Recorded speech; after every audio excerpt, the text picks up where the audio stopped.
2025 has concluded. We would like to thank all the participating teams and the players who delivered top performances over the past year. It's probably time to discuss the plans for next year. This video will share much about the new format, the new ecosystem, and other surprises. In short, welcome to a more professional, mature, and exciting Marvel Rivals Ignite 2026, the inaugural league year of Marvel Rivals. To better balance each region and present more exciting competition, we've made adjustments to the regional distribution for the Professional League in 2026. Specifically, we are merging the Asia and Oceania regions into a single Pacific region. The regions for 2026 will be Americas, EMEA, China, and Pacific.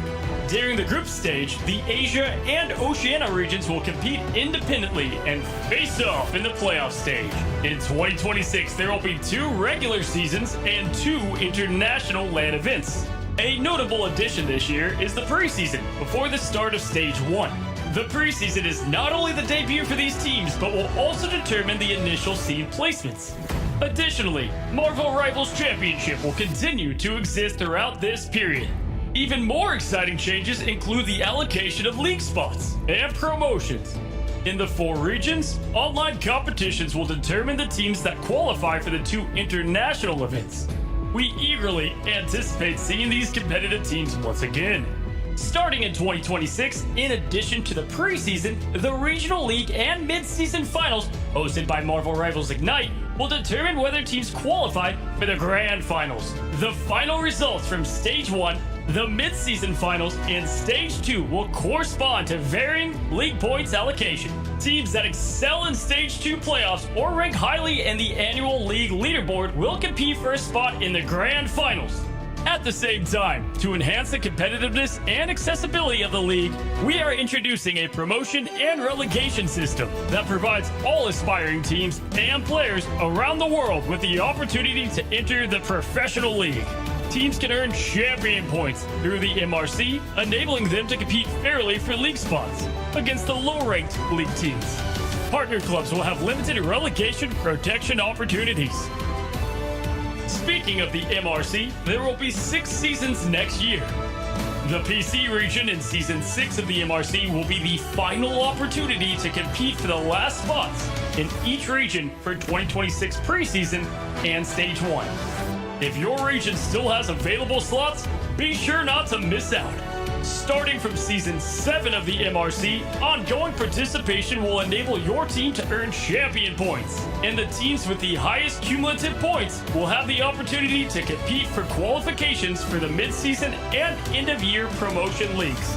Certainly, the most significant surprise is that in 2026, we will launch a Partner Teams program. With certain teams worldwide to become our partners, we will create partner team bundles, and partner teams will enjoy revenue sharing.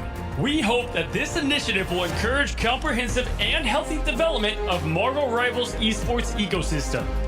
Besides the partner team bundles, esport bundles will be launched in a timely manner. At the same time, the annual prize pool will exceed $3 million. Let's see how much you can win. More competitions, more moments of victory. There is so much to look forward to next year. The Ignite events of 2025 were unforgettable, and we can't wait to embark on a new journey with everyone.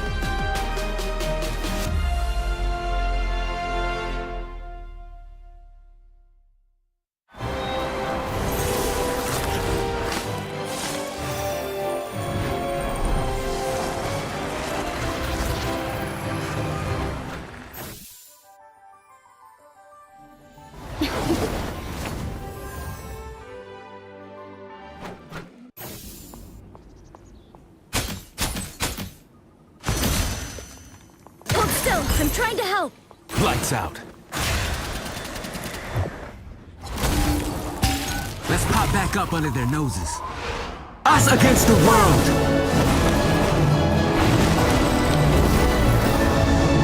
My time to shine.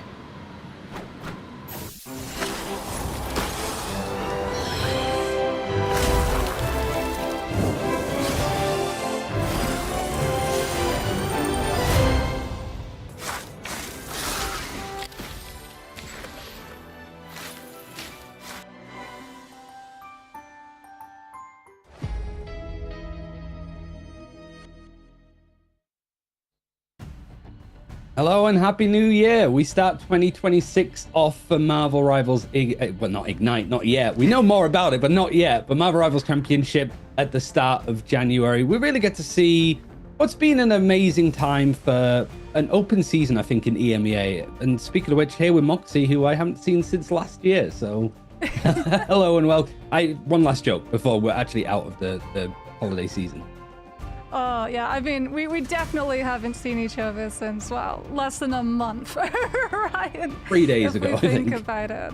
But yes, we're going to be headed into this season of MRC, and it's not just, the classic MRC teams that got to participate, because like you said, Ignite being over meant that all of those Ignite teams that are normally barred from entering got the go-ahead to be able to enter into this one. So we're going to be seeing a lot of very familiar faces, very familiar names, but not in as many familiar places, as there have already been a couple of shuffles in terms of the roster. I would imagine, like you said, with the announcements coming out about the 2026 Ignite season, those rosters are not going to be permanent. We're probably still going to be seeing a lot of movement around. So it's really important for all players to make sure that they go into this MRC and make a name for yourself. But you know what's important for you at home? It's to make sure that you're going into your game and going over to the cosmetic store.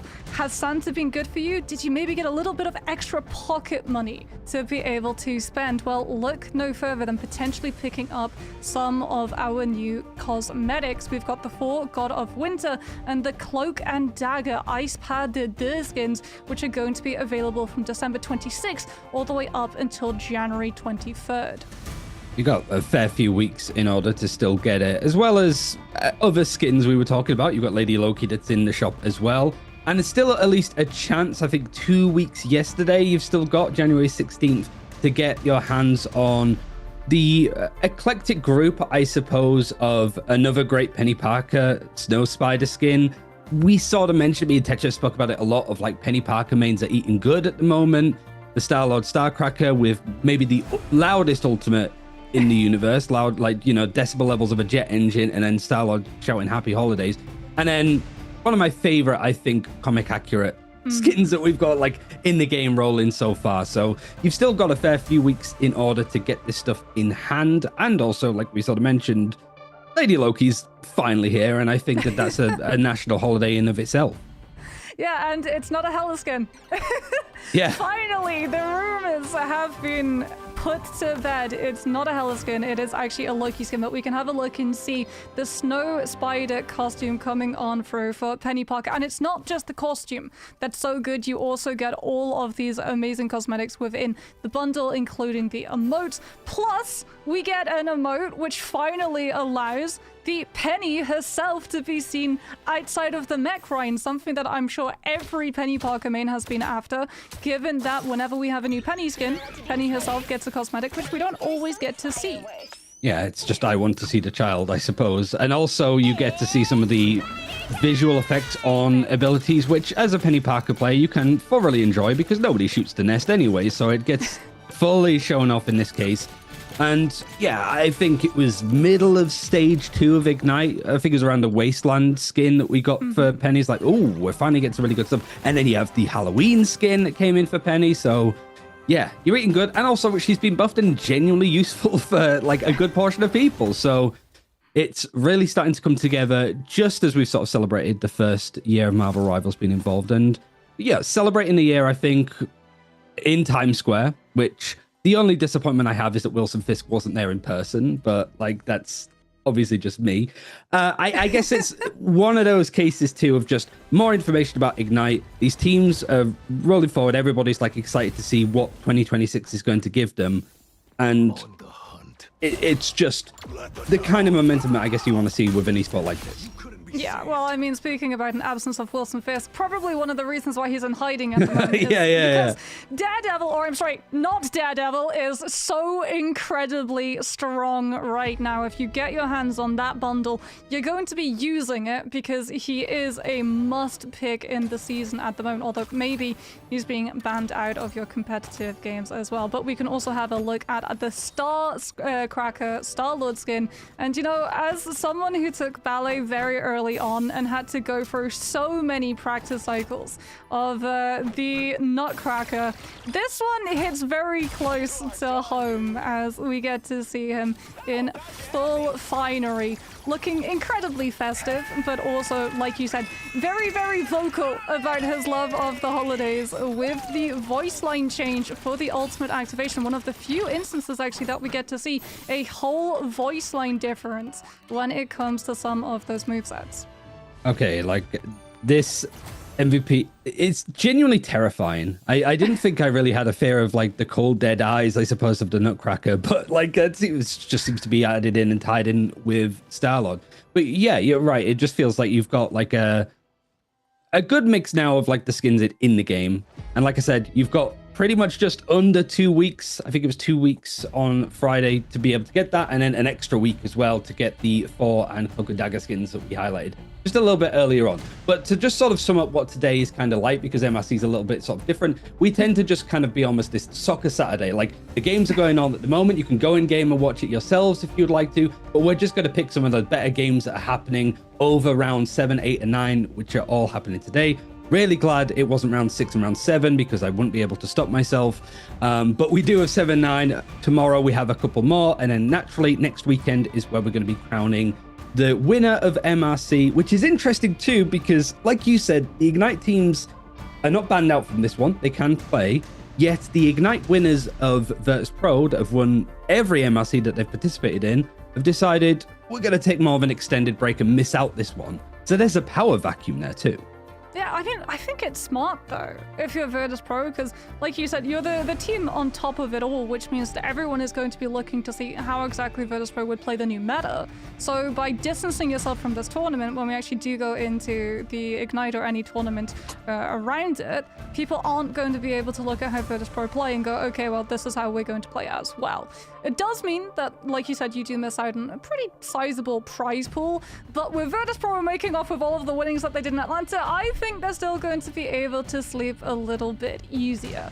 Plus, Virtus Pro probably not going to be changing up their roster all that much, so it's not as important for their players to really advertise themselves in the current season now, when all of the organizations are looking to buy up players headed into that 2026 Ignite year. It's going to be teams like Chopped, you know, who everyone is going to be looking at to see whether or not they can carry through some of the momentum that they started picking up towards the second stages of the EMEA Ignite season and carry it through. But we're not going to be starting off with Virtus Pro. We are going to be starting off, however, with the mid-season champions themselves, Na'Vi. They're looking a little bit different. We've got Terra, who famously has come over from NA and moved into the EMEA scene, but we're also missing two very key faces here, Ryan. So I don't know who exactly is going to be playing the Vanguard cycle, given that Rajaro is currently, I believe, on holiday. You've also got Tanuki that's sort of slipping into, so you've got 4 duelists in the wings. Naga not currently, I think, part of the plans for like this Na'Vi team at the moment. Again, not too sure on what's going to happen. Like you said, the roster is going to be changing up no matter what. We also aren't quite sure who LV67 Capo is. We don't know if it's Trust. We don't know if it's level 1 Crook. And it'd be easy to sort of sit here and say, well, just go off. If it's a Vanguard, it's Trust Me, right? If it's a Strategist, it'll be Crook. They are playing musical chairs with the roles. Like Na'Vi are having fun with this one. Yeah, I mean, Na'Vi can kind of afford to have fun with this one. If you're wondering how exactly Na'Vi ended up in this round, which is the lower bracket run, it was actually because, unfortunately, their entire team didn't show up in one of their upper bracket matches. So they got DQ'd down to that lower bracket as we have a look at our ban phase coming through. Remember, this is not Ignite ban structure. This is MLC, which means that these bans are universal, which is why Daredevil was not the instant ban, just the same way that Gambit was not the insta ban. Both of these teams are going to be able to have access to 2 of the most broken heroes so far in the scene.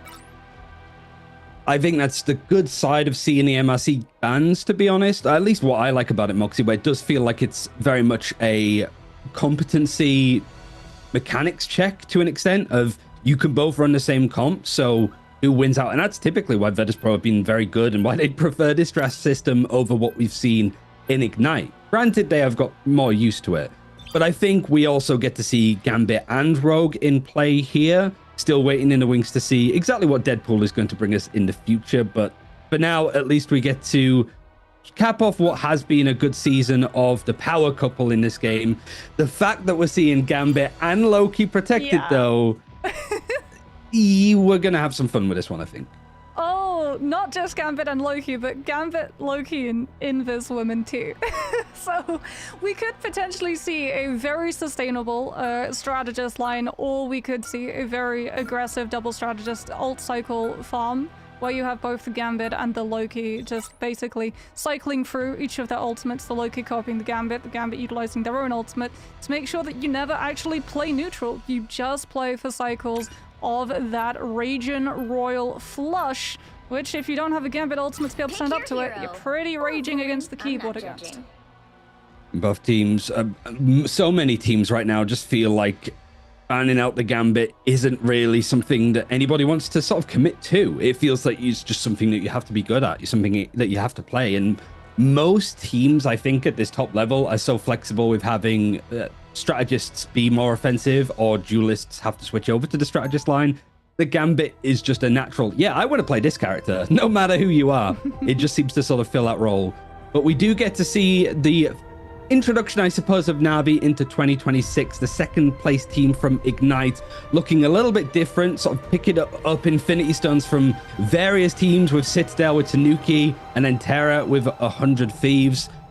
Get to see exactly how this year is going to start for them up against an LNE Crystal, which, much like Leg Day, would have probably preferred to not run into Na'Vi in the losers bracket. Yeah, poor Harry. But hey, he'll always be famous for the fact that Na'Vi aura banned his fall.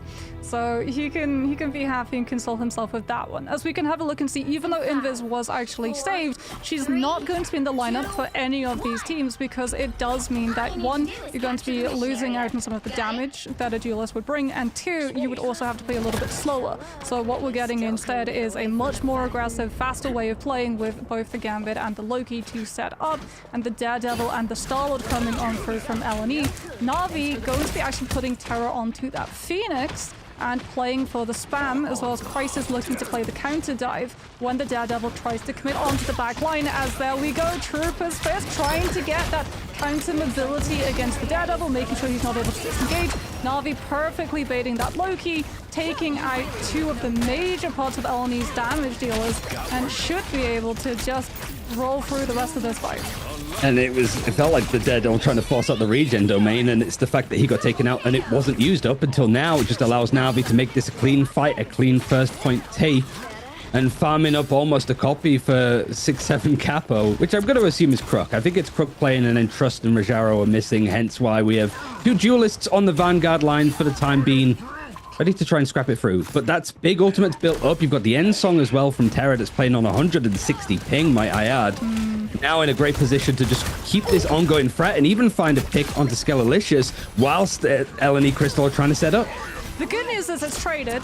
They do actually lose Terror before LNE Crystal can try and push through this choke, which is great, because that Phoenix summon now having 100 extra HP is even harder to be able to take out when you're trying to move through those lower ceilings before it can hit the ground. But we're going to get to hear both of the Gambit ultimates going on through. These aren't the actual Gambit ultimates, so these are the Loki's copying them. So we're going to have all of that ult generation now reported to the actual Gambit afterwards, which means that we're going to be hearing an echo chamber, one Gambit ultimate ending and potentially leading into another. Though it looks like Na'Vi are just going to go for the combo instead. Full lockdown, strangling prison into Crisis, following up with that Kraken impact, and LNE Crystal not given the opportunity to build up the Gambit ultimate to be able to purify out of it.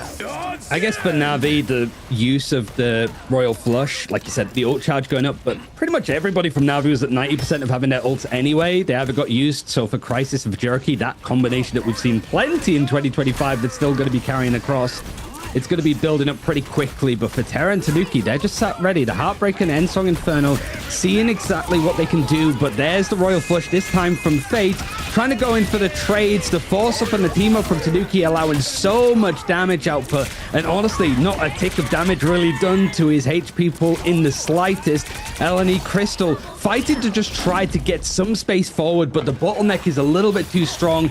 Forced overtime at the very least, but you can see just more elimination starting to creep through one at a time. The crystal's being fractured, and Na'Vi full steam ahead, it seems to be.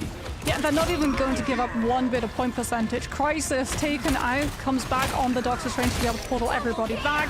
And then Na'Vi, they've still got the regeneration domain to cushion the landing as well. So no trades given over. A clean 100-0 coming on through. And that's sort of one of the detriments when you're running this very commitment-heavy style dive composition from Eleni Crystal, right? Both the Star-Lord and the Daredevil at the opener. The only thing that you're really going to be able to do with those two duelists is commit to the dive. So if you lose that first fight, and you always get scouted on your rotations, and that dive never gets to fully set up to disrupt or potentially pressure Na'Vi into having to split their attention from the front line and peel that back line, you lose all of that momentum, which is why now we're going to see, you know, both the Star-Lord but the Phoenix pivot coming on through from Crystal's and being able to play the way that Terror is doing. Super offensively or potentially guarding that side flank, as well as Phoenix can really decide how you want to play given the position that your team wants to take. And at least because you've gone through that first point that we've just seen of Celestial Husk, a little bit more closed in, so the skies are more open, I think, for Wind's Faith to see if they can find stuff. You've got a 97% way for Zulong to have that copy, and 4 ultimates that are sub 50% to build up for Crystal, so I imagine that's going to be a key component of what they want to do in this next fight to get things moving along. And Ensong Inferno might be used as a more defensive tool, but the high ground has been taken from Crystal. Na'Vi trying to bunker up, expecting a bit of an oncoming threat, building up ultimates themselves. Yeah, the crisis is over to that Hawkeye, so Crystal have to be very careful how they take these fights. They have to move from cover to cover. If they don't, Crisis is going to have an absolute shooting gallery as Na'Vi kick things off. Crystal going to be mirroring, coming on through with the Gambit ultimates from the Lokis, and Crisis is just finding the headshots, connecting, pressuring out those Vanguards, putting the pressure as well onto Crystal. He'd already burned out that Ensong Inferno and didn't have it to be able to self-reset the Phoenix health bar. Na'Vi off of the back of that one are able to win out the burst damage fight, having the Hawkeye just peppering everyone when the Lokis decide to get everyone aggressively front. And 2 ultimates used from Crystal. You've got a Royal Flush potentially ready for Skelalicious, but Windsfall gets caught out from Crisis, who, well, I think had a very interesting end to the year, at least in Ignite Grand Finals. Came in for a map, absolutely dominated. The time that we saw him before that, because he became a substitute for Na'Vi, was in MRC, where he impressed. So now he's got the chance to do it again on a character that is slowly building up with some amount of popularity. Na'Vi, 2 players down though, 2 of your duelists down. It's going to force the Royal Flush from Fate. So the fight is going to have to come back. A Galactic Legend. Eardrums need to be protected just as much as the backline from Na'Vi as the ultimate comes out. The Galactic Legend, the Heartbreaker trying to make this more of a scrappy fight, build up as much percentage as Na'Vi can really get their hands on. But it doesn't look like it's a fight that they're going to lose. Tanuki finds the pick onto Skelalicious, but the Jean Grey up in the high ground, totally left to their own devices, able to get a bit more damage and a couple more picks. Yeah, Na'Vi really going to have to start turning and dealing with this Phoenix, although Na'Vi still refusing to give up the point itself. Both the Phoenix and the Groot still going to be alive. Jerky's about to get the Strangling Prison, so Eleni Crystal have no choice but to actually commit and guard up initiative to cover the Gambit ultimate, but Na'Vi in the interim have been able to build up one themselves. Out comes a huge Strangling Prison! That's what Eleni Crystal were looking for. The ultimates, the purification had already been activated, so no one was able to cleanse out of it, which means that Crystal were able to keep everyone from Na'Vi hold up in that Groot ultimate for the Ensong Inferno to slam the ground on top of them. Yeah, forcing out these cleanses from the Gambit is a key aspect of it. Na'Vi trying to fight for a little bit more percentage as well. They were down a player in these engagements, still able to hold on. I don't think they're going to be too upset that they forced out such a big combination. It really is just a case of how they can keep this catalyst of ultimates building with the Loki and the Gambit consistently pushing on through here. Tanuki, though, finding a pick just off the back of the pull-in from Na'Vi, drop down to the low ground, and now it's a leap up from Terra to find 2 picks. Eleni Crystal grabbing their first bit of percentage, but it's only 27% before Na'Vi flipped it back. Yeah, I mean, Na'Vi just played the time perfectly. They went before Crystal had built up the Gambit ultimate, and then fired the damage onto the Vanguard, and used the solo Groot ultimate purely against Skelalicious so that the Gambit ultimate ended early. Now we're in the overtime fight. Crystal have no choice to commit that Strange Portal coming back through. They've got the regen domain, but that's just going to last precious few seconds against the burst damage that Na'Vi can sustain with that Hawkeye as well as the Groot walls, making it so awkward for Crystal's players to navigate around it. One of the things I think with this draft system over time, even both draft systems, to be honest, they kind of lose a little bit of that potency as more characters naturally get it added in. And I think that's kind of the fun aspect of it, where you're finding out 4 very strong characters, 6 strong characters on both sides. You still have so many options like Groot in play, right? And teams are happy to go for the Gambit, to go for the Protect. Even Daredevil was available, which is something that I think it's the first bit I've seen, because he's most commonly such a first ban out. So Na'Vi, not really like losing, like they're feeling like they're losing any steam right now, especially when you've got like 4 duelists all doing nearly enough the same damage. The only one that's behind is Crisis on the Hawkeye, which I think is because he was going for the most audacious of shots towards the end, trying to take out a Jean Grey in the sky. I mean, Na'Vi as well, just playing jerky on this Groot with the Strangling Prisons. Like, we saw Crystal when they used the Groot ultimate, right? They were looking for all of the stars to be aligned, including the Ensong Inferno, to align alongside it. Na'Vi were more than happy to just commit Groot ultimate on someone individually when Crystal were in that sort of regroup, re-engagement window, because they know that in this meta, with Gambit having that Purifier for the cost of 2 stacks of cards, that Groot ultimate is very rarely actually going to be able to find what it's looking for, especially if the Gambit ultimate or the Loki copying the Gambit ultimate is going to be in place. So what they actually do instead with it is they use it to desynchronize Crystal's timings. They put it onto the Star-Lord so that when we get the breakout Gambit ultimate from Crystal's re-engagement on second round, they don't have it to be able to pocket the Star-Lord.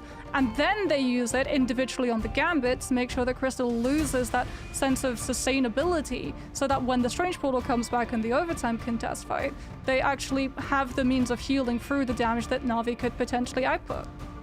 Yeah, it does feel like that's seeing what the meta is going to be, where it's just sort of the matchups with the Gambit and stuff, for example, how you're trying to disrupt teams, especially when you've got LNE Crystal, which no, it's no offense to them, they're not as experienced as Na'Vi, I think, at the top level. I think that's a general statement, because Na'Vi, second best team in the world with how they finished in Ignite and with the battles that they've been through. But so far, it's a good start for them. We are going to go for a quick break before we go to map 2 to see whether Na'Vi is going to continue in the losers bracket of MRC, or if there's going to be a very interesting upset on the line. So we'll see you in a few.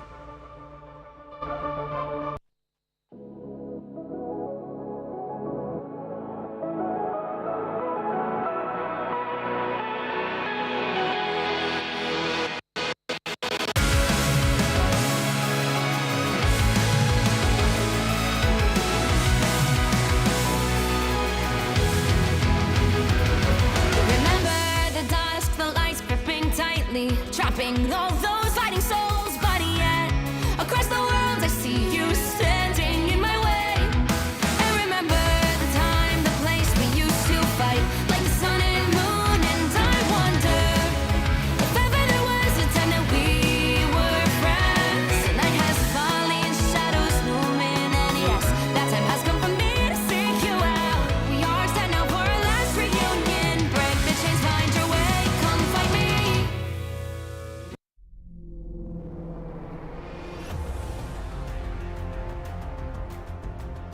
2025 has concluded.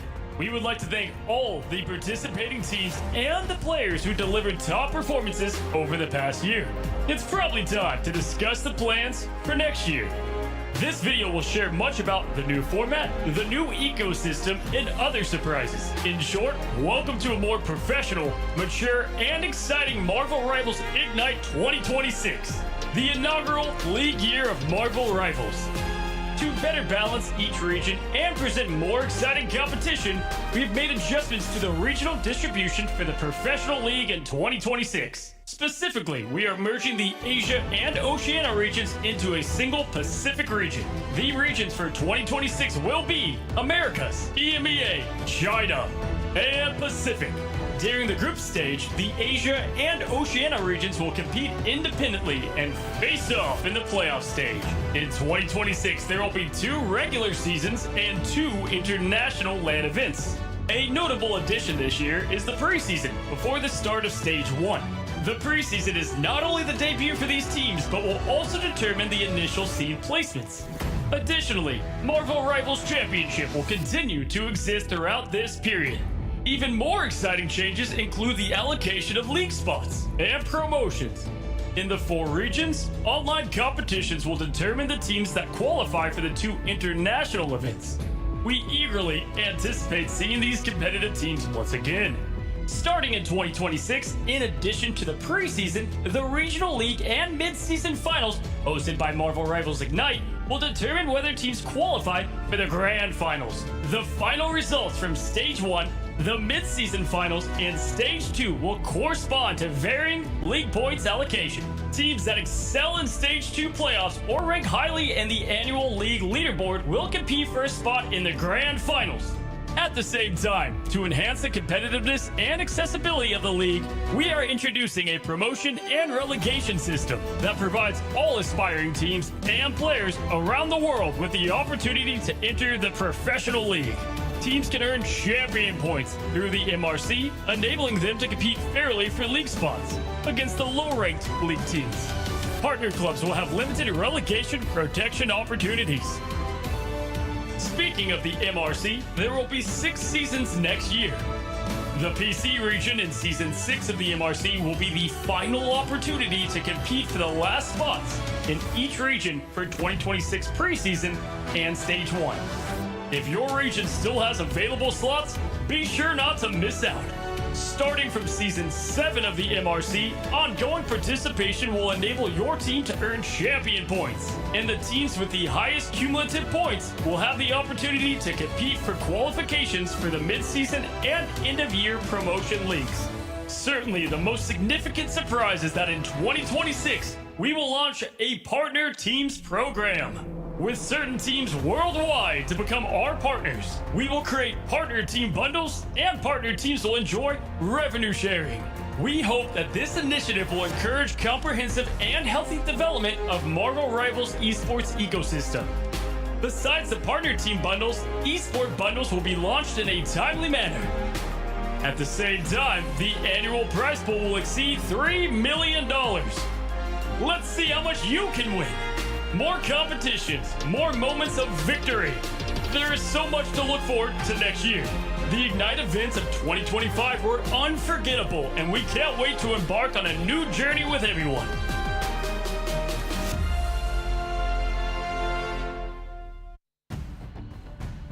Hello everybody and welcome back to the Marvel Rivals Season 5 Championship. I'm Got Moxie, I'm joined by Ryan, and we have the pleasure of getting to bring you all of the action of round 7, 8 and 9 today, as we're kicking things off with Na'Vi versus LNE Crystal. And Ryan, so far I think it's fair to say everything going pretty much to expectation. Na'Vi looking just as dominant, even though the role setup isn't quite the same as a 2-2-2 setup. Not quite the same, and I think that's been one of the more interesting things that we've seen from watching other teams play. Like Insomnia versus Schmungus was a really good series to catch up on, which you can do literally in-game, in between some of the breaks here. As it's going to be, I think, us going through a couple of these games in round 7, and then round 8 starts, I think, in like an hour, 3 p.m. our time, to see how some of the upper bracket games are going to be going. But so far for LNE Crystal wanting to take out the Angela, knowing that there's just enough annoying players on the side of Na'Vi, none of which were like true Vanguard players as such. You still don't want to deal with it. And Na'Vi, I guess with all of the Gambits and Lokis that we just saw, you don't want to add to the ult charge, I suppose, that we have been seeing from those two in particular with Captain America's Freedom Charge. Well, we get the Wolverine save, which, to be a fly. This time, the Gambit will be barred, so we won't be hearing any copies of the Raging Royal Flush, which means no cycles of 30% ult generation speed for 10 seconds today. We also don't have the Invis Woman to copy for this Loki as well, so if the Loki does get through, it might have to be around something like a Luna as a main strategist pick instead. Na'Vi gonna be saving the Mr. Fantastic? I don't know the extent of them playing with their food with this one, or maybe there's a new composition on the block combo of Brainiac Bounce combined with Strangling Prison to guarantee that you manage to catch everybody underneath, but we do get the man to save, which means there is going to be damage boost and wider AoE reach of the regeneration domain for each of our Loki players. I think as the resident Mr. Fantastic expert as part of the EMEA casting team, I could say that you've got 4 duelists, some of which are playing Vanguards. That is Mr. Fantastic to a T, right? A duelist that is essentially a Vanguard. So I think he's the perfect kind of character.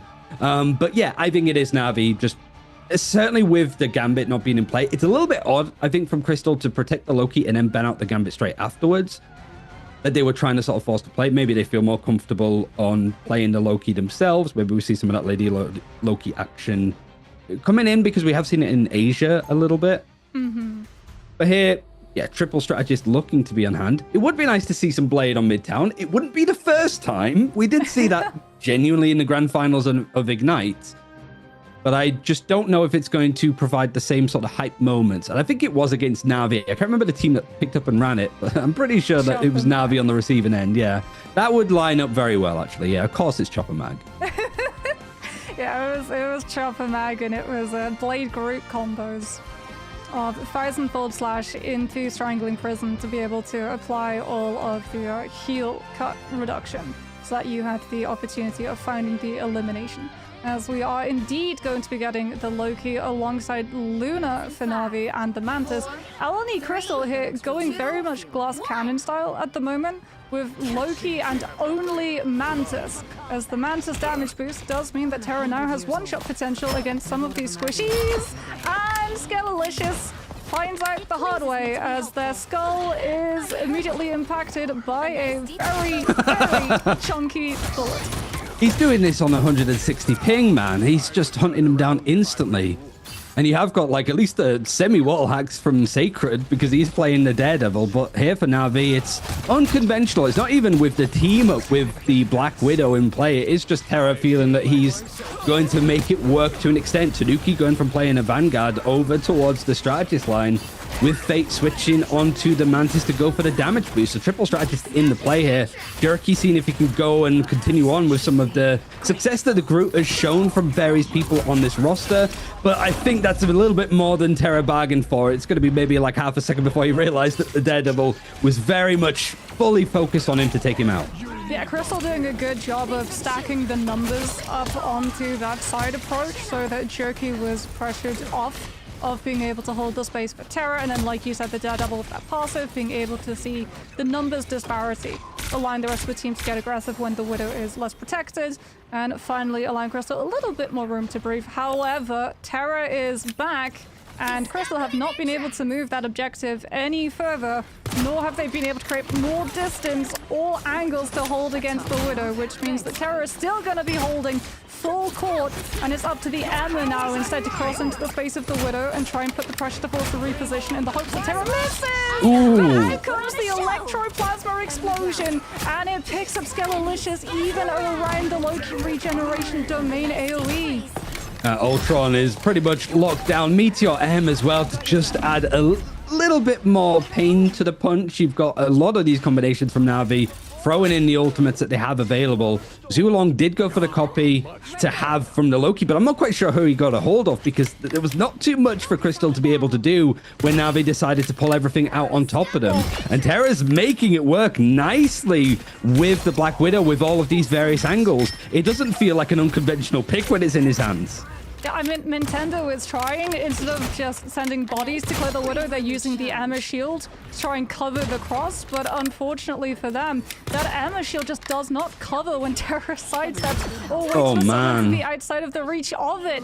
Na'Vi's players just stack up on the high ground, continue holding that space, and the moment that Crystal's team get locked into a brawl fight, no one's actually looking at Terra, and he's able to find these eliminations. High ground still in the hands of Na'Vi. It is only 45 meters, just a corner, slight turn before Herbie seems to have run out of gas alongside Crystal. Are fighting for their lives here. This is losers bracket, so this is not the best way to go out when it comes to going up against Terra. That's playing on 160 ping all the way from North America. That's playing Black Widow and is pretty much spawn holding you here. And you're getting emoted on by Jerky as well. I mean, he's also taking damage too, so that they can convert it into strategist healing. Now we're going to see Crystal this time attempt to go for the other wraparound rotation, but they lose the Loki, and Terrace is going to get full aggressive. We get the Luna ultimate to pocket. Terrace is going to no-scope the ultimate from point-blank range, but Crystal do have the punishment. Out comes the Meteor M. Dragon's able to find the slam dunk onto 2, and Crystal finally start making headway. They finally start to get things moving, but there's only one more fight left in this one for Crystal. You have got lots of ultimates that can keep this going. There's only 3 out of the 6 were in use from the attacking side. But Na'Vi ready to group up, sort of go in for these fights onto the neutral. And so much for them to be holding onto a combination of Meteor M and the group with the Strangler Prison might just be exactly what they're looking for. But the Galactic Legend and the Rage of Ultron both used together from the skies in the air. I cannot actually believe the Crisis hit that. It looked like he managed to miss it, but off the back wall, able to bounce on in with the pick. That feels a very aura move for Na'Vi to be continuing on, but for Crystal, it's everybody else dropping at the same time. Everything coming through. Na'Vi, 3 players down, though, means that this is a pretty much even fight with who's left. But Crisis, the anti-air artillery, might be just enough to stop this attack right in its tracks. Capo's still going to be up as well, and yeah, Crystal not able to get through. If you're wondering how exactly, like you said, that Meteor M was able to find the connection onto the Ultron, it did miss him. It just impacted on the building behind him, and then the AoE reach of Meteor M, it's absolutely criminal. I believe it's 12 meters is the max reach of it. It's gotten to the point sometimes where, like, whenever you VOD Rocket players, they say, like, they burned their shift back when Rocket had his 2 dashes, right? They would burn 1 shift, think that they were safe, and then still be hit by the AoE impact of the Meteor M and find themselves losing their life for it. And what a great reaction as well to come on through, because it absorbed both aspects of the Galactic Legend and also the Rage of Ultron coming on through, although they first allowed the regeneration domain to be used around the Galactic Legend so that they still had the Meteor M to react to the Rage of Ultron activation. So Na'Vi doing a very good job of not burning 2 major resources that would have basically done the same thing. I can already imagine what Winsfaith was thinking. He saw the Meteor M and was like, there's no way that he's going for this. He sees it fly past him and goes, what? How good must he be feeling to even attempt that? There's no way that he was going to get me. And then, oh, he got me off the back wall. Just bounces it in. Well played from Crisis, having the sort of playing interesting comps with the Thing and Hulk both in play. Tanuki is over on the Black Panther, which isn't that out of question, to be honest. But Crystal might not have much experience with scrimming against this particular composition, I don't think. This is the Ultron changes as well that we're going to see. Remember, he now gets 2 drones, so you can actually give 1 drone to Terra and 1 drone to Tanuki. Na'Vi are just going for the divide and conquer approach here, as they've seen that Crystal are going for a very defensive style composition where they want to play the Jeff super far away from everybody, out of reach of that fight. But the further the Jeff is from the rest of his team, the further away he is from Peel against all of the dive components. However, Crystal doing a very good job of utilizing this style of the iframes, the mag bubbles as well. Now that you don't have to pick and choose whether you self-bubble or you give bubble to your teammate, there's a lot more sustainability to the Star-Lord when paired with that Magneto. It does feel like the eliminations that have gone against Na'Vi are dwarfing in comparison for Crystal. They are pretty much free farming Na'Vi at an individual level, but like you said, because of this like composition being so fluid, it just feels that they're just rats overflowing what Crystal are trying to set up on this defense. It's a war of attrition, and Na'Vi individually have enough about them to be scary and force back this defense. The objective's still stuck currently, but now back in control of Na'Vi on this attack, moving it forward with only 40 meters left to go, and still the majority of their time bank. Unfortunately as well for Crystal, Nintendo goes down late, which means that Dragon actually has to now swap to the Strange, but could only do that when Nintendo was back in Hero Respawn. So I don't think they're even going to be able to get the Strange portal up in time. Nope. Na'Vi are able to full push it through the needed distance and pick up a blistering pace of Midtown first. As, like you said, it really did look like for Eleni Crystal, they had so much sustain in that first fight, but the moment that those crucial cooldowns get burned, things like that Atom Soul Bond, you don't have it for the second or the third, and with how mobile everyone from Navi's composition was. It was very much like you were fighting a Hydra. Chop one head off, and two just grow back in its place from respawn in two separate locations of the point. Yeah, I think it was more the fights that we see on like Stranger's Sanctum in New York, I think, with just how individual it felt. Just a bit of a brawl of like 1v1s.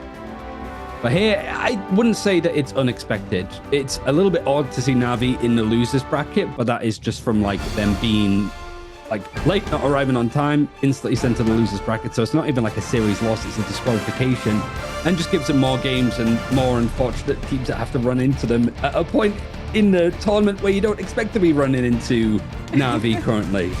But it's, you know, we wanted to see what this Na'Vi was like in action. There's a lot of the future aspect of like Terra being on this team. You've got some of the fill-ins from Tanuki that's covering for this tournament. Maybe in the future, who knows? We don't even know technically at this point whether Na'Vi is continuing to support this team or whether they're going to wait until Ignite, right? Like, there's a lot of questions about how these teams and organizations are going to work.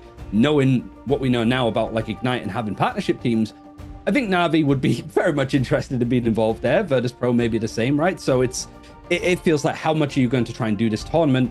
And really, how much are Na'Vi going to be pushed? Because there's some genuinely strong teams in this upper bracket that we're about to see a little bit later on in this tournament. Yeah, I mean, we'll have to see, because Na'Vi, they definitely, like you said, weren't pushed. They didn't even really play full meta, so they're keeping their cards very close to their chest. But that was the first game. Hopefully some of our next matches will be a little bit closer as we get ready to go into them. We'll be back with those after this short break.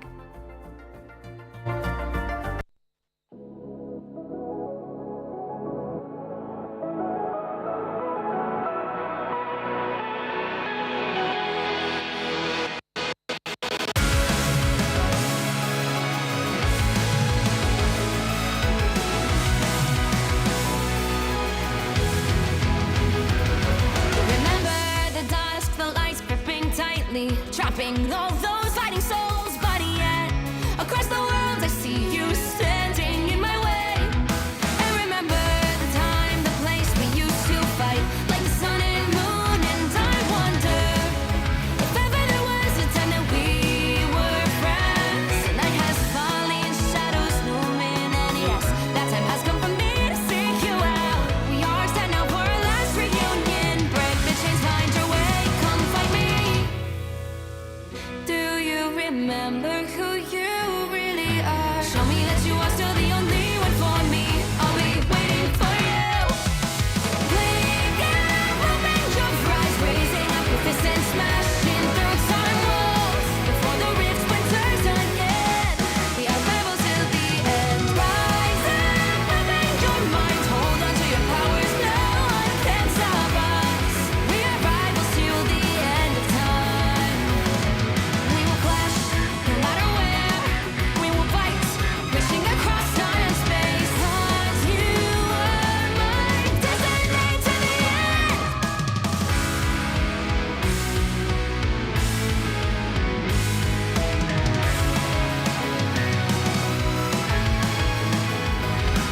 Do you see the dawn, the flames burning brightly, shining on those memories? And yes, across all time I see you turning the tides. And do you see now our time, our turn? We can still fight like the wind and fire, and wonder no more that now is the only time your heart is mine. Light has fallen, darkness grows, and yes, we fight for our destiny and fate. New days smiling for the past and future. Break those chains, lead the way, fight with me. And when you wake up, open your eyes, raising up your fists and smashing through time walls. Before the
I'm trying to help. Lights out. Let's pop back up under their noses. Us against the world.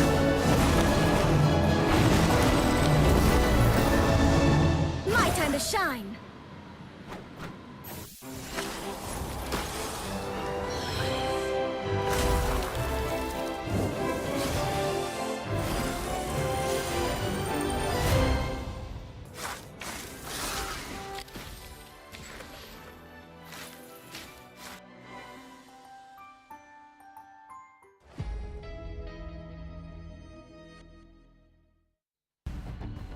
We continue on with the round 7 games here for MRC Season 5 in EMEA, of course. It's pretty much a marathon this full weekend, so if you're farming for those drops that we're seeing for Iron Fist at the moment, you're in good company. You get to watch Asia, now the Asia region combined as well with Oshii. Here's best region in the world, EMEA, America's later. But I did want to, whilst we're looking to eliminate another team, or at least watch another team get eliminated, I did want to shout out some of the other teams that we've lost in round 7 as just a moment of silence for Weeball. Apparently you don't, sorry. Joe's E-Girls and Goober HQ. Just some of the better names I think that we've seen eliminated alongside LNE Crystal that we just saw. But we're going to see some other sort of new fresh faces. That's the beauty of covering this tournament in the early stages, Moxie, is whilst we get to see Na'Vi and stuff playing, we'll likely maybe see teams like Chop, for example, a little later on. We get to shine a light on some of the other players that are trying to go through this grueling gauntlet of the best teams in the EMEA. Yeah, we get to sort of peruse the up-and-coming talent when it comes to the EMEA region, and MRC, as we saw from the announcement, is going to become invaluable to the Marvel Rivals esports scene because it's going to be one of the routes that these teams can potentially qualify into Ignite. So these players are definitely going to, if they want to become a true professional in the scene of Marvel Rivals, want to do well here. And we're going to be starting things off. There we go. Back to traditional form. Daredevil instant ban. That is going to be something that we see many, many times today. I would imagine as well that we might see a Gambit ban coming on through, or potentially both of these teams are going to be going for the Gambit Loki backline composition. And indeed, yeah, there it is. Hela has been removed. No Hela, no Namor, no poke pressure coming on through, which means that it's likely just going to be full aggressive tempo. Full send as well, and it stops, I guess, any form of combination of Deep Wrath being in for Namor. Like, I think that's still a strong combination, but you're just not going to play the Namor isolated with these higher echelons. Yeah, I would imagine Loki is going to be likely a save coming on through at some point as well.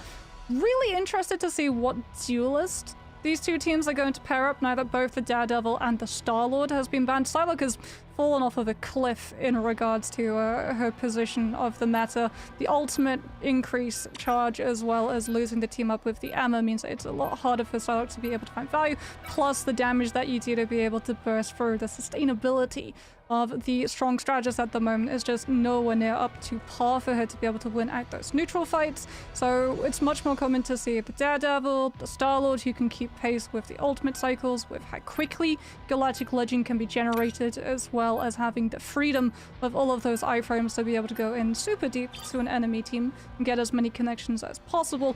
But it looks like we might be seeing the Phoenix as a solo duelist pickup here, as we get the Loki save to be able to pair with that Gambit. Yeah, I do feel like with what we're seeing from Please Academy, just the protection of the Gambit, fair enough, and then the ban onto Adam is like, we want to play triple strategist, but not that form of triple strategist. There is a protect on to Jean Grey, but I think that's kind of the strength. We were talking about it a little bit like before we started today, Moxie, of Jean Grey is just very well-rounded, strong character, doesn't rely too much on team-ups, fits in nicely into 2-2-2 or just a one duelist composition. And honestly, if Dixon Myers didn't protect Jean Grey, I don't think he gets banned out either from Please Academy. Yeah, I'm not surprised that we're seeing the Mantis get banned out as well, because that is the... If you want to play Phoenix, you really want to make sure that you win the mechanical fight, but you don't want to have to go Mantis to pair with your Phoenix to be able to keep pace with the other side's damage output.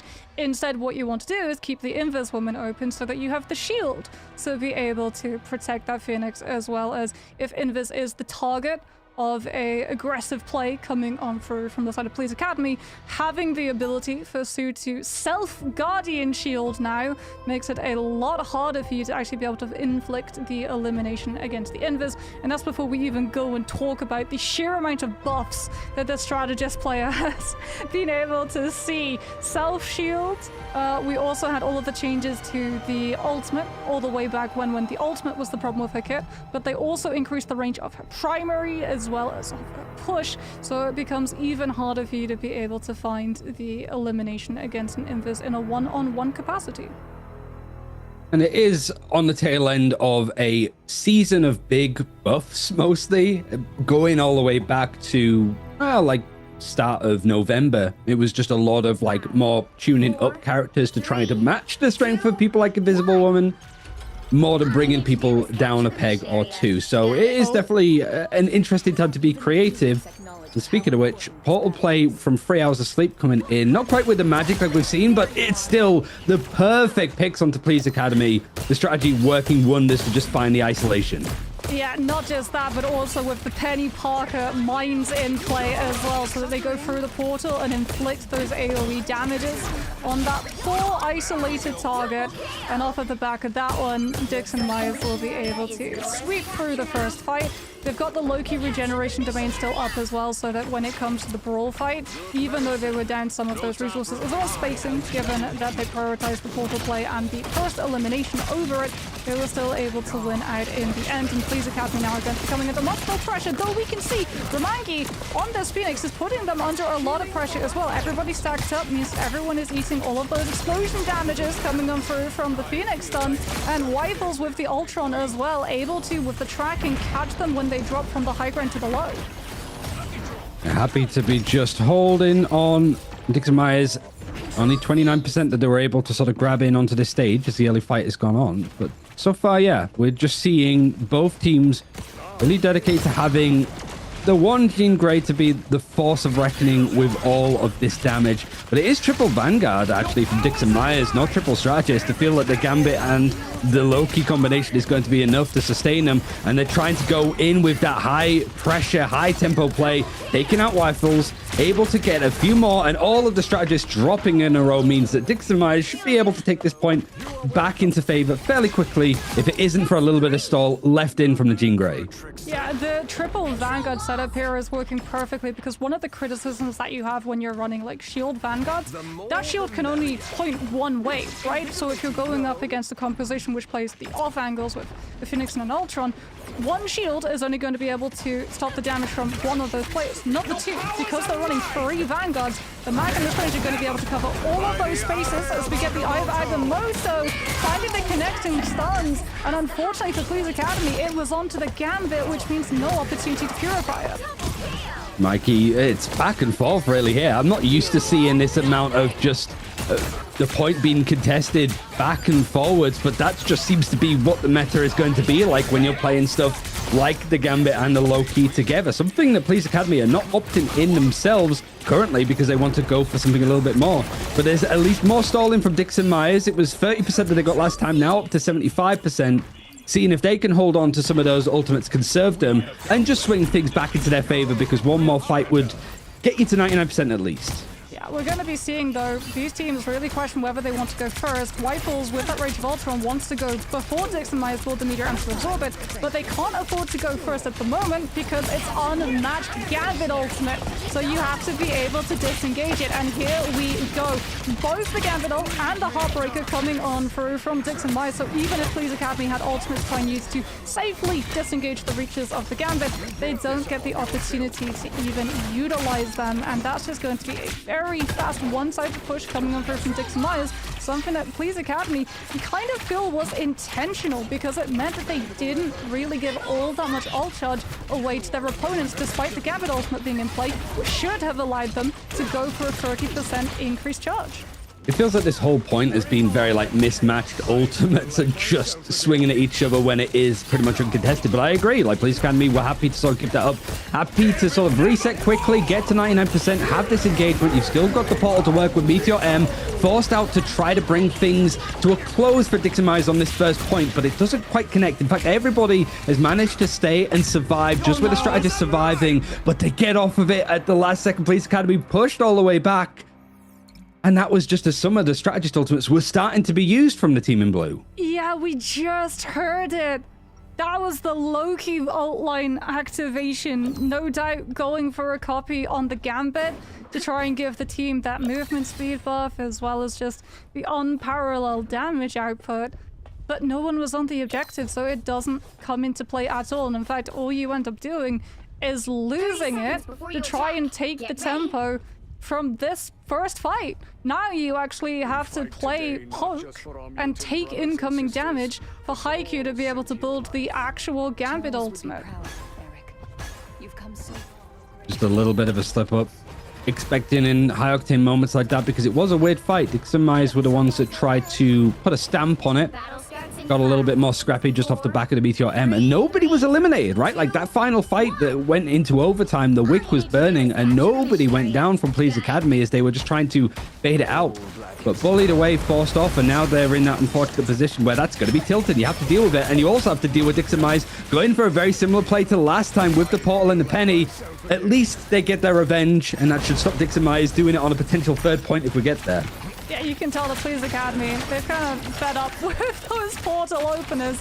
We've even actually got Mikey moving over here onto the Wolverine. Might be able to find a connection of the Feral Grab onto 3 hours of sleep to make sure that the Eye of Agamotto eyes are kept closed just a little bit longer, as we're going to definitely be seeing them really mark the Stranger's position. Everyone getting hit by that stun could lead into a fatal Endsong Inferno follow-up, as there's the Wolves. Max is trying to grab this onto the Magneto instead of the Strange, despite the bubble being invested. They're able to pop it and get the pickup onto that Vanguard. There's the Eye of Agamotto, but Police Academy, they've got the regeneration domain. They'll be able to survive the current control and still have the numbers potential with that Gambit ultimate, just bringing all of the heal and all of the damage output.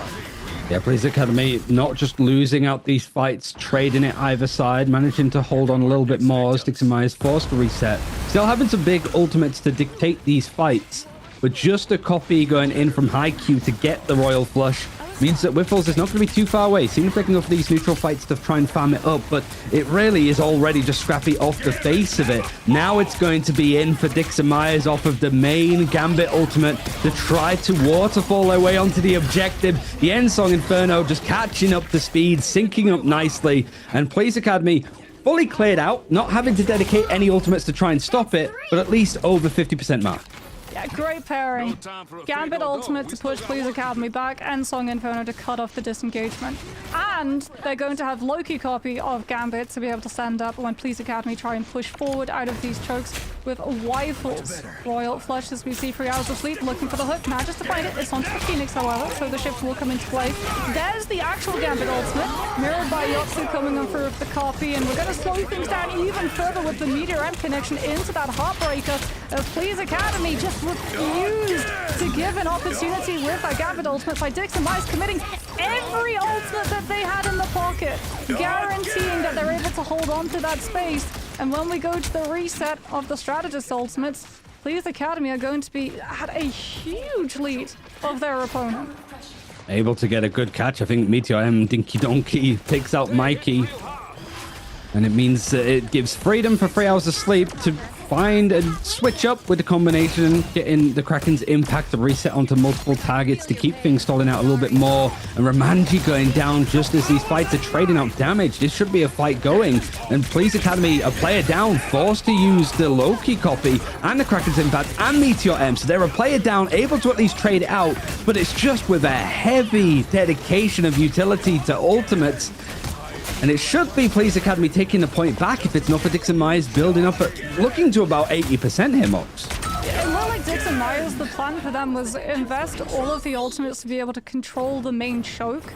Then you have the pressure of the Phoenix to be able to spam the walk up, buying Tito the time to be able to match Police Academy's forward push with a Gambit ultimate of their own. But Please Academy are able to find the eliminations off of the back of the Kraken Impact coming on through from Mikey. And now Dixon Myers don't have a Strategist ultimate to be able to stand up to K with that Emma's Psionic Seduction. So instead they're having to take the wraparound rotation high ground where the Emma's ultimate won't be able to reach them as cleanly, allowing Yotsu to build up the God of Mischief before the fight truly begins. Yeah, Tito has not built up enough charge in these neutral fights right now, certainly in comparison to what Haikyuu and Wiffle's been able to do. Royal Flush available for Please Academy that are about to hit 99%, seeing if Dixon Myers might make a similar mistake to their opponents from the last map. But there's the copy, there's the matchup. Both teams playing chicken of whether they can fight on, and even with the Psionic Seduction might stop them from getting more. It's a shutdown from Casey Tree. It's at least a combination to try to catch out the picks, but Please Academy are dropping like flies. 3 hours of sleep, getting the combination of the Kraken's Impact yet again, finding so much more success. It is a 99% hit from Please Academy. You've got Mikey that switched over to the Strange, but no need for the portal just yet. Still 15% to build up for Dixon Myers. The problem for them, and I mean, they're having to body block. Oh, Wifles, what a body block. Managing to step in front of the mag cannon so that the knockback doesn't hit the Strange. Now they have to go directly into Dixon Myers on that point. Already burning regeneration domains. Dixon Myers still have that cooldown against their opponent, and they've got the Heartbreaker coming on through from the Rogue, which means that Please Academy don't get the opportunity of using any of their ultimates. It's fish in a barrel. Players underneath point. No space, no ultimates, nothing to prevent Dixon Myers from just getting aggressive in the overtime push and making sure that this round is a 2-0. Lead in the end from Dixon Myers. Yeah, it felt like the portal play being very much pressured out from Please Academy, forcing a regen domain out as soon as they go through. Dixon Myers just backed up a little bit. They didn't even let any control go back in the favor of Please Academy. They didn't hit off the point, so it wasn't as if they managed to capture a third of the objective or 2/3, you know? Like, they were able to hold on, completely back out, wait for those big cooldowns, and then just go in full swing in 3 hours of sleep. Surprising us nicely, I think, with the portal play that we saw from Strange right at the beginning, but also 2 amazing Kraken's Impacts to finish off, and 14 final hits. Pretty much nobody else close to the damage and the fear that he instilled in his opponents on that one. Yeah, and Please Academy are probably feeling somewhat robbed from some of those fights, right? Because one of the fights that you're talking about where Kraken Impact came in huge, they're looking to deny the Ensong Inferno pairing with the Meteor Amp coming out from KCRT and Dinky Donkey, which is why we actually see the Phoenix get taken down before the ultimate from Ensong Inferno even gets the opportunity to be pressed. And then out comes Kraken Impact and Please Academy, who are probably feeling pretty happy with the eliminations and the ultimates that they were able to desynchronize. All of a sudden just tumble one after the other against the Kraken Impact, because when you're dealing with a Meteor M and an Ensong Inferno, you don't want to stack. The more players that are stacked, the more players that are going to get hit by both, so you actually play split. But then if you're playing split, that means that the Bucky is going to be able to go from each player like stepping stones. It makes it so much easier for the Kraken Impact to find ground. It just made it a bit untenable for Please Academy that are going to want to try and do a little bit better on this one. We get to see what the meta's like when it's sort of like unleashed, right? When there's not as much of a response, to see who's able to sort of play out a little bit better. But we'll continue on with this series as we continue on in the losers bracket round 7 after a quick break. So we'll see you in a few.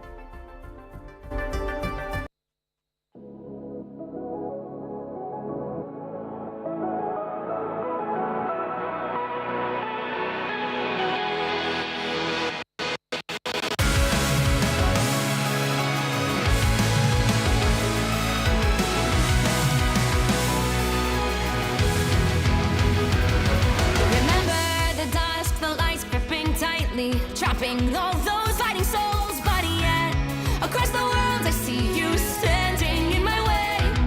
And remember the time, the place we used to fight like the sun and moon. And I wonder if ever there was a time that we were friends. The night has fallen, shadows looming, and yes, that time has come for me to seek you out. We are set now for our last reunion. Break the chains, find your way, come find me. Do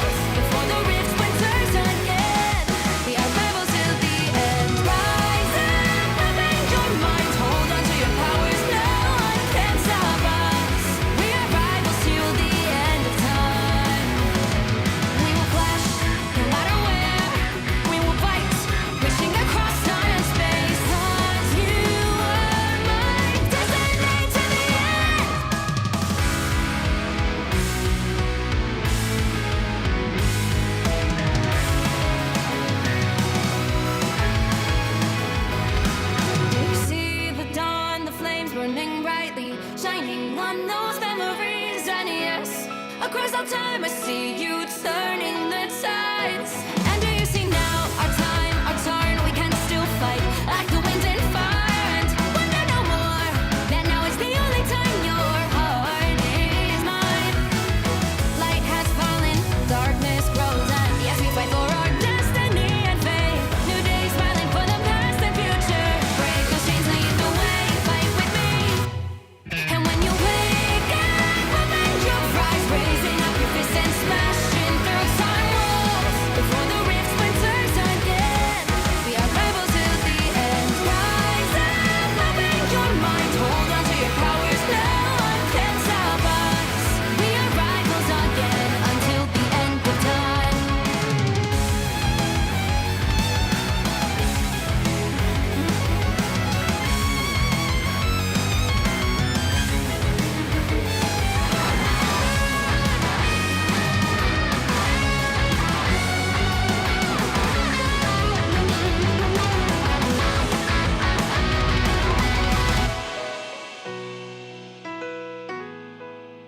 Show me that you are still the only one that matters for me. I'll be waiting for you. Wait up, open your hands, holding on to your heart. Look inside you. Can you feel it? The sparks in you. Add it up, unleash it up. Wake up, open your eyes, raising up your fists and smashing through time walls. Before the rift splinters yet again, we are rivals till the end. And rise up, open your mind, hold on to your powers, no one can stop us.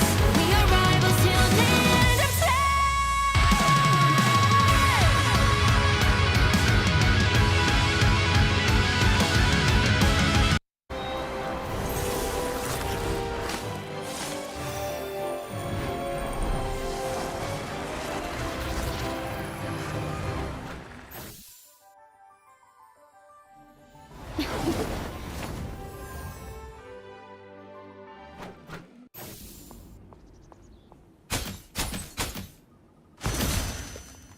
Hold still. I'm trying to help.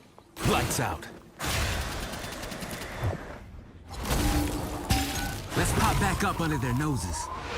Us against the world!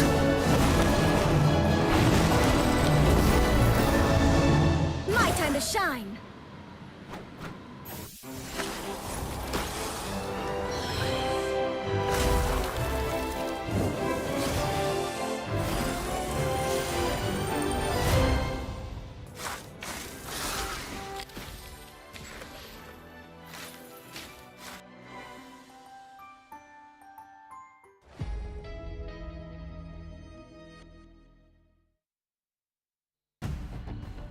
Welcome back, everybody, to the Marvel Rivals Championship in 2026. Our first brief glimpse into what the professional scene could settle into in the year ahead. I'm Moxie, I'm joined by Ryan.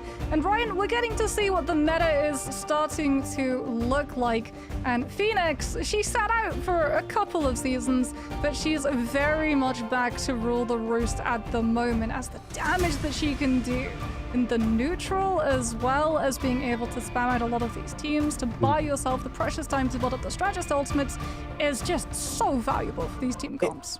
It would have been like, it was strong enough when Torch was good, but now the Torch has really fallen off the meta. It's almost given more real estate for the Jean Grey to find that success. And when you have characters like Rogue, I think too, that is just such a dominant force in the front line, it just gives so much freedom to the strategists to build up those ultimates, as we saw with the Loki and Gambit. They can do it very, very, very, very, very quickly. But then also, yeah, the Phoenix up in the sky, people are too busy dealing with the characters that are against them at that face level. But here, I wonder how much the draft is going to change too much, as Dixon Myers able to win out on Celestial Husk, and it is going to be Halls of Djali that we're going to see from Please Academy. And yeah, we know. We know. Yeah, Daredevil gone. Star-Lord getting removed before Hela is an interesting one. I would imagine Dixon Myers are more than happy to let the Phoenix through, as they were the ones benefiting from just the sheer amount of pressure that KCRT was bringing to the team fights when Please Academy had to invest so much just to guarantee that they managed to eliminate the Phoenix before the ultimate came through, when the meter M was also up in play. And then because of all of that attention, there was so much less pressure on 3 hours of sleep, who just popped off insanely well with those Kraken impacts coming through, as we get the save onto the Loki, but this time the ban onto the Gambit. Now, for your strategist lineup, does that mean that you want to go for the Invis woman here and play a 2-strategist backline where you have so much sustainability against dive, but you also have a lot of really good resources and setup for your duelists with things like that Guardian Shield placement? Because so far, both Phoenix but also Hela are currently untouched in both the ban and the save drafts. So we could well see Hela make it through in Hall of Dejalia as well. And this is one of Hela's strongest maps, given the long line of sights that are very much unbroken. Yeah, certainly on the second point on defense, which is what Dixon Myers is going to be working through. I'm sweating every time I said the name. The Mantis is going to be protected. You've got the Gambit. We've seen this a little bit before as well in that last series too, Moxie, of like the Loki being protected and then the Gambit being banned out. I wonder if it's just sort of like a bit of a bait play of seeing if the other team could be the ones to force out the Gambit ban, even though you still want it yourself. I just would have assumed it would be the other way around, of like protecting the Gambit and then banning out the Loki so it doesn't get too out of hand. Well, the thing about Gambit is that he plays fast and aggressive, right? The thing about the Invis is that she plays much slower because you're not purposely diving with the rest of your team, nor does your ultimate actually move with you. So it can be a little bit easier to be able to punish Invis boundaries for how static they are and also how much they have to be around the point. It's fully on the point or potentially slightly off of the point from your side onto the point is very much the golden rule of thumb for ultimates like Invis boundary. And then when Loki has no choice but to copy the Invis, that rule then applies to him too, so you actually get the opportunity, even with the increased slow effect, of being able to disengage it. As opposed to the Gambit ultimate, you have no hope of disengaging it because it literally does everything, including throw the kitchen sink at you with faster movement speed, which you have to be able to mirror the ultimate with, because you're definitely not going to be able to outrun it. So do you think it's almost kind of like the game of like protecting the Loki and then banning out the Gambit is like you want the other team to protect the Invis so you can play it themselves? Yeah. You just like it's MSC and everything is universal. So it's like pick your poison, right? You either play tempo, hyper aggression with Gambit Loki lines, or you slow things down somewhat and get to play for the push and pull, haha, of Invis. Yeah, I mean, that force physics certainly works at like a top-down level too, it feels like, but maybe Police Academy feeling that that's what they want to try and do in this matchup. The things were just a little bit too fast on Celestial Husk for them to deal with when you have got the Gambit and the Loki in play. And especially with them attacking first, they have to be a lot more deliberate in how they're taking these fights. Forcing out a Bulwark is nice, as well as the regen domain, the attack inside of Police Academy. Forcing out some big stuff, but Elimination's not quite creeping in just yet. Dixon Myers holding on to this objective as much as they possibly can, with the jump down from Ben Frank Jr. to be able to actually get the picks on the Rogue. Yeah, and guarding that space as well, that normally we see Phoenixes occupy that side perch, and Dixon Myers doing a very good job of making sure that the attackers don't gain a crossfire to be able to pressure them when they try and stabilize the rest of their team behind those vanguards on the slope to make sure that they still have feet on the point, but also positioned with the strategists to play and use their ultimates when they push into that recontest spacing. As we get to see, right? Invis boundary invested. For Invis boundary, everyone farming the strategist ultimates before they fully claim full fight, and it's just going to be sustain versus sustain. Stun coming through from the Eye of Agamotto to two players, one of which was Mikey, though. That does bring out the Soul Resurgence, able to just keep the attack inside going, but they've made zero progression on the point. A minute and a half gone. That should be enough. Invisible Boundary tried to be put on the cusp of the objective to keep contesting it, and it is working. There's two players dipping in and out from Dixon Myers to be able to try to contest this one. Nothing has gone Police Academy's way, and this fight has been ever present. This is without the Gambit as well. We were saying that these fights are just going on too long. Now finally they've broke through to get something on the board. They're not playing for a draw, but they really want more than this first point. Oh, and the portal as well. KCRT is able to, with the lifeline of Ensong Inferno, throw themselves onto the point, guaranteeing the portal recontest comes on through from the side of the defense, then use Ensong Inferno to keep their health up and break through all of the shield progress of Please Academy. And it comes at the cost of the Soul Resistance having to be invested, and we get another iteration of the bullfight. But Please Academy do have higher damage output as well as second stages of Strategist ultimates, so should be able to see themselves through unless they lose out to the Kraken Impact. Out comes the Loki copying the Mantis this time around, actually, as we get Yotzi now being grabbed out by the Diamond Form Carbon Crush of K and slammed into that wall with the spinning kick, meaning that 3 hours of sleep didn't manage to really find the traction with the Kraken Impact that we're so used to seeing. Still a contest, though. It's holding on for dear life as the Meteorium is going to be used, and the fight back is still good. 3 hours of sleep is able to keep these fights going, not even off the back of the Kraken's impact. He's 2/3 of the way of having it back. But Police Academy now need to try and reset. Only a minute left on the clock. 87% progression, which is something that Dixon Myers needs to actually try to push past on this attacking side, and they would be taking the series 2-0 if Police Academy cannot get one final push. They've got 4 ultimates, Moxie, to work with. They just have to string it all together. Yeah, they lost AJ. That was the moment that they lost the fight. Losing the Magneto means that they had no way of justifying investing Ensong Inferno. And then Dixon Myers really staggered out as many eliminations as they could to burn out the time bank. Loki is going to go for an aggressive copy onto the Invis woman. Out comes the Kraken Impact. Dixon Myers investing everything as AJ slows it all down. No Kraken Impact follow through. Everyone had to play safe around the threat of that Meteor Am. And finally, Please Academy are going to be able to get back onto that point and continue putting pressure onto Dixon Myers. There's no Strange Portal recontest. Instead, it's going to be onto 3 hours of sleep to try and touch on that Venom, but the swing isn't in time. And Please Academy are finally able to pick up that last tick needed to head into second. A lot of good work done from the defense of Dixon Myers, just because it's like able to hold on. But this is where some teams can really start to slip up, of just losing out players early, especially in these neutral fights. That's why Romanji's pushed up so far. If he can get a pick, that really allows this attacking team to build up and snowball and maybe take a second point very quickly. The Rogue is going to try to dash it in to push him back from this position. And there's not too much that could really hop up there and peel for the pressure that Romanji wants to try to put in. Most players on Police Academy are a bit more tied to the ground, seeing if they can find a little bit of this burst to break through. And the Psionic Seduction used to try to stop ultimates coming in, but the Meteor M is able to come through and find a pick onto the Loki playing the high ground.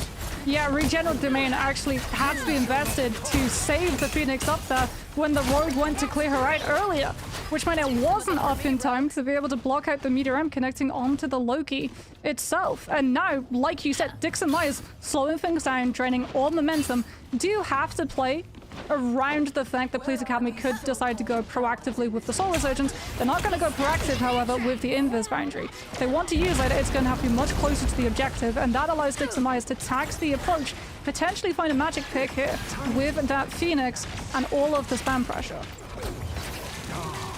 AJ is taking a boatload of damage, forced to use the Bulwark on the Iron Curtain, and just gets the pick. He's very close to having that Meteor M, and you've got all of these strategists just underneath him. He's ready to slam it down on the ground, and Regen Domain used on their side. You've got an invisible boundary that's just tied in right onto this corner where the payload is starting to slip through. But big dedications, not amounting to too much as a copy comes in to get an invisible boundary on both sides. The Venn diagram right in the center is this payload that still Police Academy wanted to go through. 4 players briefly stunned from Police Academy just with that connection, and it allows the Rogue to find a pick off the back of the Ensong Inferno. But Dixon Myers, they're holding on with the Heartbreaker, trying to cut through their opponents, and every time it feels that the attacking side of Police Academy have something to work with, Moxie, it's instantly deleted with this synergy. Yeah, I mean, Regen Domain, and then, like you said, Rogue Heartbreaker coming on through. And it's going to be heartbreaking for Police Academy, who, yet again, have no choice but to swap onto that Strange, because we're about to go into overtime, and they need to be able to regroup, but they're not going to be able to do that with no way of preventing this Phoenix pressure from coming on through. So instead, Strange Portal is going to be invested on the left side of objective, forcing KCRT to have to go aggressively up onto that high ground, potentially be more vulnerable, as out comes the Meteor M looking for the slam dunk, finds the Strange, No strange shield to be able to block the Sonic Seduction. And Dix and Myers are going to be able to charm everybody. The disruptive nature of that Emma ultimate and just being able to remove the blanket of the strange shield that could have been able to save Please Academy from it meant that no one was in a coordinated position to keep overtime flowing. Yeah, Please Academy just banging their heads against a brick wall as Dix and Myers were able to just have such a strong defense and win a lot of these fights incredibly cleanly. Just, it was Navi-esque, considering that we saw them earlier, of just 2 players down, able to stall, able to use big abilities, even ultimates, in a smart enough way to delay more time, like the portal play with the Ensong Inferno, like you mentioned. Really goes to show that even though we've not seen any of these players on broadcast, we've definitely never seen these teams on broadcast before, in Ignite, in MRC, no matter what, it really is like how good people are getting, even at the sort of like tier 2, tier 3, tier 4 level, to pull out plays like that.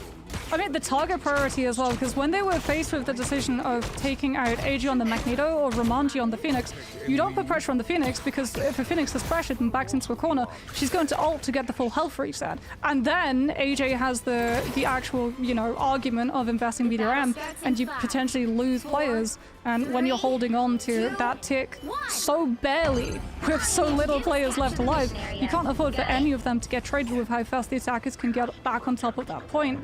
So by prioritizing the Magneto, harder to eliminate than the Phoenix with the amount of health that he has, but much more valuable of a target to be able to impact the fight afterwards. As, oh my goodness, there is the impact of the Loki bust from 5.0, increased damage coming on through of the direct hit on the Doppelganger. Loki reigns supreme against the Phoenix. Yeah, simple geometry to connect on, and you've even got Romanti being able to get some of these picks too.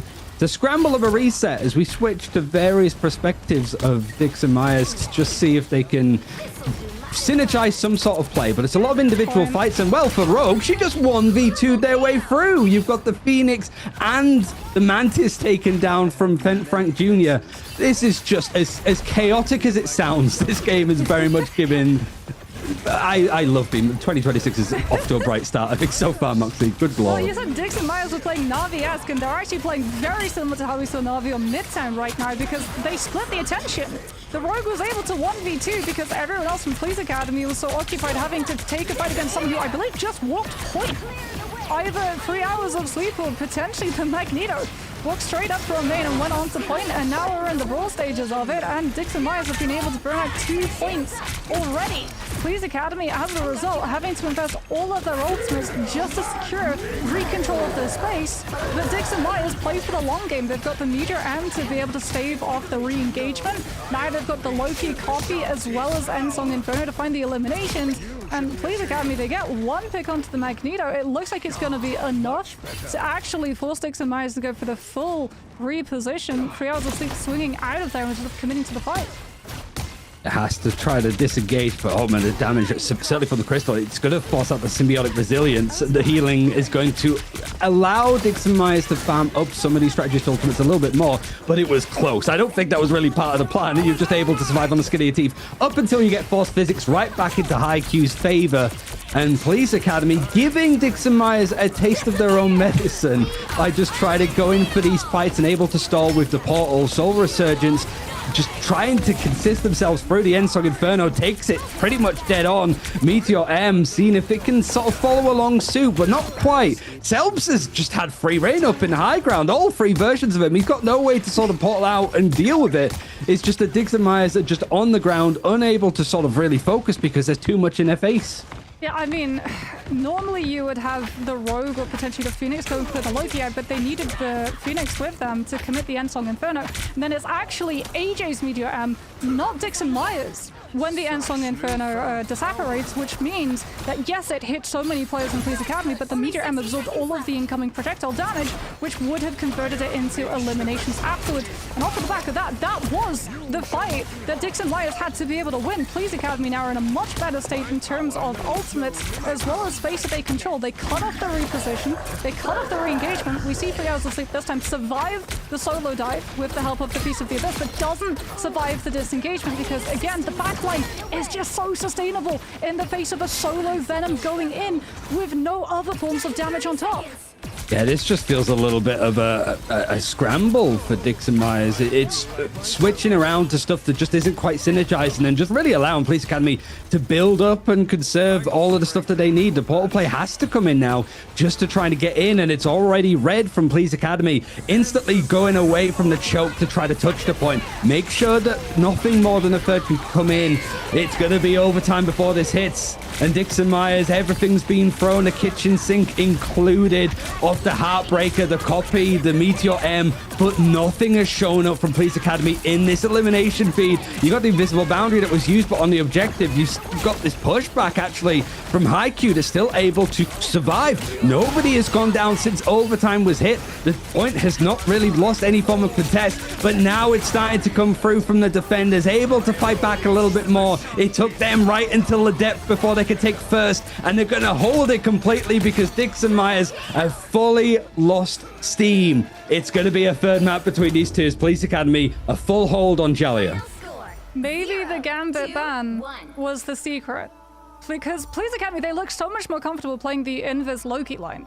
With the Mantis as well, to make sure that you have so much damage output to win the lane fights. Because that was another thing, like when Dixon Myers were trying to go for those split pushes, they didn't happen at the same time. Normally what you want when you split a team is that you literally draw attention one way and the rest of your team at the same time, it's always 3, 2, 1 communicated, move forward so that they have less attention on them. But because we had the disparity of that Mantis coming on through and adding more pressure when Dixon Myers wanted to go for the split commitment, when they actually sent one player in, like say the Venom, right, 3 hours of sleep, going in, it was never timed at the same time as the rest of the team taking space somewhere else because the Venom had to get out immediately. If you're wondering why Venom is seen less and less in terms of the meta, it's for that reason. And as well as that, things like the Psylocke falling out of favor because without the follow-up damage, Venom just doesn't have any of the threat to him. You're not going to be able to find the elimination. You're not even going to be able to draw time for the rest of your team to get something done elsewhere.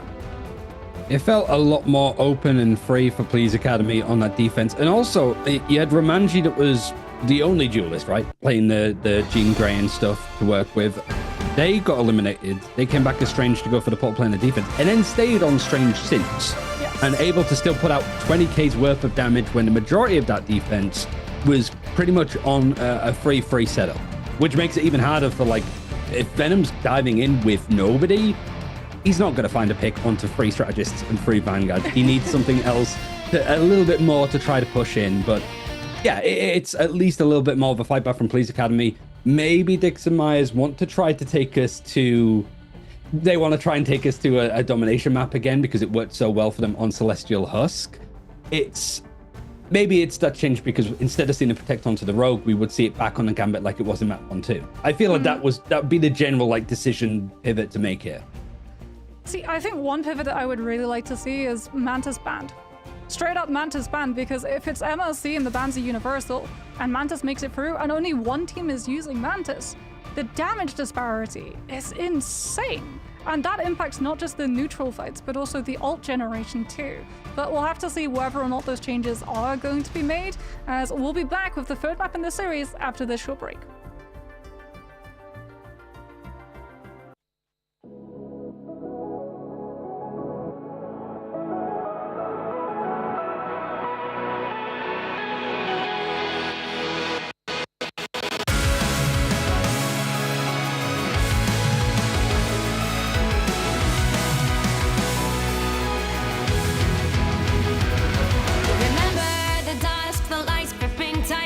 Trapping all those fighting souls, but yet across the world I see you standing in my way. And remember the time, the place we used to fight like the sun and moon. And I wonder if ever there was a time that we were friends. The night has fallen, shadows looming, and yes, that time has come for me to seek you out. We are standing now for our last reunion. Break the chains, find your way, come fight me.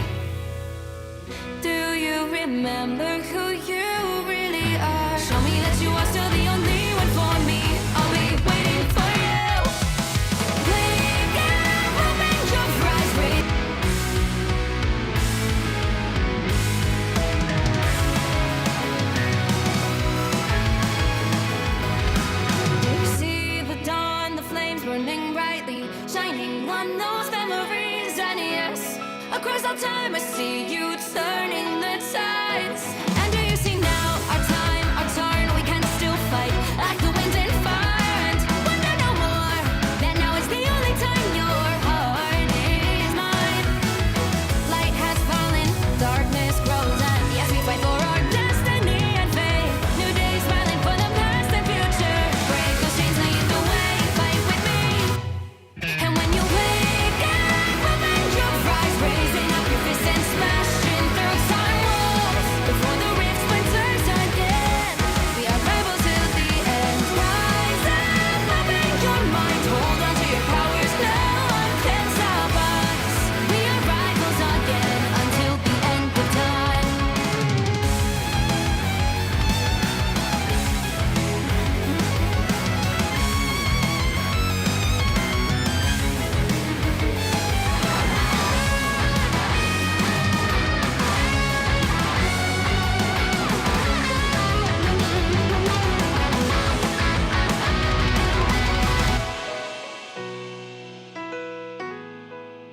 Show me that you are still the only one that matters for me. I'll be waiting for you. Wait up, open your hands, holding on to your heart. Look inside you. Can you feel it? The sparks in you. And it up, unleash it all. Wake up, open your eyes, raising up your fists and smashing through time walls. Before the rift splinters yet again, we are rivals till the end. And rise up, open your mind, hold on to your powers, no one can stop us. We are rivals till the end of time.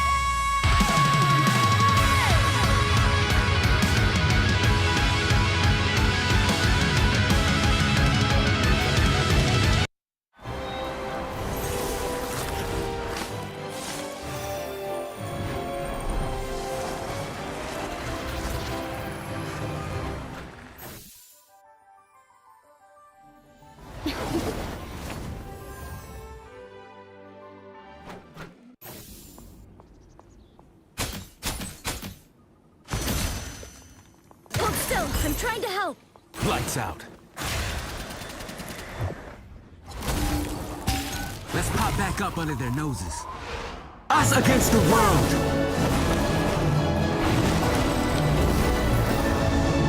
My time to shine.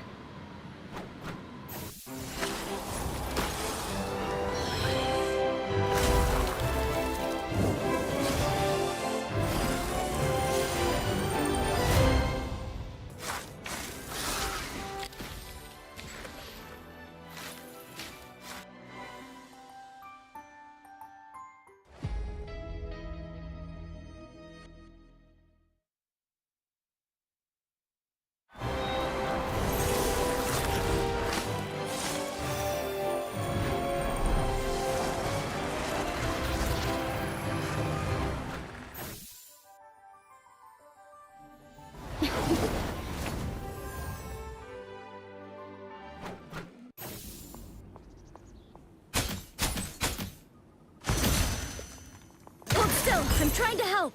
Lights out. Let's pop back up under their noses. Us against the world!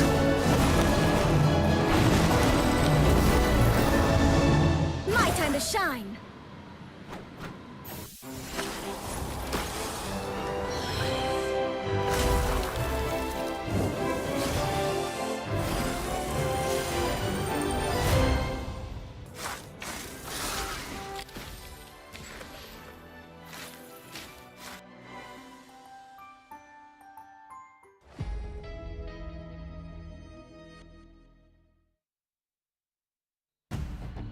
Fair to say, Moxie, that for EMEA MRC that we're seeing so far at the end of Season 5, it's the best series that we've seen in 2026 so far.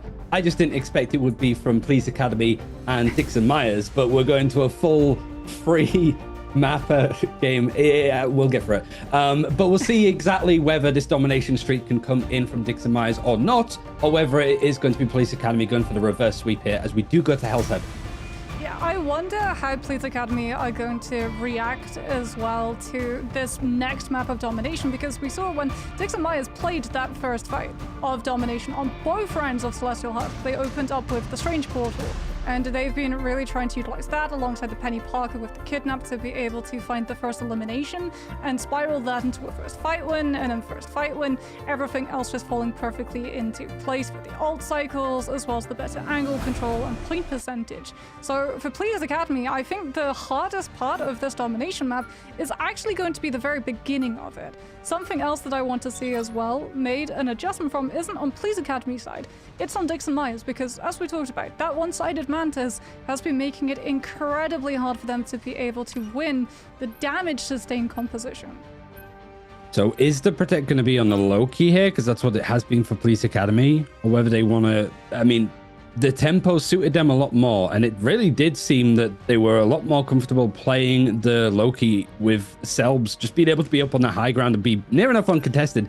But it does help when you have got the other strategists to work with. Speaking of which... they have gone for the Protect onto something that, yeah, they were probably feeling was going to be one of the later bans that we saw in the draft.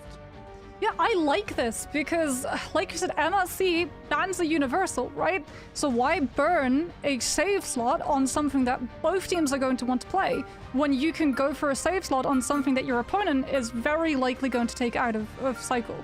This is a really smart adaptation coming on through from their ban structure, because there's no way for Dixon Myers, if you've been practicing this current meta and scrimming, you've always had a Loki or a Gambit at some form in your compositions. So you're not going to remove both.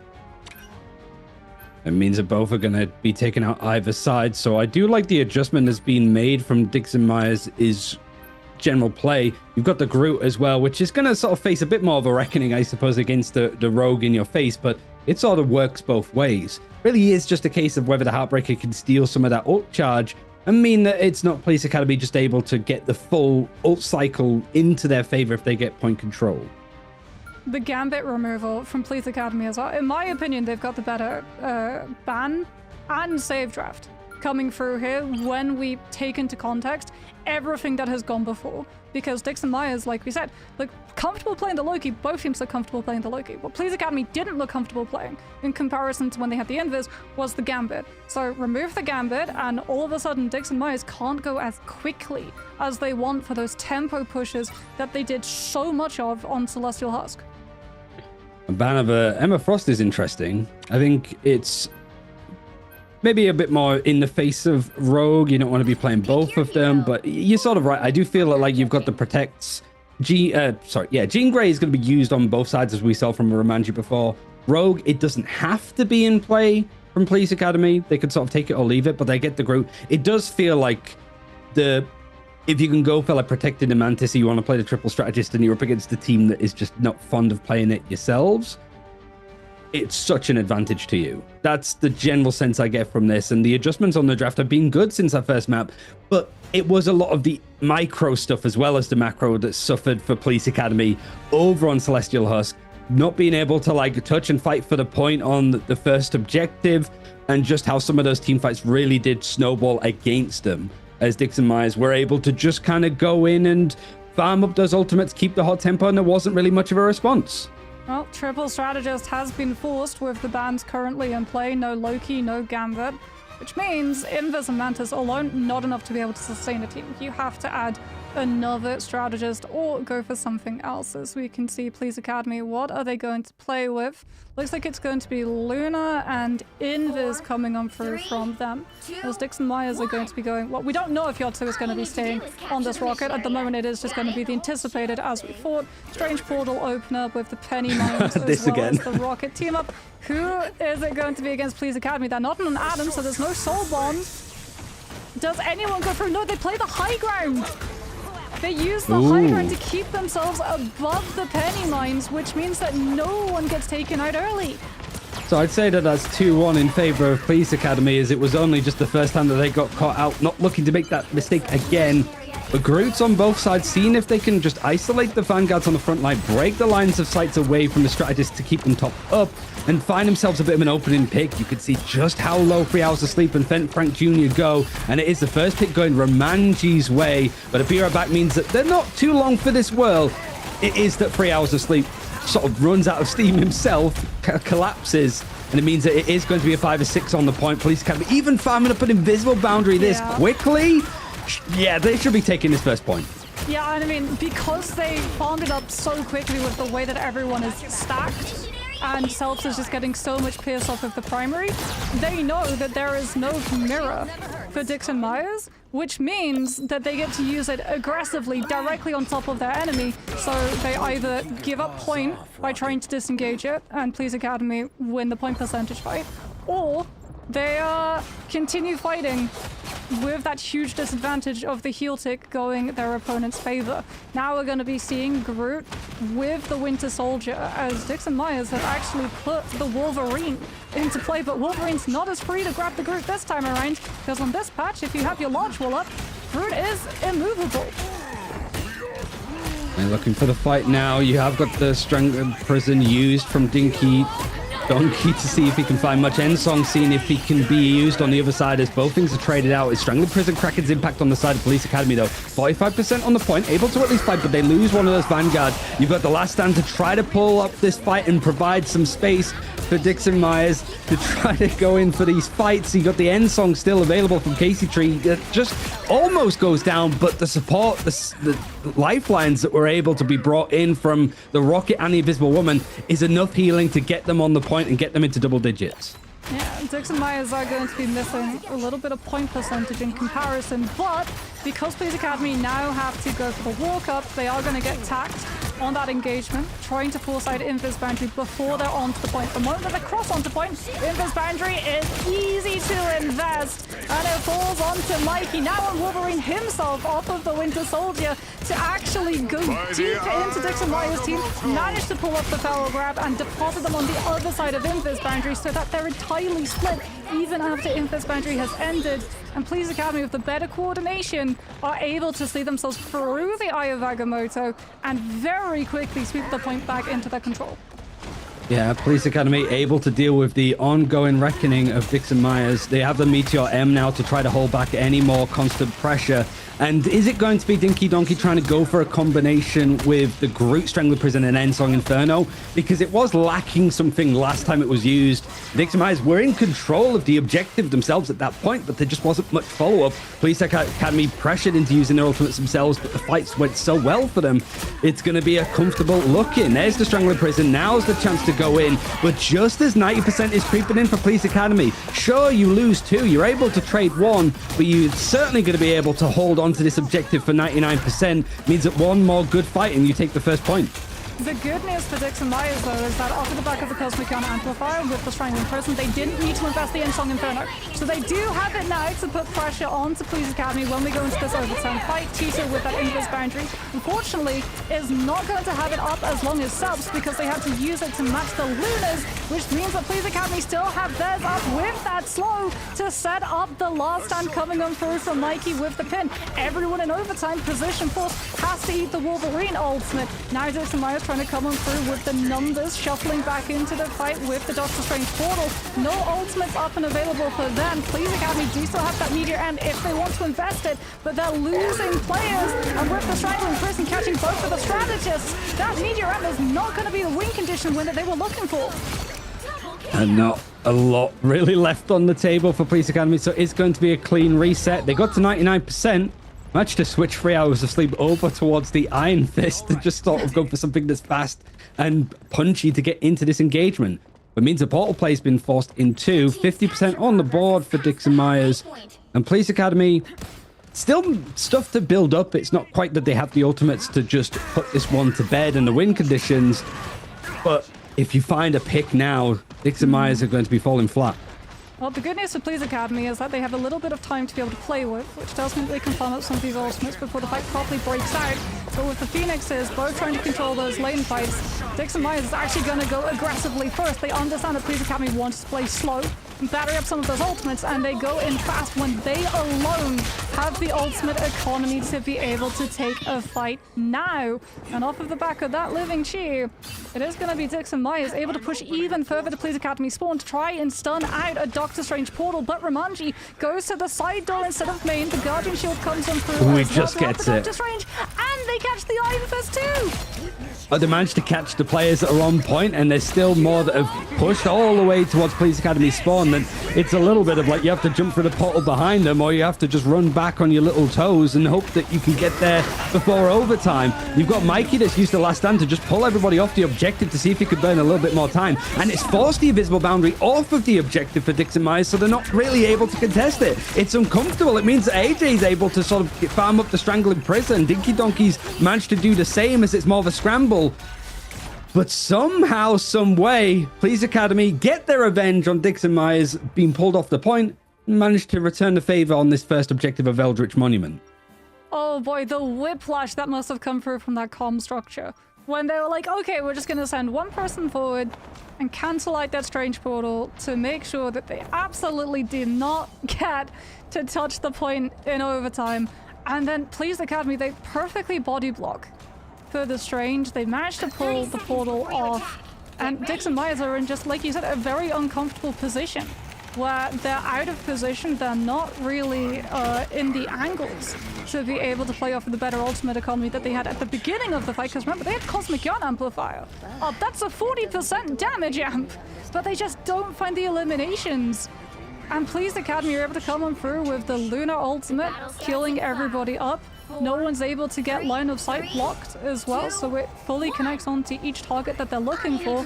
And off of the back of that too, Selbst has Invis Boundary still up for this first fight, which means that Please Academy have such a huge advantage to being able to survive any aggression coming on through from their opponent. Mikey can just go straight on to point without a warrior in the wall, because they don't even need to play slow to build up a strategist ultimate before they're ready to take the fight.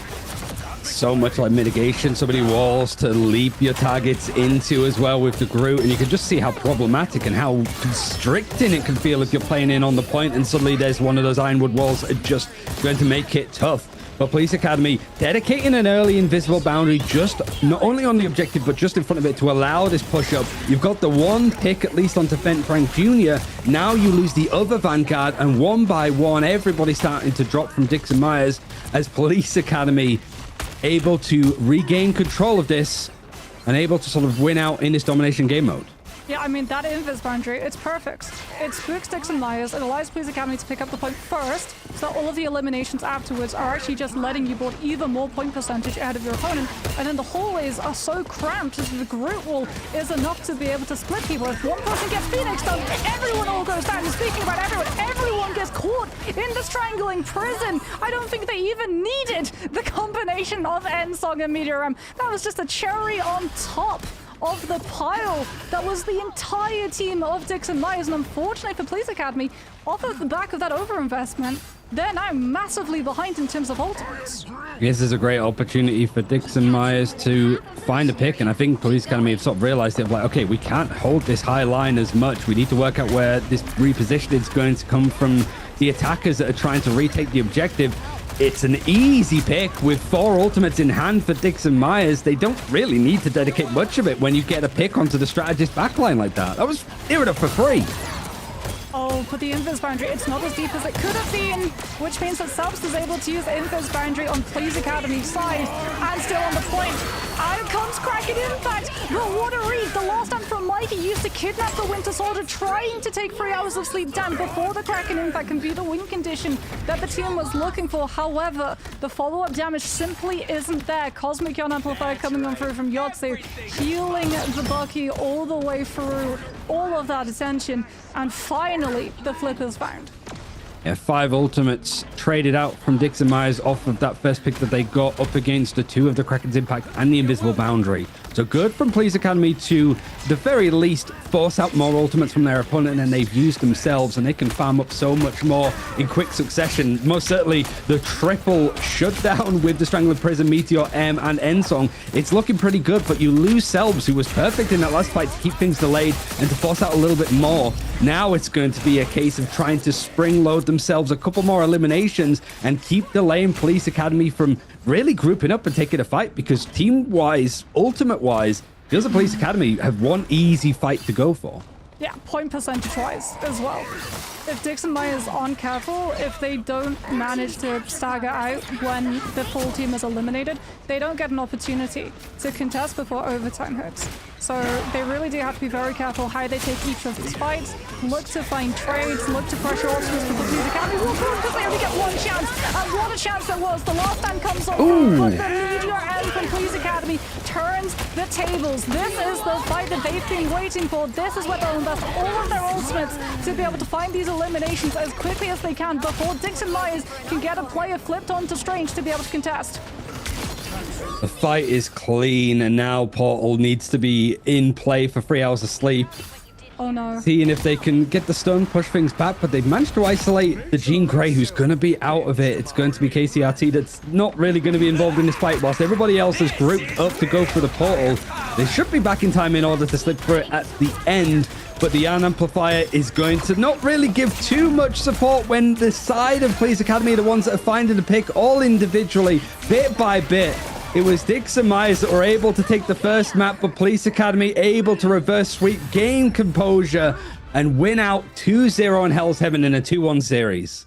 Yeah, Cosmic Yarn Amplifier comes on through from Dixon Myers, but because they didn't have the Phoenix with them, the damage amp is just not enough to be able to translate into eliminations on Police Academy side.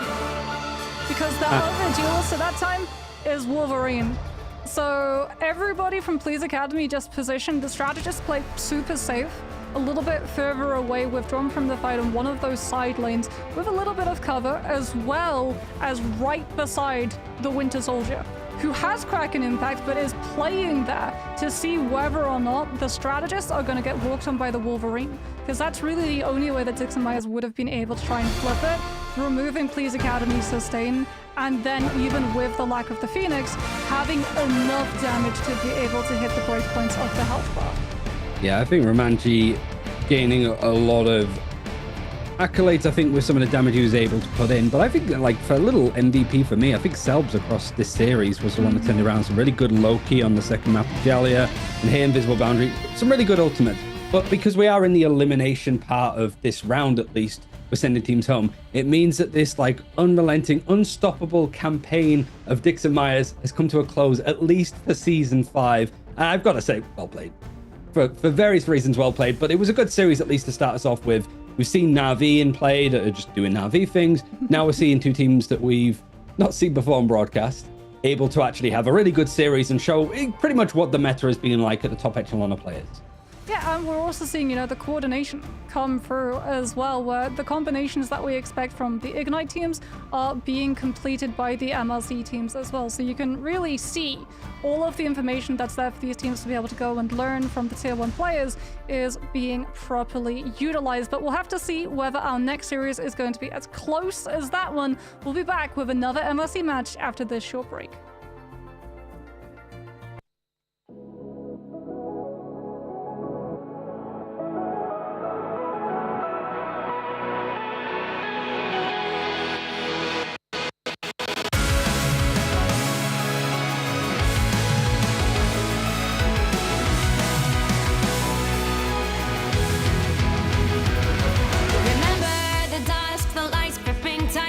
Trapping all those fighting souls, but yet across the world I see you standing in my way.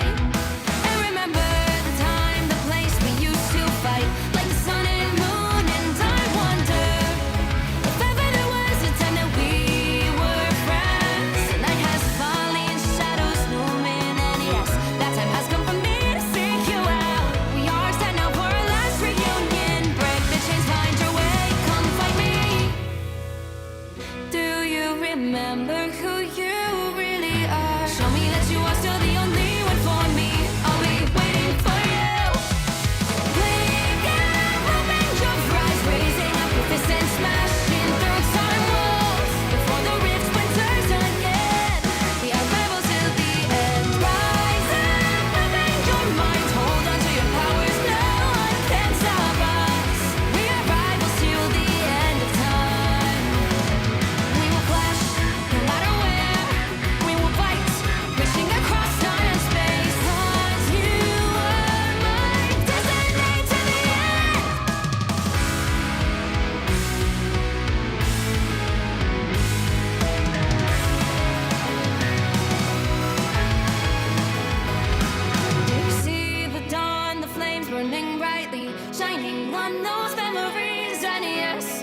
across all time, I see you turning the tides. And do you see now our time, our turn? We can still fight like the wind and fire. And wonder no more that now is the only time your heart is mine. Light has fallen, darkness grows, and yes, we fight for our destiny and fate. New days smiling for the past and future. Break those chains, lead the way, fight with me.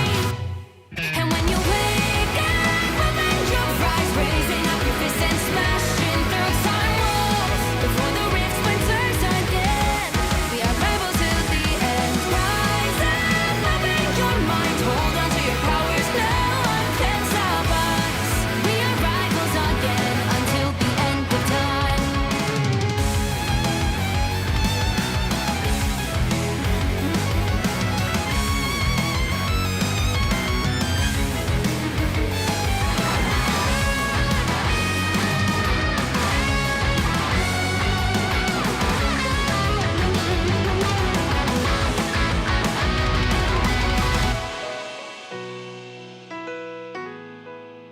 Show me that you are still the only one that matters for me. I'll be waiting for you. Wait up, open your hands, holding on to your heart. Look inside you. Can you feel it? The sparks in you. Ready to unleash it. Wake up, open your eyes, raising up your fists and smashing through time walls. Before the rift splinters yet again, we are rivals to the end. And rise up, open your mind, hold on to your powers, no one can stop us. We are rivals till the end of time.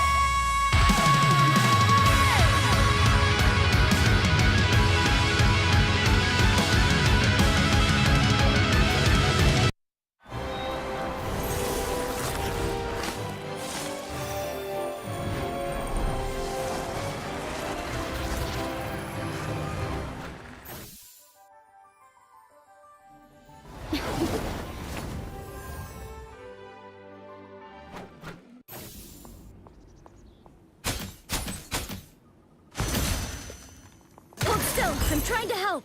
Lights out. Let's pop back up under their noses. Us against the world!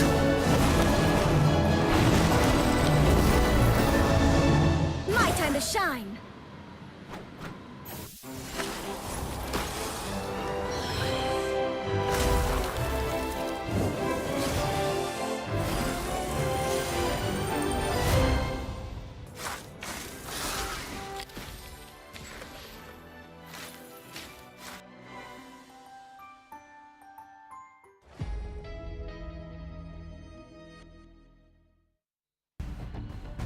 Hello, everybody, and welcome back to the Marvel Rivals Championship as we get ready to head into our third game of the day. Is this going to be another free mapper series, Ryan, or do you think this is going to be a 2-0? Ooh, hard to say because we're sort of looking again at the because usually sometimes, right, we do MRC over 2 weekends, having 4 broadcast days, kind of like we are at the moment. Most times we tend to do the last 2 days, so we do get to see like familiar names and stuff show up again. But because we're like on right at the Brett in an MRC, which a lot of teams, you know, like Virtus Pro are taking it easy, taking a bit more time. People are away, right? We've got Lion Pro that was filling in for Insomnia on holiday. So there's a lot of people that are still waiting to come back for MRC Marvel Rivals. So we do just get to see a new breadth of teams and names, and it's good practice for us, I suppose, with some of the names that we've been given, some tongue twisters. But we get MNC Society versus the Glanton Gang, as I would imagine the last game that we're going to show on broadcast for round 7. So these are still elimination games before we start to look at what the upper bracket is doing and some of those names that we have seen frequently in Ignite. Well, the Invisible Woman will be true to her name and will not be seen as we head into this round of Celestial Husk.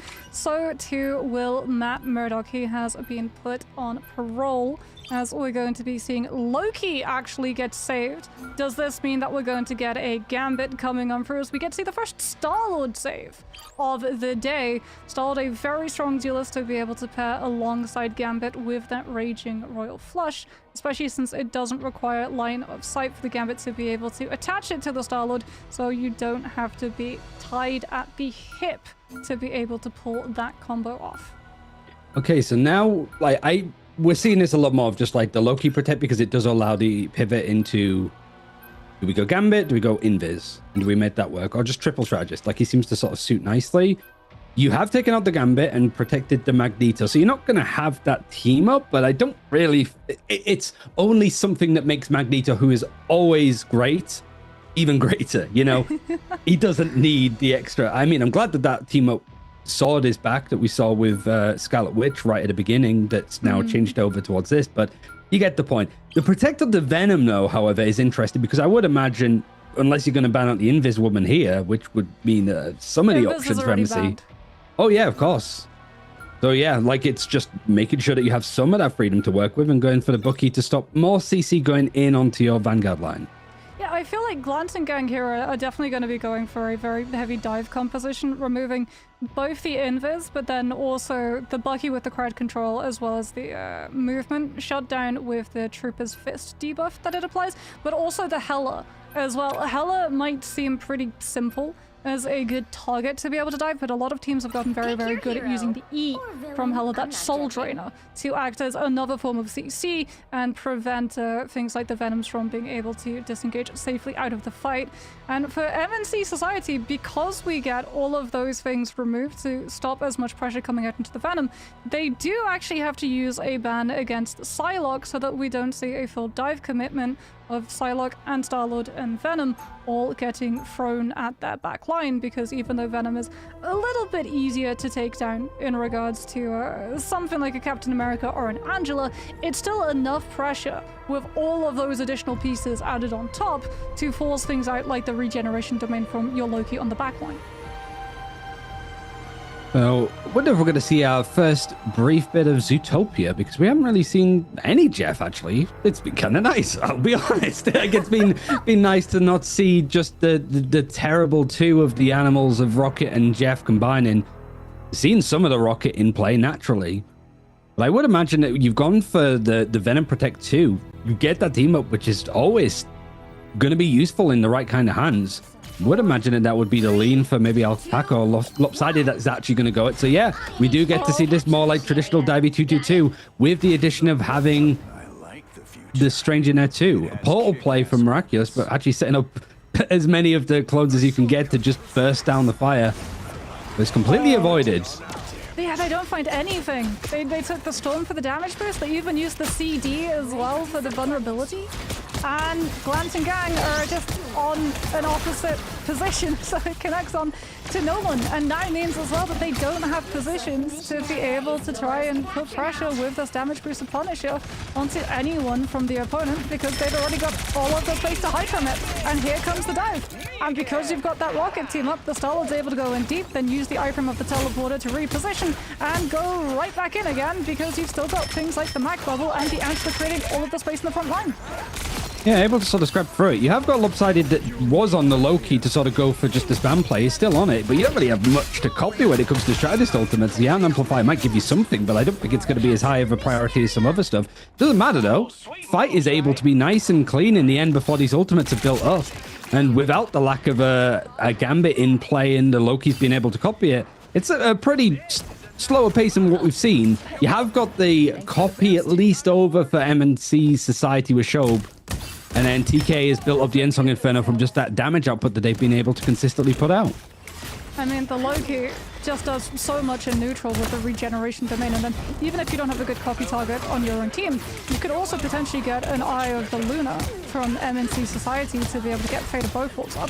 MNC Society might want to go fast here with that one-sided Loki copy, but unfortunately for them, they're facing down the barrel of Meteor and Ensong Inferno, which means that Glance and Gang actually get the opportunity of holding up a God of Mischief himself, and they go for the Cosmic Amplifier so that they get the damage amplified onto the Meteor and the Ensong Inferno, which means that MNC Society just have no chance. And even if they're able to survive that combination, they've got to deal with the Galactic Legend coming on through. That fight was so one-sided, they didn't even get the opportunity of boarding a second Strategist ult. I mean, yeah, didn't need to. I mean, there was so much offensive capability that even without the damage boost, I think that would have been scary enough. But you got a Heaven's Retribution and the original Yan Amplifier to just sit back on and be pretty with. 2/3 of the way done for Glance and Gang. MNC Society, seeing if they can pull stuff up. Arrow has been on the Storm, first that we've seen of it in 2026, unless Asia's been picking it and playing it that we haven't quite seen. And there's the combination, like Omega Hurricane trying to see if he can clear up some of these points, and it's not synergized with an ultimate, but more so the position of the rest of the team to force and flush out where Glanton Gang are trying to hold. They still got the point though, as it's about to hit 90%. Ensog Inferno seeing if it can clear the Yarn Amplifier, and as well as the pesky little rodent in the backline. It should be a turnaround for MNC Society, but not until Glanton Gang get it to 99%. Interesting play there coming on through from Glanton Gang. It looks actually like they were fine with letting the Hurricane find the elimination onto Lopsided and actually trade it an entire ultimate with the use of the BRB. Unfortunately for the Loki, he does get taken back with the BRB, but the position is too close to MSD Society's players, so goes down very, very quickly, having been brought back. So we have Angela Ultimate, Heaven's Retribution on board for both of these teams. So MSD Society do have the advantage to be able to follow up with that Luna Ultimate, or potentially, if they want to go aggressive, Storm damage boost, as we get the first investment of Heaven's Retribution actually coming on through from Glanton Gang. Unfortunately for them, they've lost the Starwood. They also went too early, so Ensong Inferno wasn't built up, but what it did do was force MNC Society. They got so spooked with the Agile Ultimate, they invested the Lunas, and now they don't have it to be able to deal through any of the second stage of these ult fights. If we get the Galactic Legend, MSC Society have to use Loki. Able to fight. 97% was for Glanton Gang with all of the early success that they had. MNC Society were able to sort of hold on to the fight as the Venom tried to dive in. Just instantly slapped down to the ground. Is that protect from MNC Society? Not going to be able to be used for much. No portal is going to be there ready and waiting. Glanton Gang getting the point, but they're still sat on 3 or 4 ultimates, I'm pretty sure, at the end there, Moxie. So going into Celestial Codex, that's a lot to make sure that you take that objective first again. Yeah, they did a really good job of reading the point percentage that they were up from in comparison to their opponent, using the Antler Ultimate to bait the Luna, and then full disengaging, waiting for the 10 seconds duration of the ultimate to be over, and then re-engaging with the numbers to be able to concentrate on specific people who were chasing after them, trying to take advantage of the time frame of both the Luna's damage boost and the Storm's damage boost. That they didn't actually need any ultimate. They just had all of the incoming pressure with both the Phoenix and that Starlord, and like you said, it's now allowed them to still have access to 4 ultimates, soon to be 5, when we combine Cosmic Yarn Amplifier, because Alpaca is going to be able to build it up insanely quickly to all of the incoming pressure coming through from MNC Society side. All you need to do is capture the mission area. MNC Society, they went for the portal play last time.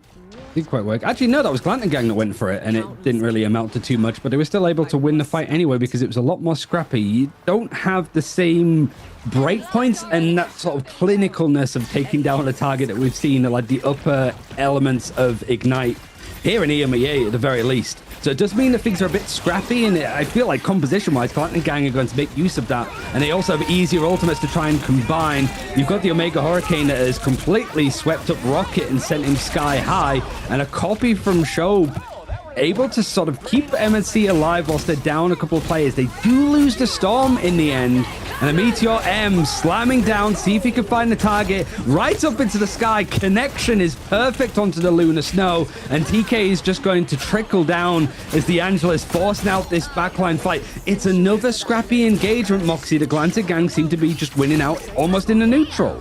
Yeah, Lopsided that time went for the God of Mischief copy onto at level, which meant Luna, they got the 40% amplifier coming on through from Fate of Both Worlds onto that Meteor M. The connection was just instant elimination. MNC Society now, they're going to go back to the drawing board.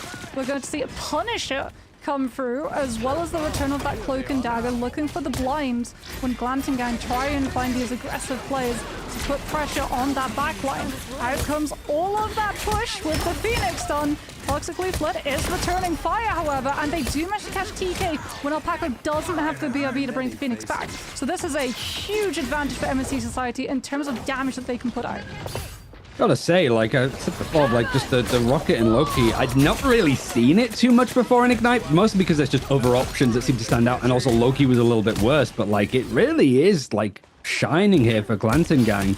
Just that combination in of itself. You got a Yarn Amplifier to just sit back on when we start to see MNC Society regroup, but it's deja vu from the first point of this map, Moxie, is just Glanton Gang winning out these fights without big dedications. MNC Society are going to build up some big combinations, and I imagine take the point, but it's going to be like 70, 80, even 90% again.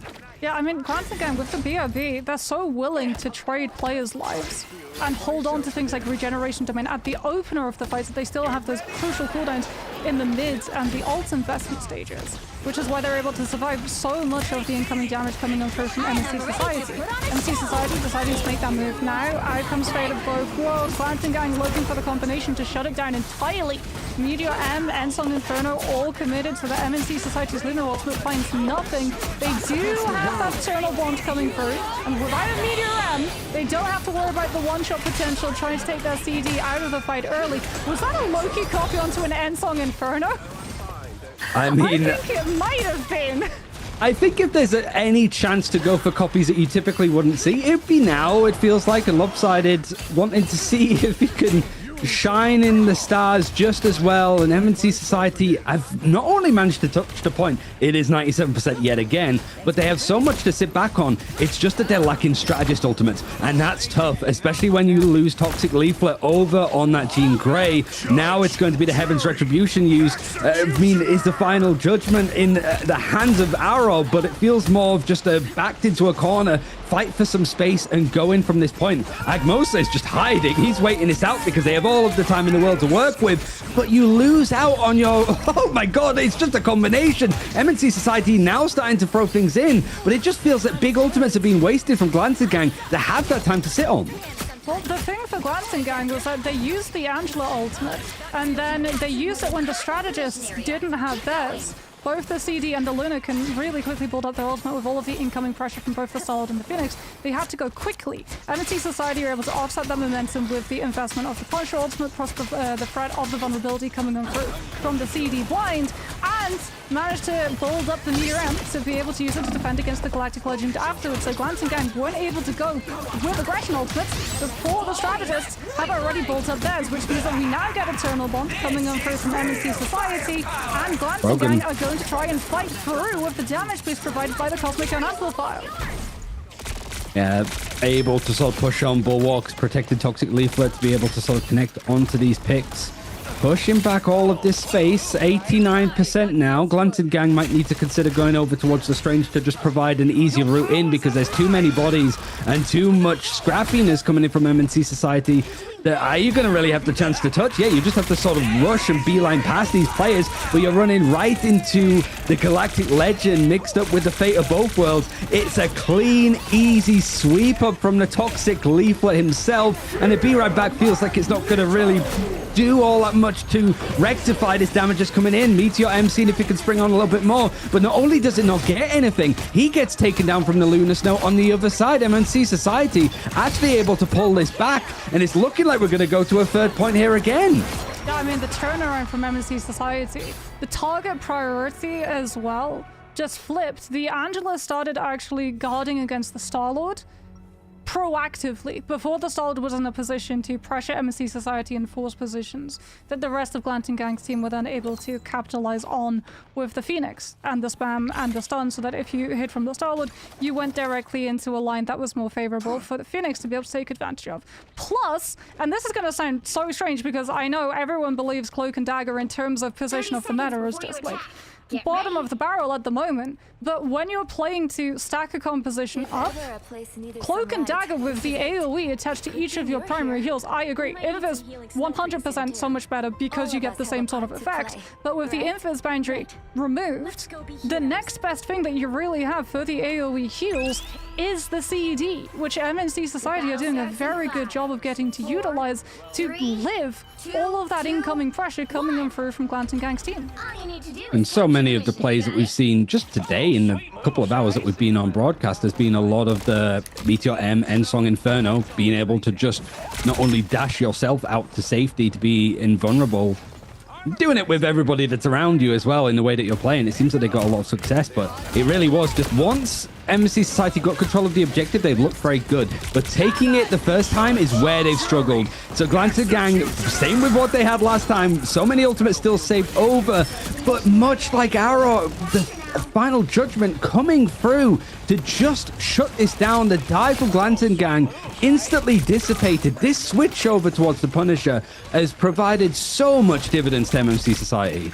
Yeah, they get no value with the Antler ultimate. They can't push it because even if they had something like the God of Mischief open, one, they would have no good line of sight on main strategists to be able to copy because the Rocket Customer can't amplify. The healing output is not enough to go stand up to that incoming damage.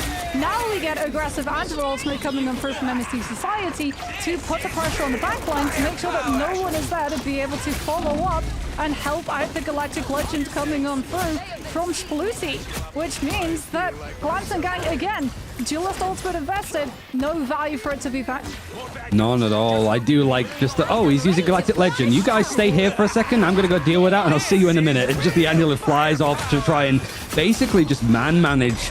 Make sure that the Star-Lord can't get too much free reign up in the sky. But how much that Microlus even has been able to actually do in the sky to do both jobs is good. But unfortunately, not able to just wing out for an intimate portion of time. It's going to be Glanton Gang able to sort of fight back in the end with some big ult dedications. Now it's MNC Society only on about a third of the way here, and 50% of having another Punisher ultimate to go. Yeah, and now it's going to be the true tough task for MNC Society. They can try and break through with Galactic Legend, okay. Or they can punish the overextension from Spluty, who I think was relying too heavily on the team up with the Rocket to be able to teleport back. Just gets caught a little bit too far forward and does get traded, however, with Toxic Leaflet going as aggressively forward with the Galactic Legend, looking to take out the Rocket and remove the BRB threat coming on through. And off of the back of that, and a very well invested Heaven's Retribution from Malteser, Glanton Gang actually hold on to a fight that began pretty poorly for them. Yes, Glanton Gang able to find the pick. They were scared off of from the Galactic Legend, even losing a player. But I mean, it's been such good plays from both Angelas, but Malteser certainly getting the accolades both in the elimination feed, but just the impact of pulling people into those spots that the rest of Glanton Gang could just make sure and confirm the elimination, that no support can come in. And now with this final judgment, you've got the ultimate from Cloak and Dagger ready to go. Eternal Bond is going to see if it can slip through and provide some space to anti-heal a damage boost. Yeah, it's just going to be an instant response. Yeah, here should be the response of the Meteor Ram against the final judgment, considering you don't have to hold it against Galactic Legend. Looks like it was broken before it was able to connect onto the Punisher to prevent that final judgment from coming through, though. And that coin flip now means that MNC Society have a very good position. A little bit onto that point, but now face down the Galactic Legend coming up for Glanton Gang! And from hiding against it, they go directly into the space of Endsong Inferno. And that should be, they just have to deal with this Lunar ultimate. Glanton Gang able to find the eliminations before the Strange Portal can fully come through with a solidified defense, which does mean that they just have to deal with one player. No, the body block from the Angela directly interrupts it, and MNC Society are denied any opportunity of touching. And Glanton Gang touch and go on Celestial Codex with the Punisher swap up.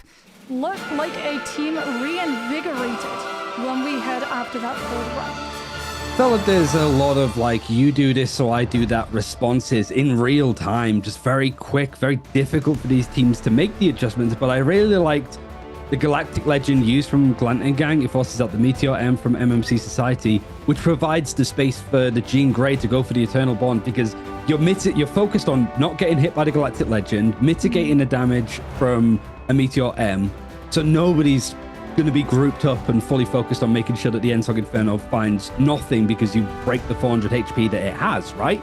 It really did feel like I have a window here to use, and I think TK used it terrifically. 30 and 4, not quite the final hits demon, but the damage output that they were able to do against these kind of compositions, it speaks for itself. 10k higher than what Spiyuti's been able to do, and like almost 15k higher than what Arrow was doing on the Punisher. But you also have to remember as well, for MNC Society, the Vanguard lineup that you can see here in the replays, right? Magneto and Angela, one of those Vanguards is far more selfish than the other when it comes to shielding And when MNC Society lost control of the third round, the moment that they lost a fight, the amount of incoming damage that they would take and potentially players that they would lose on rotation just off of all of that incoming damage that TK on that Phoenix could do in the blink of an eye was a huge win condition for Gang to be able to start regenerating some of the point percentage that they'd missed out on by losing the first fight. Whether or not MNC will be able to regenerate and come back with a new composition and a new answer to Gang's comp, we'll have to see. We'll be back with map 2 after this short break.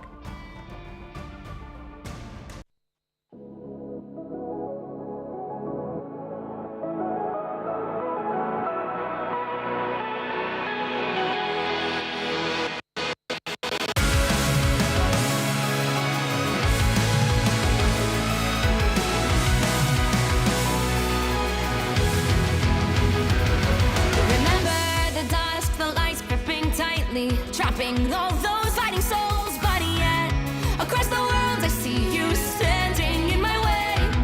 And remember the time, the place we used to fight like the sun and moon. And I wonder if ever there was a time that we were friends. The night has fallen, shadows looming, and yes, that time has come for me to seek you out. We are set now for our last reunion. Break the chains, find your way, come fight me.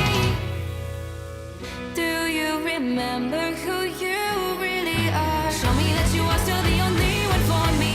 I'll be waiting for you. Wake up, open your eyes, raising up your fists and smashing through time walls. Before the rift splinters again, we are rebels till the end. Rise up, open your mind, hold on to your powers. No one can stop us.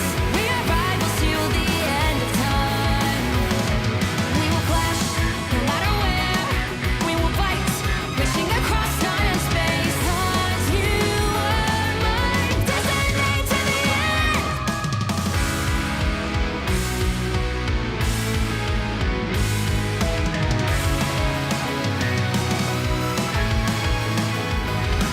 You see the dawn, the flames burning brightly, shining on those memories. And yes, across all time I see you turning the tides. And do you see now our time, our turn? We can still fight like the wind and fire. And wonder no more that now is the only time your heart is mine. Light has fallen, darkness grows, and yes, we fight for our destiny and fate. New days smiling for the past and future. Break those chains, lead the way, fight with me. And when you wake up, open your eyes, raising up your fists and smashing through time walls. Before the rift splinters again, we are rebels till the end. Rise up, open your mind, hold on to your powers. No one can stop us. We are rivals again until the end of time.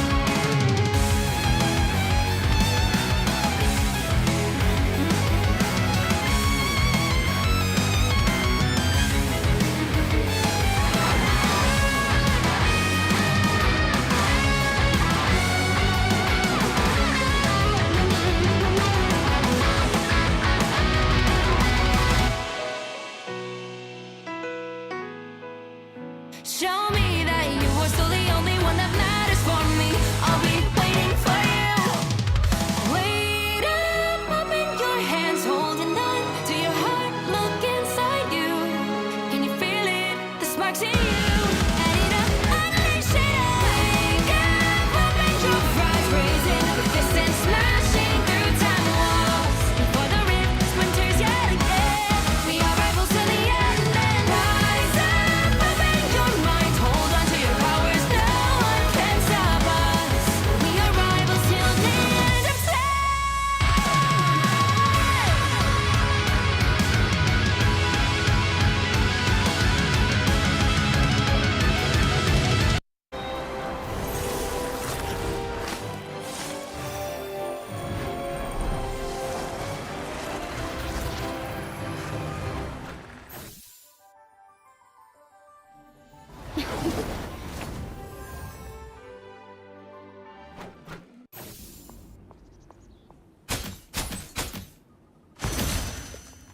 Hold still. I'm trying to help. Lights out. Let's pop back up under their noses. Us against the world.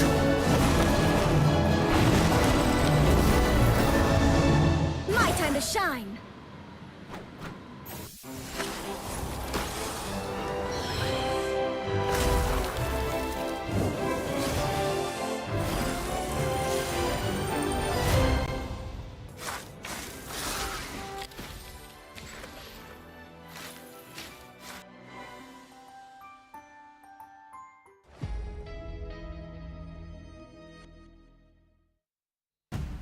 We found a lot of Loki action today so far in MRC. Certainly more than we'd saw towards the end of Ignite, I'd say. And it would be nice to sort of go back home, I suppose, for Loki. And the Yggdrasil's path is going to be the pick for the MNC Society to try and bring themselves back in this series, an elimination game mind against the Glanton gang. What are we sort of expecting with like the oldest map in the game with a new meta mod? I mean, it's a convoy map, so it's highly likely that we get the free just to shave down time. But again, I don't know what strategists are actually going to be left, given that the last time that these two teams went into a ban draft, both sides targeted quite heavily out some very crucial main strategists. We got Gambit getting removed, we got Invis getting removed. We might see Adam creeping his way through so that he can just be there for Soul Bond in those first fights, as well as having the Comic Revival cast to just stall out for time even more, as we get the Daredevil removed on the side of MNC Society, which 100% understand. He's such a strong duelist, but not just everything that he can do individually. The information that he brings to the table just makes it so hard for teams to be able to rotate without punishment. Hella Protect is kind of nice. We've certainly seen a lot of her being removed from the equation, and the Star-Lord is going to be protected from the Glanton gang again, I believe. There was a Loki that was one of the first protects actually in play from Lopsided. So yeah, Glanton gang happy to maybe lose out on the Loki, making sure that that Deep Wrath combination with Namor isn't going to be a factor to deal with. But we saw so much focus going on to the strategists. You've got the two main ones taken out. Do you protect the Loki here, which would be in line with what we saw a little bit on map 1? We'll have to see. I think there are, yeah, I was going to say, it's actually more value if you go for the Angela, because you've still got other strategists in play, and it's highly likely that MNC Society will do the Loki Protect for you. What I find really interesting is that we get the Hella save from MNC Society, which does, like you say, force the Namor ban, so that we don't get the title Dirge team up, but the Hella being hit scan is now going to apply more pressure on the Star-Lord, which in turn is why we're seeing Glanton gang go for a save on a Vanguard, who's going to be able to pressure that Hella so that she's not just staring down your duelist up in the sky. The Glanton gang, they had the Loki before in the last game of Lopsided. They weren't able to get the Gambit, they weren't able to get the Invis, so they went for that group combination. They're not going to have that either this time. So it's going to have to be a little bit of a change up in some of the elements. You still got options, right? Like, I think you sort of highlighted it there of just like the Cloak and Dagger really got some good mileage, I think, from MNC Society. Luna Snow seems to be always a good pick in the right hands in the right moments. And we saw a hover over Jeff, which you do have like the Storm combination on this map. Not as many environmental picks to realistically get in comparison to some of the other convoy maps. But it's kind of like I said right at the start of the day, right? The more characters that we naturally add in, the more non-oppressive the draft system gets, because there's too many characters to deal with. And even with so much focus going on the strategists, there's still some good options. They're just not the S+ tier options that we're used to seeing. Well, Adam is getting a break out of the retirement home, as it is going to be Glanton gang on that defense, playing the free hold. So we're going to have the Adam both for the Soul Bond, but also for the Comic Revival. However, Rocket being banned does mean that if the Adam goes out early and then loses the Soul Prize, he is not going to be brought back by that BRB. As Toxic Leaflet, no Namor, still going to be sticking with that Hella hit scan to be able to put the pressure and play those off angles. But when you're trying to shoot through free Vanguards, I don't know if the damage is going to be enough to be able to find those eliminations, the same way that unfortunately Jeff is a little bit more vulnerable now that his passive has been nerfed. Balance is restored. Yeah. Bunker breaking was the style for MNC Society with the triple duelists that they wanted to go for. Toxic Leaflet was the one that selected the Hella, immediately forced to switch off of it to try and go for the Bucky just because of how Glanted Gang's setup is working. It was their main focus. It was their main protect, and they just can't really make it work currently. They need to break this setup that the free fray is giving Glanted Gang. I mean, I think he was trying to dual-light TK on the Adam, who was also trying to hold the high ground and be able to play above all of the wall line of sight blocks coming on through from these crit walls on below. But the Adam spam pressure is just too much, and like you said, that Hela does fall. Now we're going to see a much more staple of the attacker side come through when it comes to those spawn breaks. Moon Knight paired through, Storm with that damage boost, and Squirrel Girl as well, sending in that ultimate, but it does get blocked off by the crit wall, and then Glancing Gang are able to come on through with an even stronger combination of Groot and Magneto, both at the same time. And MSC Society have to go back to the drawing board, but this time they do it with a combination of their own.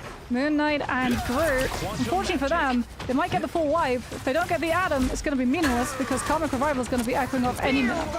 Not to mention you've got portals and such to work with. The Toxic Leaflet goes down as the Hand of Khonshu comes through. And it was a slow build to the Hand of Khonshu because Toxic Leaflet has switched character twice. Now you've got the combination with the Sharknado, and it just doesn't get anything. Glanted Gang just going to bring out the Eternal Bond to try to deal with this fight in the end. That's a big dedication from a slow dedication from MNC Society to get diddly squat. Yeah, and I mean, they used Hand of Khonshu, they didn't use Strangling Prison, which is another reason why that Moon Knight ultimate didn't get exactly what it was looking for. Poor TK is probably still hidden. In fact, you can see the silhouette. He's entirely out of that fight, waiting for the two mites to come on through as Glancing Gang are going to get aggressive, Strangling Prison, as well as the sustainability of Malteser coming on through with that Freedom Charge, allowing everybody to start regenerating those ultimates. So after Karmic Revival is done, Glancing Gang is still going to be in the driver's seat when it comes to overall ult economy. You've got the copy going in, they've got a Mischief going for an Eternal Bond, and now the ultimate Camera Revival, seeing if it can bring back a couple more. Hand of Khonshu is going to be used on where these players are coming from, but it is actually the Eternal Bond from Lopsided that gets the pick onto Toxic Leaflet. So it's the fact that Glanted Gang could be that comfortable to use those ultimates, that they've still farmed up a good amount, getting another Eternal Bond this early on, just as MSC Society, considering that you're playing like Storm, Squirrel Girl, and the Moon Knight, feel like they're behind on like the ult build-ups with this comp. Glanted Gang are just doing well to not take much damage, but they do lose out on TK, who is just going to come straight back with a Life Cocoon. Entire ultimate traded for, like you said, Selfridge coming in through from the Atom, Glancing Gang down at Magneto, but still do have the Eternal Bond coming in through from Alpaca. Malteser does get frozen, however, by at level, but it just doesn't confirm into an elimination, as MNC Society just weren't able to get on top of the capture marker, even through the pressure of the Hand of Khonshu. TK is able to complete the Atom spam damage and take out the Moon Knight, who decided to have the goal to ult him, and MNC Society have no choice. They've finally been able to break out of their spawn hold, just invest ultimates to keep on moving forward. Glanted Gang do not look phased by this in the slightest. Strangling Prison, is there going to be much to go along with it? Not really. Able to trade up picks either side as the group goes down into the hands of Toxic Leaflet. You have got the fate of both worlds from Ed level to see if it's maybe enough to springboard, but the Freedom Charge is going to be used in a response, and then it got a Mischief on the other side to try and hold in.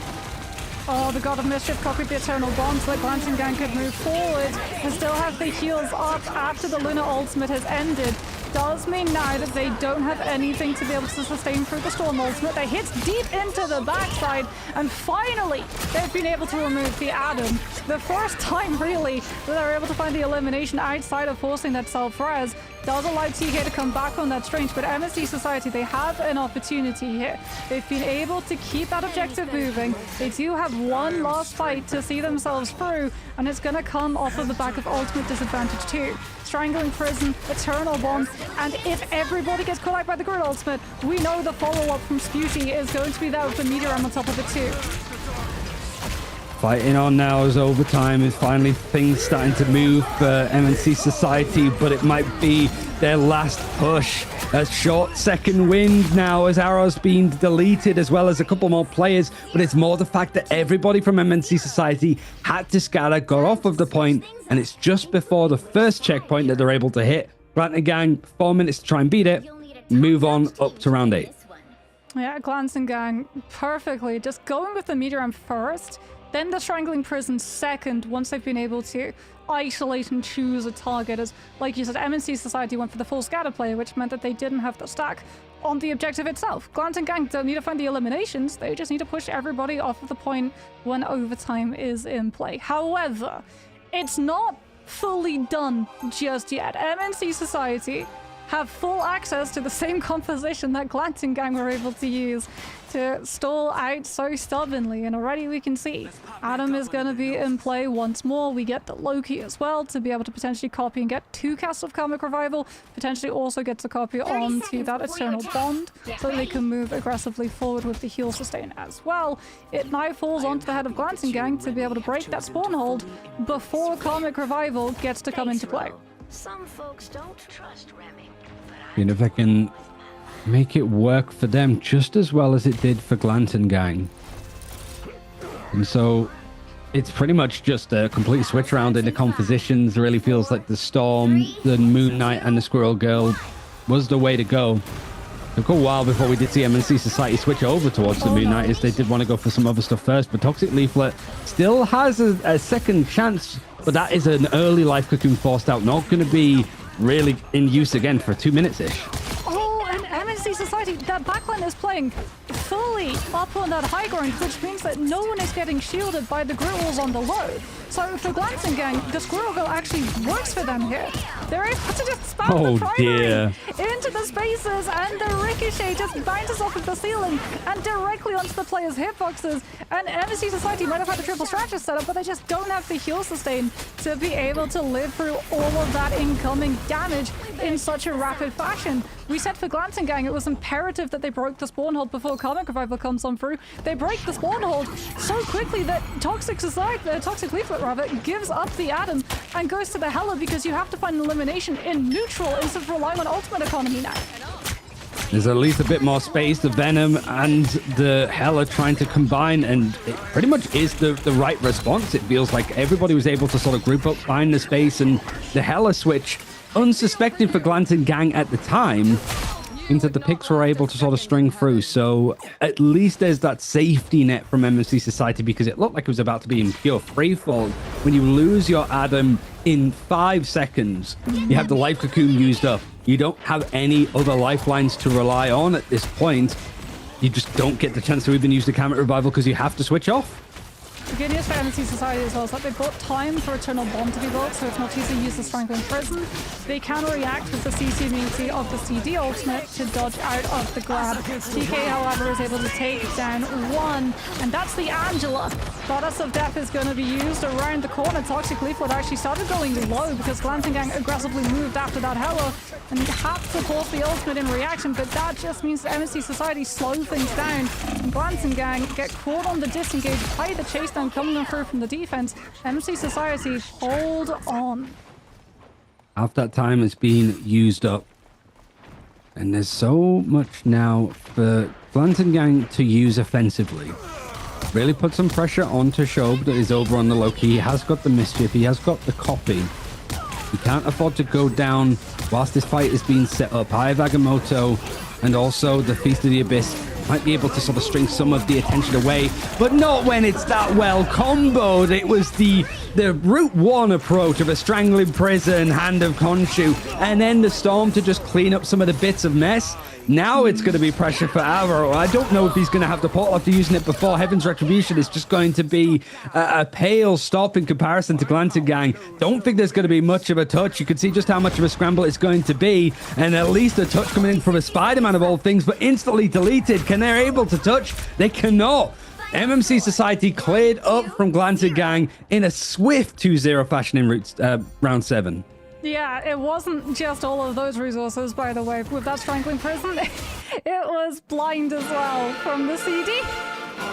So just to make sure, off of all of that incoming storm damage boost, you're also taking 28% increased damage from all sources for the next 3 seconds as well. So nothing truly had the opportunity of surviving. And then Glance and Gang as well, making sure to cross the T's and dot the I's of preventing any form of stall from that Spider-Man into a Doctor Strange portal.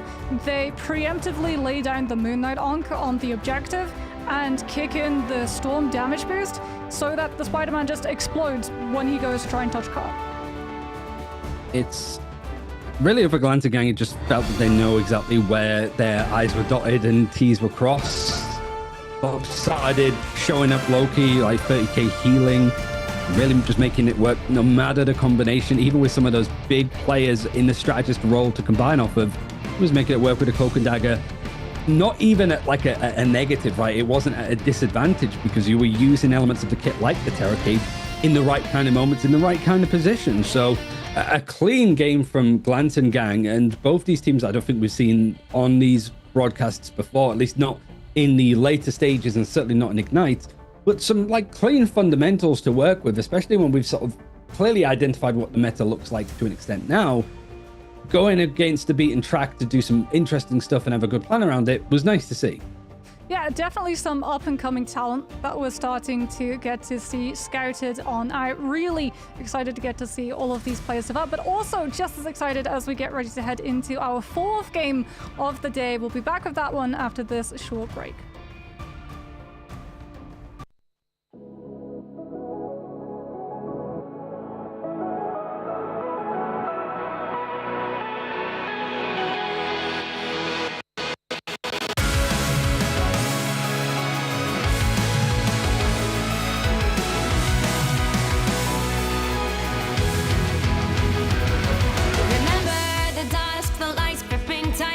Trapping all those fighting souls, but yet across the world I see you standing in my way. And remember the time, the place we used to fight, like the sun and moon. And I wonder if ever there was a time that we were friends. The night has fallen, shadows looming, and yes, that time has come for me to seek you out. We are set now for our last reunion. Break the chains, find your way, come fight me.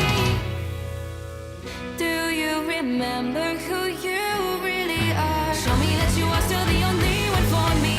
I'll be waiting for you. Wake up, open your eyes, raising up your fists and smashing through time walls. Before the rift splinters again, we are rebels till the end. Rise up, open your mind, hold on to your powers. No one can stop us. We are rivals till the end of time. We will clash, no matter where. We will fight, reaching across time and space. 'Cause you are my destiny to the end.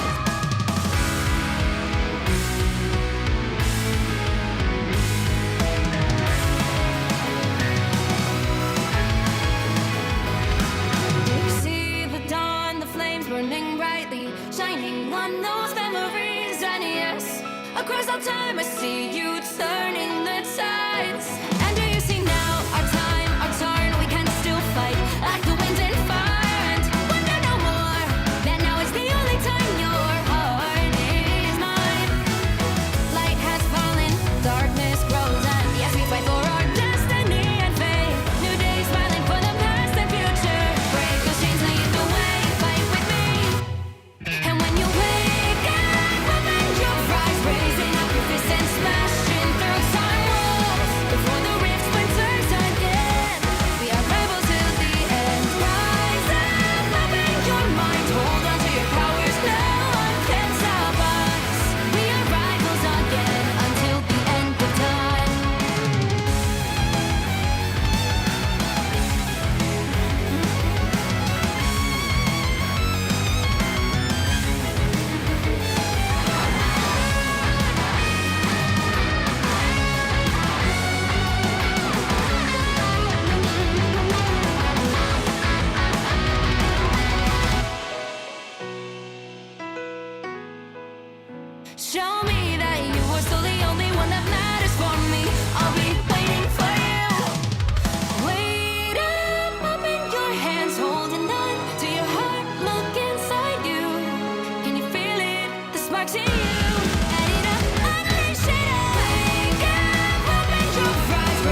Hold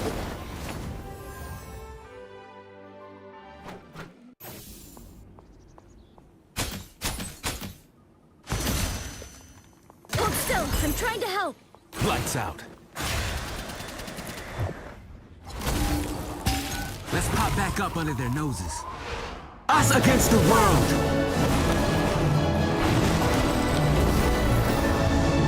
My time to shine.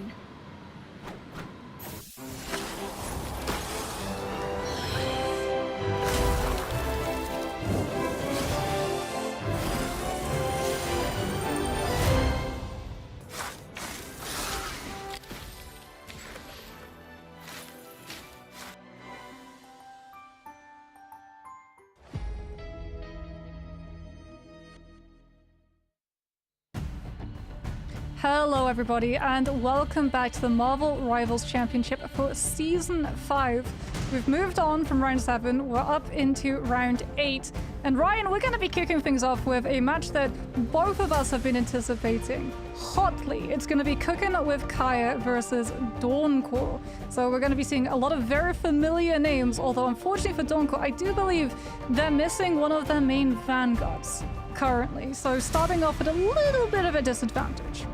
Yeah, obviously, but we do go to the upper bracket now, so there is some level of security, I suppose, that you can lose this series and not be completely eliminated from Season 5's MRC here in Europe.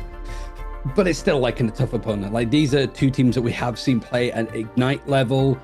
Cooking with Kaya, pretty much the main core of like that OG seed roster that we saw throughout both stages, actually, of Ignite in 2025. And Dawncore, one of the early qualifiers, late qualifiers even, into Stage 2 through the MRC circuit last year. So this should be a good taste of a game. And to sort of go along with the amazing team and player names that we've had to deal with, we have Call Me a Bad Boy, which we think is Rosa. So we'll see if that's accurate. But I don't know how much we're going to be saying Call Me a Bad Boy because... Oh. But the group ban? Yeah, that's a group ban in reaction to Tree Man, but that's not a Daredevil ban, which I am very interested in because when I was having a look through some of the MLC games that had already been played, I had to look at some of the Dawncore matches, and Chabo Goob actually really impressed me as an up-and-coming player, and by far the strongest duelist that they have is Daredevil, and I would imagine, yep, there we go, Dawncore not seeing a Daredevil instant ban, instantly going to be saving that one. So get ready for Dawncore to be playing this Daredevil pretty proactively and being a-okay with going in, burning Let the Devil out to force ultimates and reaction from Cooking with Kaya's end, and then just bailing on the fight entirely. They might even go for the Rocket as a strategist too, to have the BRB to be able to bring the Daredevil back if he gets taken out. And protect onto Venom too. You have a lot of the vanguards if we do have Kaya, Rosa, and Isidore, kind of like you mentioned, but also like Layla's Frost Mountain is a really interesting duelist line because that could be either of them that's picking it up. Layla's really impressed the last MRC that I saw him, and certainly when he was on, I can't remember which team it was. Very like top 6 finish, I think, in Ignite, unsigned team. Yeah, that's it. Layla's was really good on that, and we also saw Crisis playing on that team too, and it was just a hell of a duo that worked well with them. You got the Magneto to sort of protect. It's going to be very much in line with like what you want to be running with the Daredevil, and a Hellaband to just make sure that you haven't really got these duelist battles happening. Frost Mountain, mostly known for his Storm, I would say. Like, he was one of those players that really wanted to play it in multiple instances. Maybe they were happy to let the Daredevil go through because Frost Mountain, in the interim of Ignite end into now, maybe we've been putting in the time onto Daredevil. Yeah, but Invis Woman also was able to make it through. So another reason why you're probably going to be happy with that is that you have both defensive setup against dive if it comes out to it, but you also, like you said, have that Daredevil to be able to keep a track of the Invis Woman's location, to be able to put more pressure onto both sides as it is MLC, which means mirrors. Everything that is overpowered on one side, everybody else has access to on the other. As we're getting to see, as expected, yeah, that's the Daredevil, but also the Rocket with the BRB to be able to bring it back. So for sure, get ready to see a lot of Daredevil ultimates invested, not looking for eliminations, but simply to force their opponent into inconvenient positions. And there's plenty of inconvenient spots on Krakoa. I think it's the Cradle that was starting in first. Yeah, sorry, the Carousel, I think. Carousel, yes. Yeah, Cradle is like the life cradle cute little spot, which again is probably going to be a nightmare when you're dealing with these kind of compositions, try to push people into spots they don't want to be in. Layerless, very much successful on the Phoenix and the Jean Grey like that we saw previous, and it is a good meta for him to be playing it. It's just whether these individual parts, most of which playing on a team together of OG Seed, almost their academy team, whether that time together is going to make the difference against a strong Dawncore. Well, we have Venom against Rogue in regards to those Dive Vanguards, which will be playing alongside the Daredevil, and already cooking with Kaya Finder in. Kaya just managing to create that opening. Everyone turns, has to deal with the Venom, which means that no one is there to deal with when the Daredevil opens up the space and commits on top of the Phoenix. And Dawncore missing that Phoenix, miss all of the burst damage, but also the stun potential of punishing Cooking with Kaya when they stack up. So Sabatok unfortunately going to be a little bit behind in terms of that End-Song Inferno charge as well. To be able to pair with that Magneto, and Leolaz is going to be able to increase that distance between the two, given the spam that is going to be coming out when Dawncore actually walk out of the spawn. Again, good information, and one of the elements that we don't really get to see is how well that's communicated from the Daredevil players. So now you've got these like neutral fights that are happening, but Leolaz has managed to get 30% ult charge in that time. Almost has that end song, and a good chance to use it, as you do see the Venom trying to dive in to sort of pull people back into these inconvenient spaces that you highlighted, Moxie. And even Leolaz doesn't need to use the ultimate. He managed to slip through, get the pick, force the B right back out onto the Invisible Woman, and then it's go time. Yarn Amplifier is going to be used to try and respond to the Yarn Amplifier, sorry, End Song against Yarn Amplifier, to then go for the damage boost on the other side. Slam down to take Tim out over onto the Rocket, and the Invisible Boundary a little bit later from Cooking with Kaya, is both teams trading it out, but still in control of the team in blue. So here's the thing for Cooking with Kara as well. The dominoes that fell for those ultimates. They use Cosmic Amplifier to force End Song, which in turn forced Meteor Am. And then Leolaz, cool as the cucumber, uses his own End Song Inferno to hop, skip, and jump over the End Song commitment from Sapatik. So Dawncore still don't get any progress off of the ultimates that they invested. The good news for them is that Cosmic Amplifier now doesn't have to worry about being destroyed prematurely by End Song Inferno. The bad news for them is that it's a static ultimate, which they can't invest until they're actually line of sight within the point. So Cooking with Kaya are going to scout out the rotation that they make, trying to wrap to the point as quickly as possible to use that rocket ultimate and cut them directly up. They're down the invis. They've lost a few, and there's the ultimate from the Daredevil too, seeing if he can sort of clear up for everybody else. Be right back. It's not going to amount to much because it's just a reset yet again. It has been pushed all the way to 99% from Cooking with Kaya, but you're not going to use some of these ultimates. You don't have any really other than Frost Mountains. You're at least able to get a couple more picks. Leolaz has been really good for those, and Treeman, known for being able to be on the Groot, going to be on the Rogue to see what these players really have been sort of doing in the meanwhile. Frost Mountains really made this Daredevil work. But Leolaz, it's the ultimate build-up, but also the picks that he is just finding in the neutral. How potent is Dawncore's defense going to be here? Because they could take the 0 to 100 right, with the dive composition being able to disrupt Cooking with Kaya's walk-up. Unfortunately for them, they know the disparity of ultimate economy between these two. They can't afford to go fast, because if they overextend, they get punished with the Daredevil ultimate catching them. And that allows Cooking with Kaya, the one thing that Dawncore were barred from, rotating to point and getting to invest Cosmic Gun Amplifier to try and even up some of the damages. It is going to be trades. BRBs are going to be coming back into play, so Legend will get brought back momentarily, but that Invis woman being out means that Cooking with Kaya can I look to catch when the Invis rotates back to the BRB's position. Oh, great piece of the Abyss, able to get the pick, and everything else is just following up in the end. Frost Mountain, like a hunting dog, able to find the picks, but everybody else has had a good go of it. Dawncore fighting to get 52%. Not sure if there's going to be much of a touch, as there's no Strange even swapped over. Just going to consolidate themselves, take it from the Carousel into the Cradle, which is what I was meaning before, but not really having to use much more ultimates outside of the main ones that won that fight, because they got to 99%. Well, we'll see if we're going from the Cradle to the Grove, as Dawncore will have to win this round if they want the opportunity to reach that third sub-map. And I mean, they wanted to hold on to Invis Boundary. They didn't go for a strange portal. They knew that there was very little chance that they would actually be able to win out that fight, especially because they would be portaling into Ensong paired with Meteor M.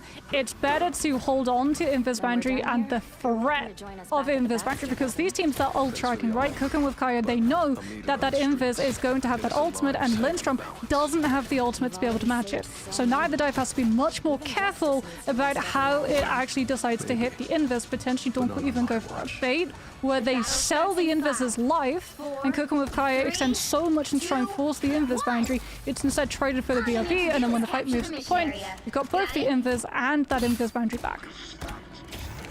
Is whether it's going to be a good, effective use of bait, or how much these teams are really on track with what ultimates are available. But at this point, they've got enough practice in.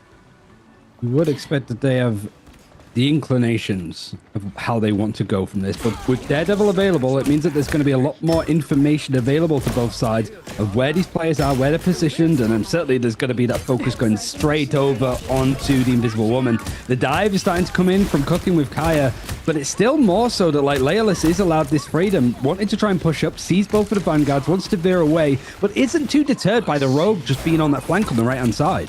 It's not the dive, that's the thing. They don't even go for the dive until Leolas has been able to confirm some of this health loss low enough so that when the vanguards come in, it's not a soft dive, it's a dive for an elimination at the beginning of that fight, because you have to try and find the elimination before Invis Boundary can come up. Invis Boundary does come up in time from the side of Dawncore, but Cooking with Kaya is still able to find a couple of eliminations on their side too. They don't have the numbers, however, because they went aggressive and proactively to be able to peel when Dawncore sent the Daredevil and the Rogue to hit Lindstrom's position. And without the Invis, Dawncore are able to stabilize and hold and manage to find that first cap that they were looking for.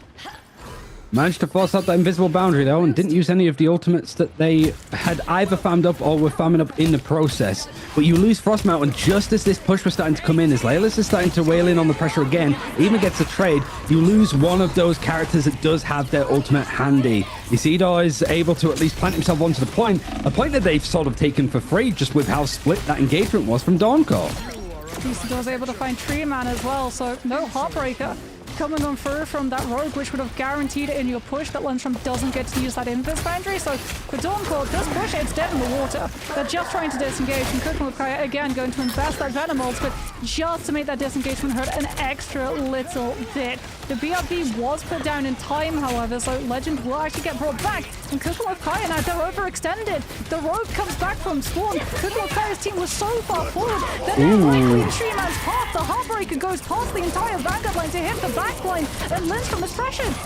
That was such a good play from Tree Man. He sees that the invisible boundary is put behind him in order to sort of protect the damage that was coming in onto Magneto. Goes, I'm just going for the backline then. Heartbreaker AoE damage, pulling away from some of the abilities and utilities that you have to use. But it still seems to be sort of a fight that scrambled in favor from Cooking with Kaya. Certainly from Frost Mountain, able to get picks to survive, and with some of the mitigation at hand, it means that Cooking with Kaya able to survive what was a really nice play around the Rogue ultimate from Dawncore.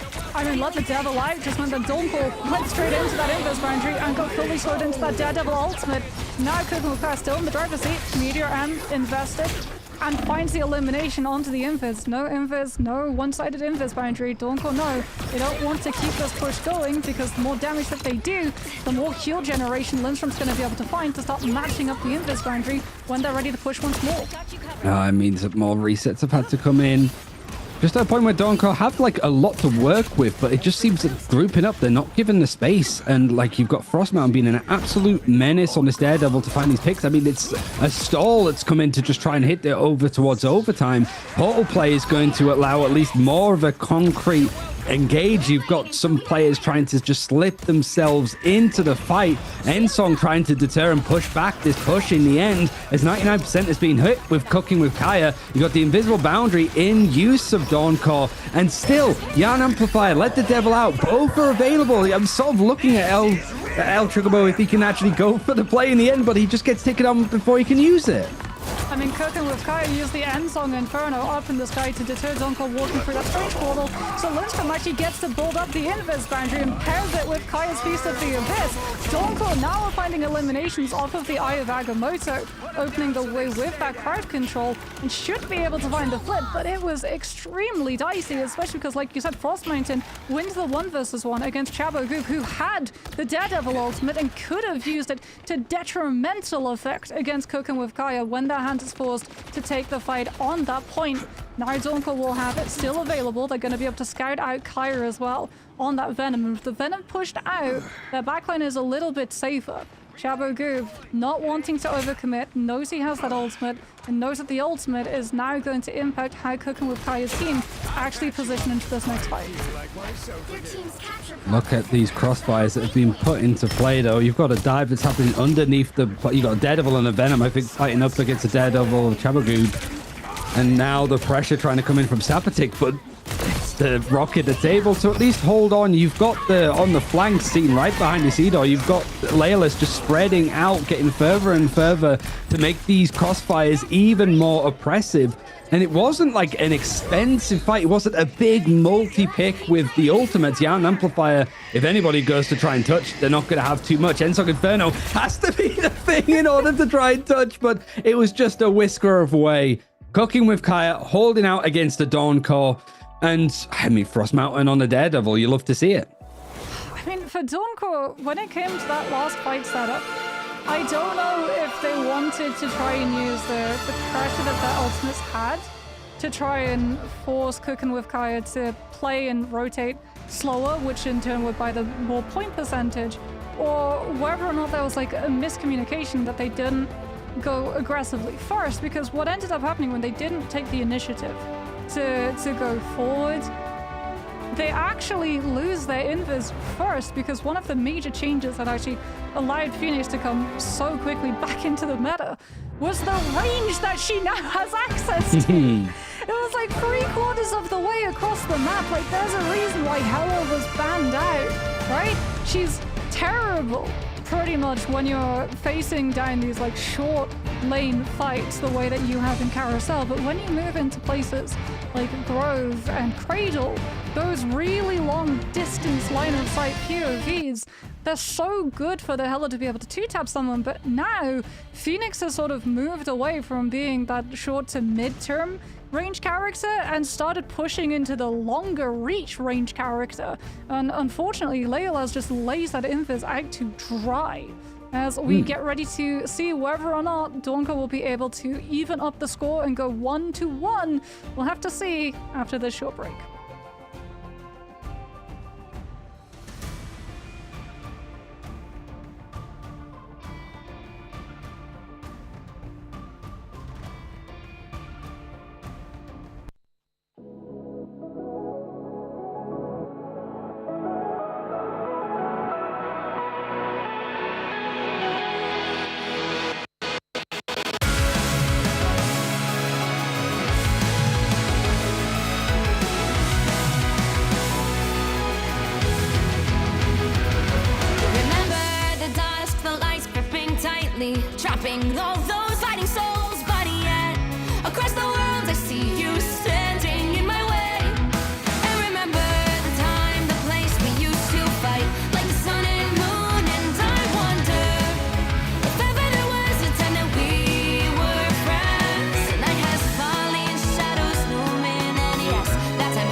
on those memories. And yes, across all time I see you turning the tides.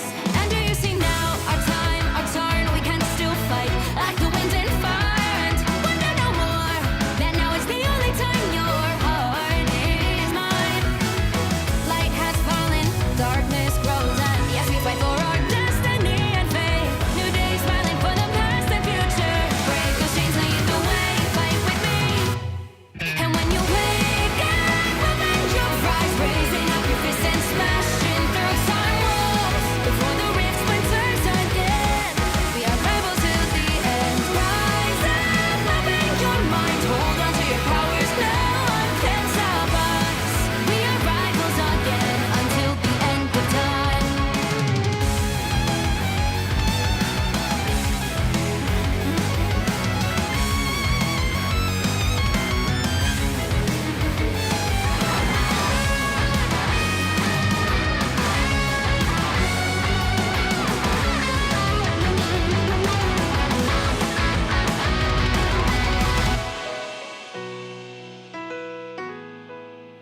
Show me that you are still the only one that matters for me.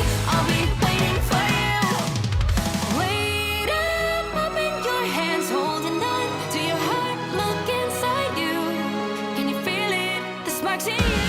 Add it up, unleash it up. Wake up, open your eyes, raising up your fists and smashing through time walls. Before the rift splinters yet again, we are rivals till the end. And rise up, open your mind, hold on to your powers, no one can stop us.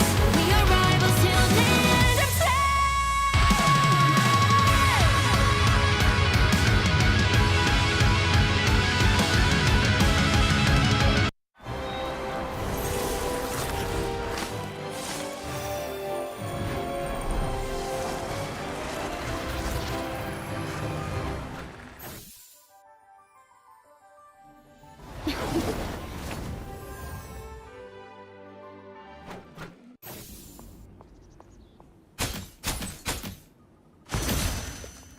Hold still. I'm trying to help.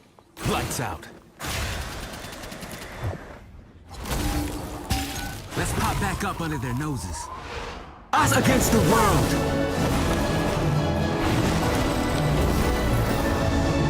My time to shine.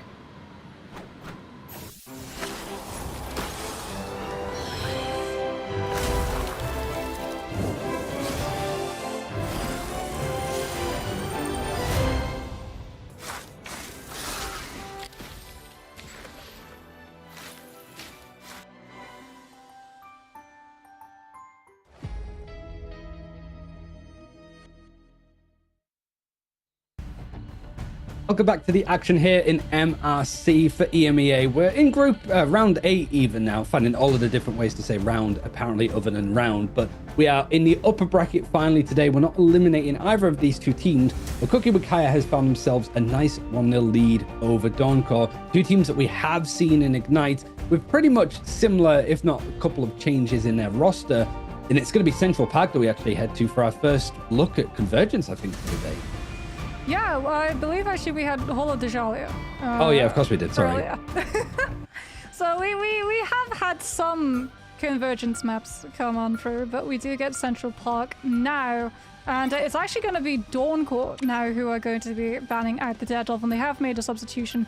Chabo Goob has been taken out, and with him removed, removing that Daredevil from play is going to be the immediate next step, given how strong Frost Mountain was looking on it, as we get the Wolverine save a second time today, actually, which again makes sense because Leolas has loved playing the Wolverine and has been playing it all of last year.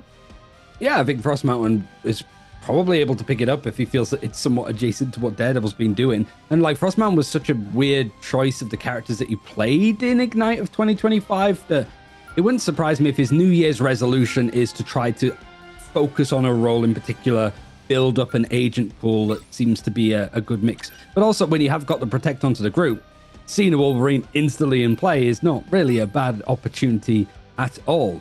Gambit's been taken out. You have got the Loki too. Is there going to be a look at the backline for Cooking with Kaya with the choices that they have here? you've got the Protect on the Wolverine. It could just be a multitude of different things. I mean, I am a big fan of the Angela getting banned out purely because of how easily that Vanguard is able to complete the sweep. When you're attacking on Central Park, normally the defenders have that choice of high ground that they can hold with something like, you know, a Hela or a Phoenix. But even if that Phoenix has an invis pocket, if an Angela decides that she wants to take that space, there's not a lot you can really do to prevent it. So it's much better to just remove her from the pool entirely. The Venom is going to be able to make it through. The Cap, however, is not.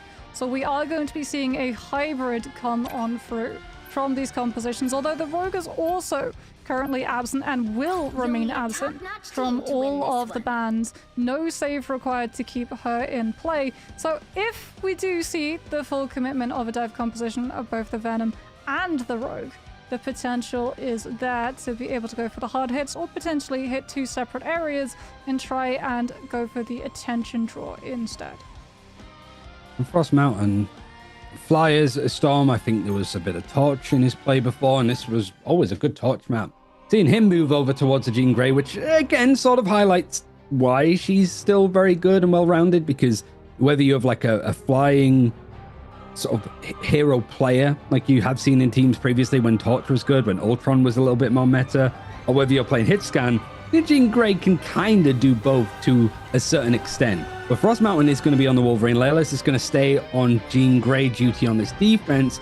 You've got the Rocket for the Be Right Back. You've got Lindstrom that's put some more focus in playing the Invisible Woman. It's going to be, of course, used on both sides. Froston on the Bucky, though, is going to be an interesting look with Sapatik moving on to the Jean Grey himself.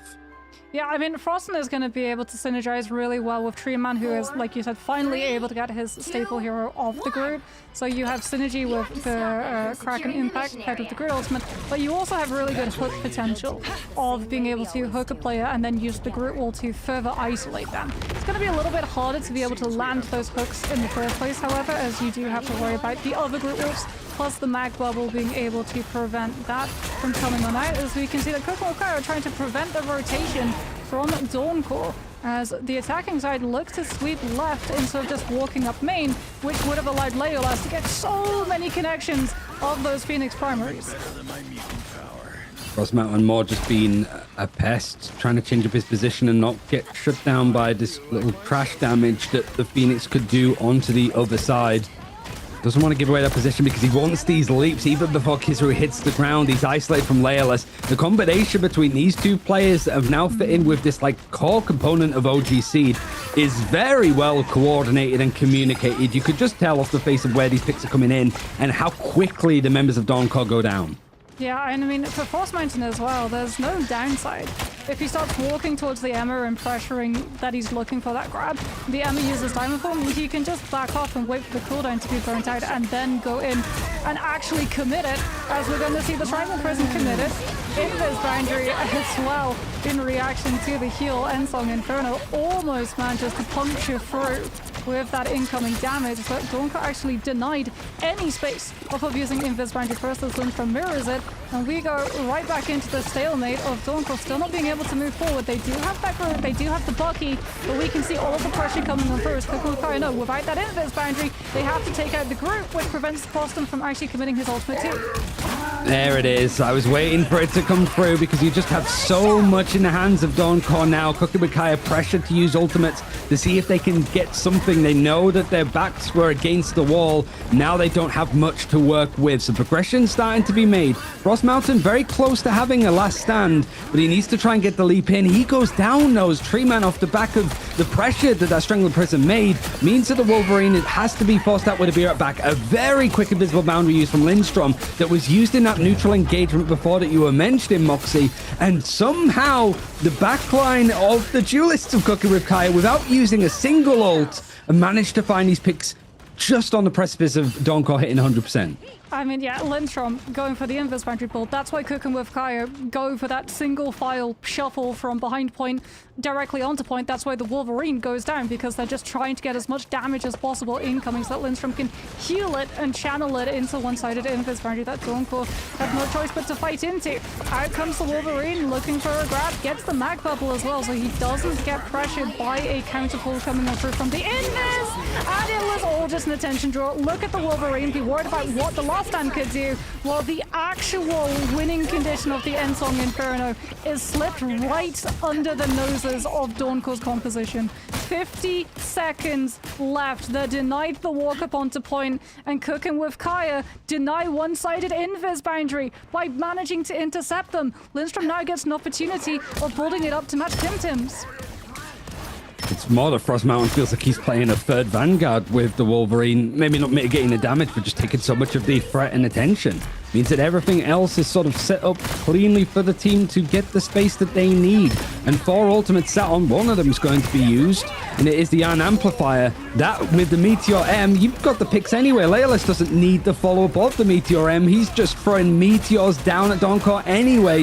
With 10 seconds left on the clock, Kizaru is going over towards the Strange. Should be enough of a touch, but it's going to be really tight on the timing. The Fate of Both Worlds is rushing to try and get to the point, just in case it's not there to hit. And luckily, Legend is able to get all the way onto the objective, because I think that the portal was interrupted. It hasn't come through, or they've gone towards the back of it. I think, like you said, portal might have been interrupted. Don't know quite what happened to Frost Mountain, but he did end up going off of the map. But in the meantime, Cooking with Kaya, they were able to save the invis boundary by using the Cosmic Ion Amplifier to pressure Dawncore on the walk-up before they hit overtime fight. And Dawncore knew that's the last fight they're getting as a full group. If they want to combine ultimates with the Groot and the Winter Soldier, they have to be able to stand their ground. The only way they're going to be able to stand their ground in the face of all of that incoming damage is invis boundary, which Cooking with Kaya are just able to absolutely melt through, finding those eliminations and denying any of the setups that Dawncore were looking for. Let's see a bit of the team up of Lunar Star and Emma Frost in action a little bit too there as well. Kaya's going over towards the Emma Frost. Should be in straightforward plan for Cooking with Kaya. You've got 4 minutes to pretty much just capture the first point. 97% for Dawncore. Maybe feeling like just a little bit more push in the right areas, being a like utility to keep things going. Maybe just gave Cooking with Kaya a little bit too much respect that they could farm up that invisible boundary in that hallway. But I think that is just Lindstrom. Previous experience on Virtus Pro as a substitute there. He knows what the win condition is when Invisible Woman is in play. It is that in its entirety. It's not just that, it's also like the Guardian Shield AoE in those small spaces is connected to everybody. So the ult charge that you can gain is insane. Dawncore are actually going to commit. They are on the defense as Penny Parker is here to stay. Cooking with Kaya are going for a very damage-loaded composition where they're going to have both the Storm for that one-sided damage boost, just walk onto this objective and try and win the brawl fight before we even see any ultimates built up. While also having the Moon Knight and that Groot to be able to combine. However, to walk onto the point, they do first have to navigate through the mines on the ground, and Dawncore will be able to hold on. Late elimination too onto the Storm so that they don't get that damage boost to amplify up the poke coming out of the next walk-up. And Dawncore have been able to win out what could have been a very cheese-filled composition coming out from Cooking with Kaya. Yeah, Treeman even bringing out the Snow Spider to sort of see how that works, and it's even more of an aesthetic when you look at the nest because you get 2 with that team up with Rocket, so really get to fully enjoy the process here, and Cooking with Kaya now need to scratch their heads on how they want to approach it. Frost Mountain does go over towards the Storm. It's a bunker breaking thing, but it's like we kept mentioning, in very inopportune moments he's brought out the Storm, and it was hard for teams to be able to try and deal with it. So now Cooking with Kaya trying to go for these flanks. Immediately Sapatic wanted to try to get in behind them, finds himself a pick, finds himself the Ensong Inferno. There's no real need to use it now. Cooking with Kaya are just stuck. They're a player down. The backline is pretty much under constant threat of Sapatic. And now even Treeman has built up the Spider Sweeper, and he's going to flush out exactly where Cooking with Kaya is playing from. Yeah, you have to be so careful not to give too much respect to the backline coming on through from Cooking with Kaya, because you didn't get the Invis, you didn't get the Luna. there is a very high potential that the one person that you did manage to get just swaps to something that has high mobility and walks the point while the rest of Cooking with Fire use Invis Boundary one-sidedly on the objective because Donko weren't taking damage, which meant that Legend hasn't been able to build up charge to be able to match it, and that's exactly what Cooking with Fire have done. Walk onto point, use Invis Boundary, use that Moon Knight and the Storm damage boost, and win the neutral as Donko have one last chance. They've got to be able to stall out long enough for the Reaper to come through with that Strange Portal in play, and then let Legend build up to that Invis Boundary, but it's just not going to be. Cooking with Kyra invest the Sonic Seduction, as well as the Fate of Both Worlds, and they deal with Legend as he gets the cast of the Invis Boundary up. It's over. It's so over. You've got the portal being used and a Hand of Khonshu to just stop anybody else from coming in. Dawncore had a tough old task on their attacking side, and Kukubakai is slowed down by some of the interesting stuff that we saw around, like the Penny Parker. Sabatik having some good moments on the Jean Grey, certainly on that defense, but it's just not enough. Really did seem that this build-up of Cooking with Kaya, it's definitely hot, spicy food, and it's building on from what they were able to do, both as a core, but also individually back in Ignite 2025.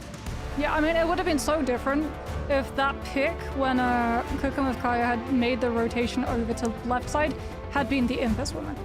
If it had been Lindstrom, it would have been huge, because then you literally get to just jump on the Invis every time she rotates over from spawn to try and get Lindstrom to her team. didn't die. But yeah, exactly, that's what I'm saying. Lindstrom, call me a bad boy, Isidore, none of them visited spawn door. Absolutely insane coming on through from them. And I mean, that Invis was a huge target of focus. She's such a high priority pick when you look at these coordinated plays, when you know if you take a ball fight, Invis can go from 20% ultimate to having it up in that very engagement ready to go. Yeah, it really did seem like Lindstrom knows how this character works. It was the Virtus Pro-esque positioning, certainly, like the crossfires, that if we're under pressure, we can all sort of skirt back to this spot, which is safe. I can find my ultimates and make good plays around it. It did feel like, you know, the players of like Frost Mountain, I think it was Kaya was on that team. I think it was a mix, because I know that like a Boohoo and stuff is also a sub for Cooking with Kaya. So you have got some of those like OGC players, but everything else seems to have like come together really nicely.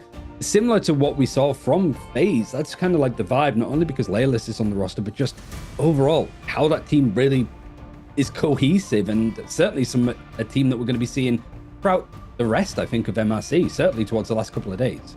Yeah, definitely one team to be able to watch, but Dawncore will continue in this tournament as we talked about.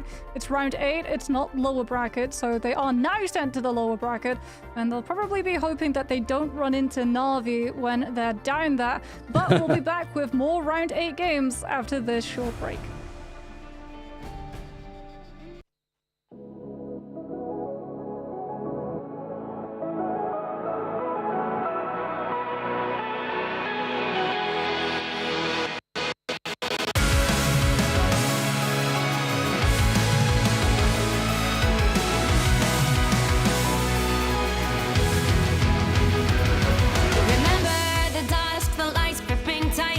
Trapping all those fighting souls, but yet across the world I see you standing in my way. And remember the time, the place we used to fight like the sun and moon, and I wonder if ever there was a time that we were friends. The night has fallen, shadows looming, and yes, that time has come for me to seek you out. We are set now for our last reunion. Break the chains, find your way, come find me. Do you remember who you really are? Show me that you are still the only one for me. I'll be waiting for you. Playing out, hoping your rise, raising up your fists and smashing through time walls before the rift splinters again. The arrival till the end. Rise up, hoping your mind. Hold on to your powers, no one can stop us. We are rivals till the end of time. We will clash, no matter where,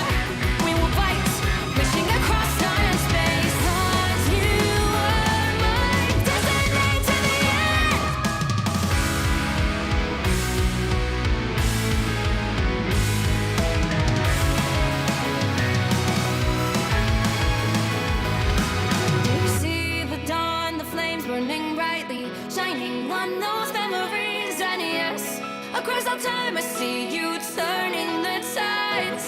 And do you see now our time, our turn? We can still fight like the wind and fire. And wonder no more that now is the only time your heart is mine.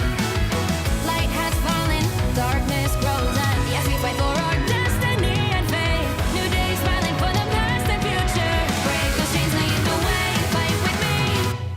And when you wake up, open your eyes, raising up your fists and smashing through time walls. Before the rift splinters again, we are rebels till the end. Rise up, open your mind, hold on to your powers, no one can stop us. We are rivals again until the end of time.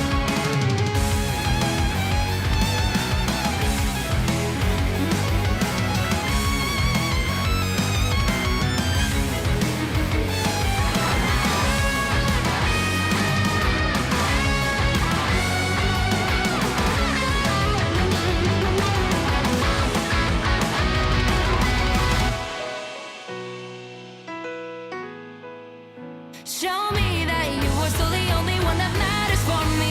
I'll be waiting for you. Wait up, open your hands, holding on to your heart. Look inside you. Can you feel it? The sparks in you.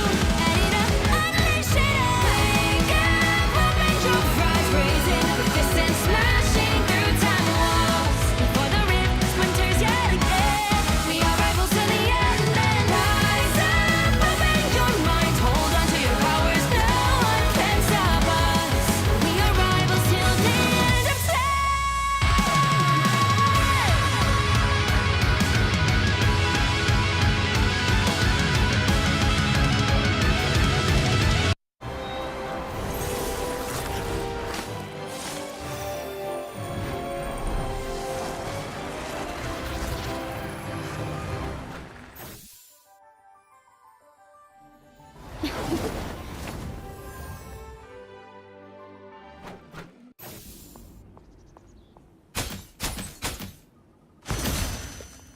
Hold still. I'm trying to help. Lights out. Let's pop back up under their noses. Us against the world!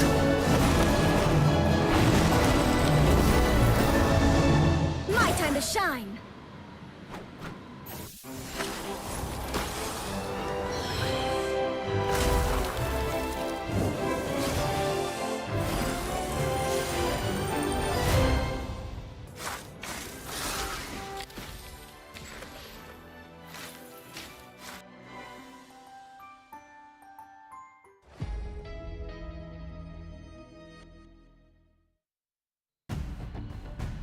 Hello, everybody, and welcome back to round 8 of the MRC Season 5.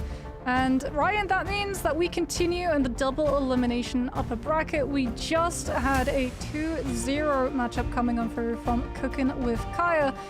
What surprises do you think we still have in store when it comes to this round of MRC?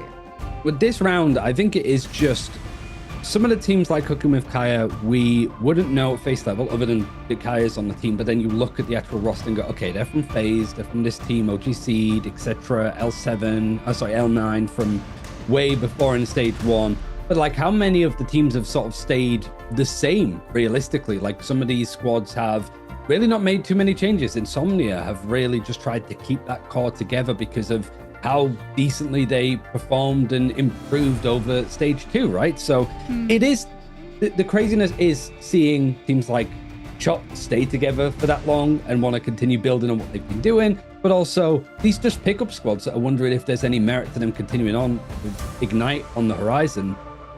It's just going to be those kind of names.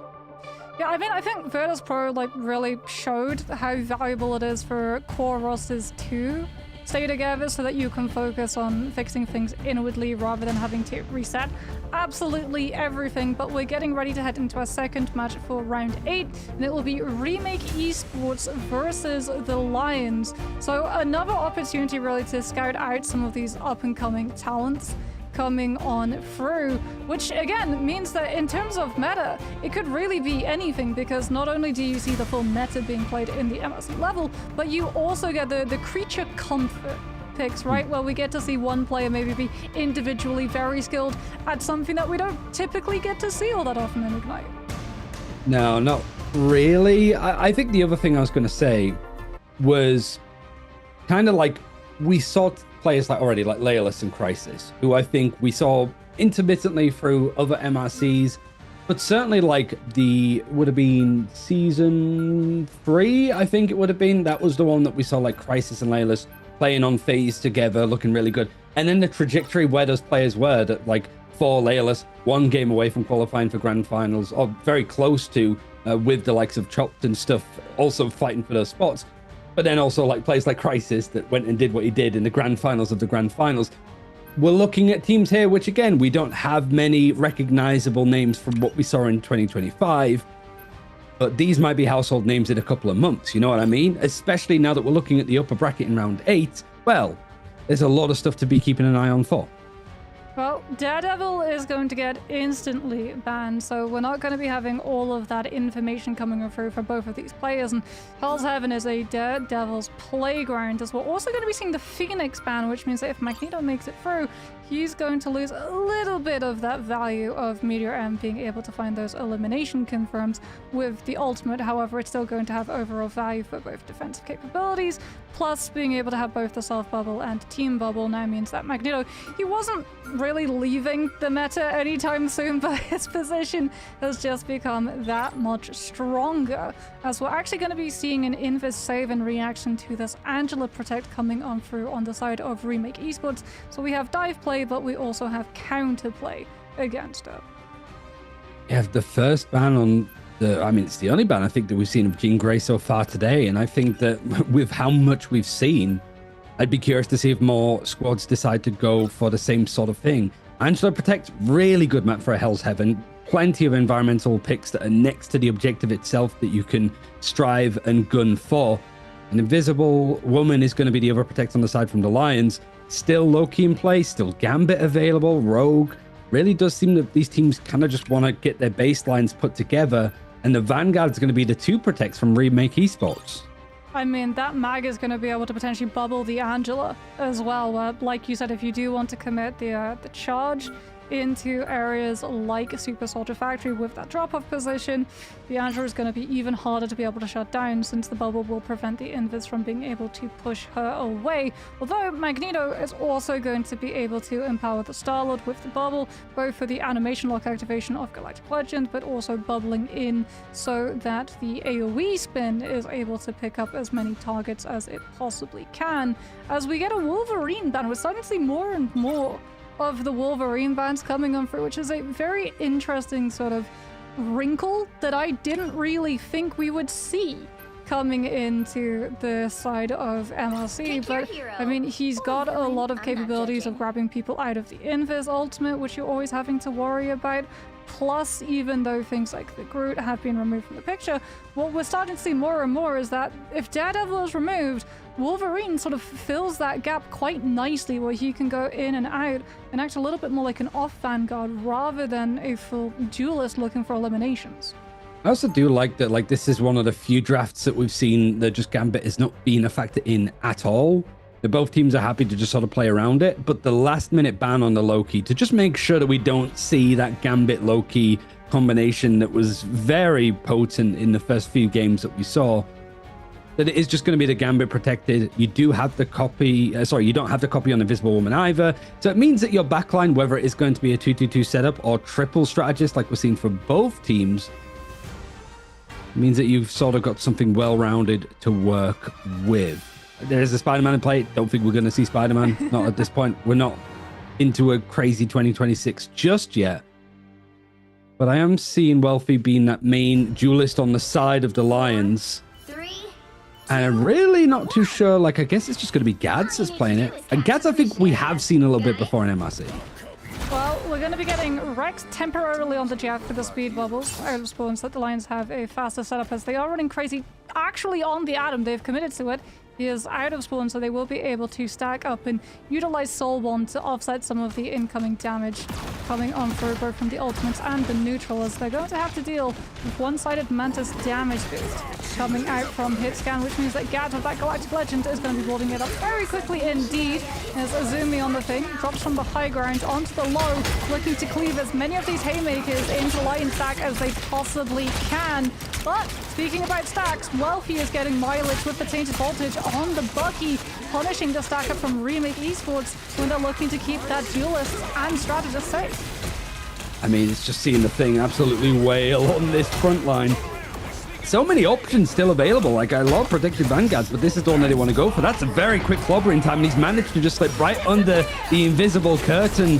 The metallic curtain from the invisible boundary being used at the same time. It's just essentially that the Lions have had to form that up. It was weird to see the thing actually get the clobbering time just before the invisible woman, but only by like a split second. You have got a Kraken's Impact for Wealthy. Everybody's HP is looking exactly the same for the Lions. Very healthy, very wealthy in these fights. But for Remake Esports, they're forced back and now only starting to lose out just as the Royal Flush was going to be used from Co-Star, and another clobbering time. I mean, the Lions are playing super stack so that they can get the most value from the Soul Bond. Plus, you've also got all of the damage boost coming on through from the Gambit and the Mantis, which is why Azumi's able to build up these as quickly as he has been.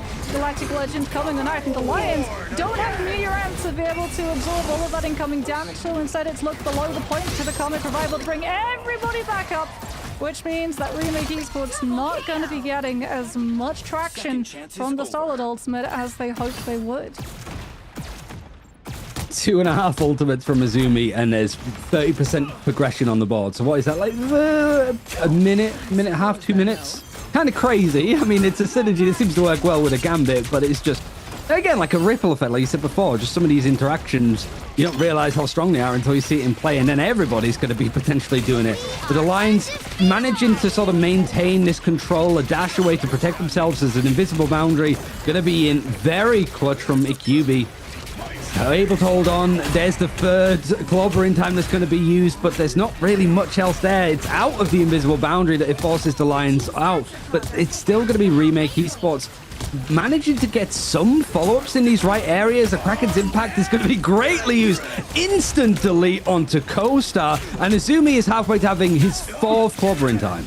Yeah, but for the Lions, they didn't actually give up the flip. Using the Invis boundary by mirroring the Mantis Soul Resurgence could have been really punishing for them, because everyone from Remake Esports saw the Invis boundary invested, disengaged, waited for it to be done, and then came through with an Invis boundary of their own.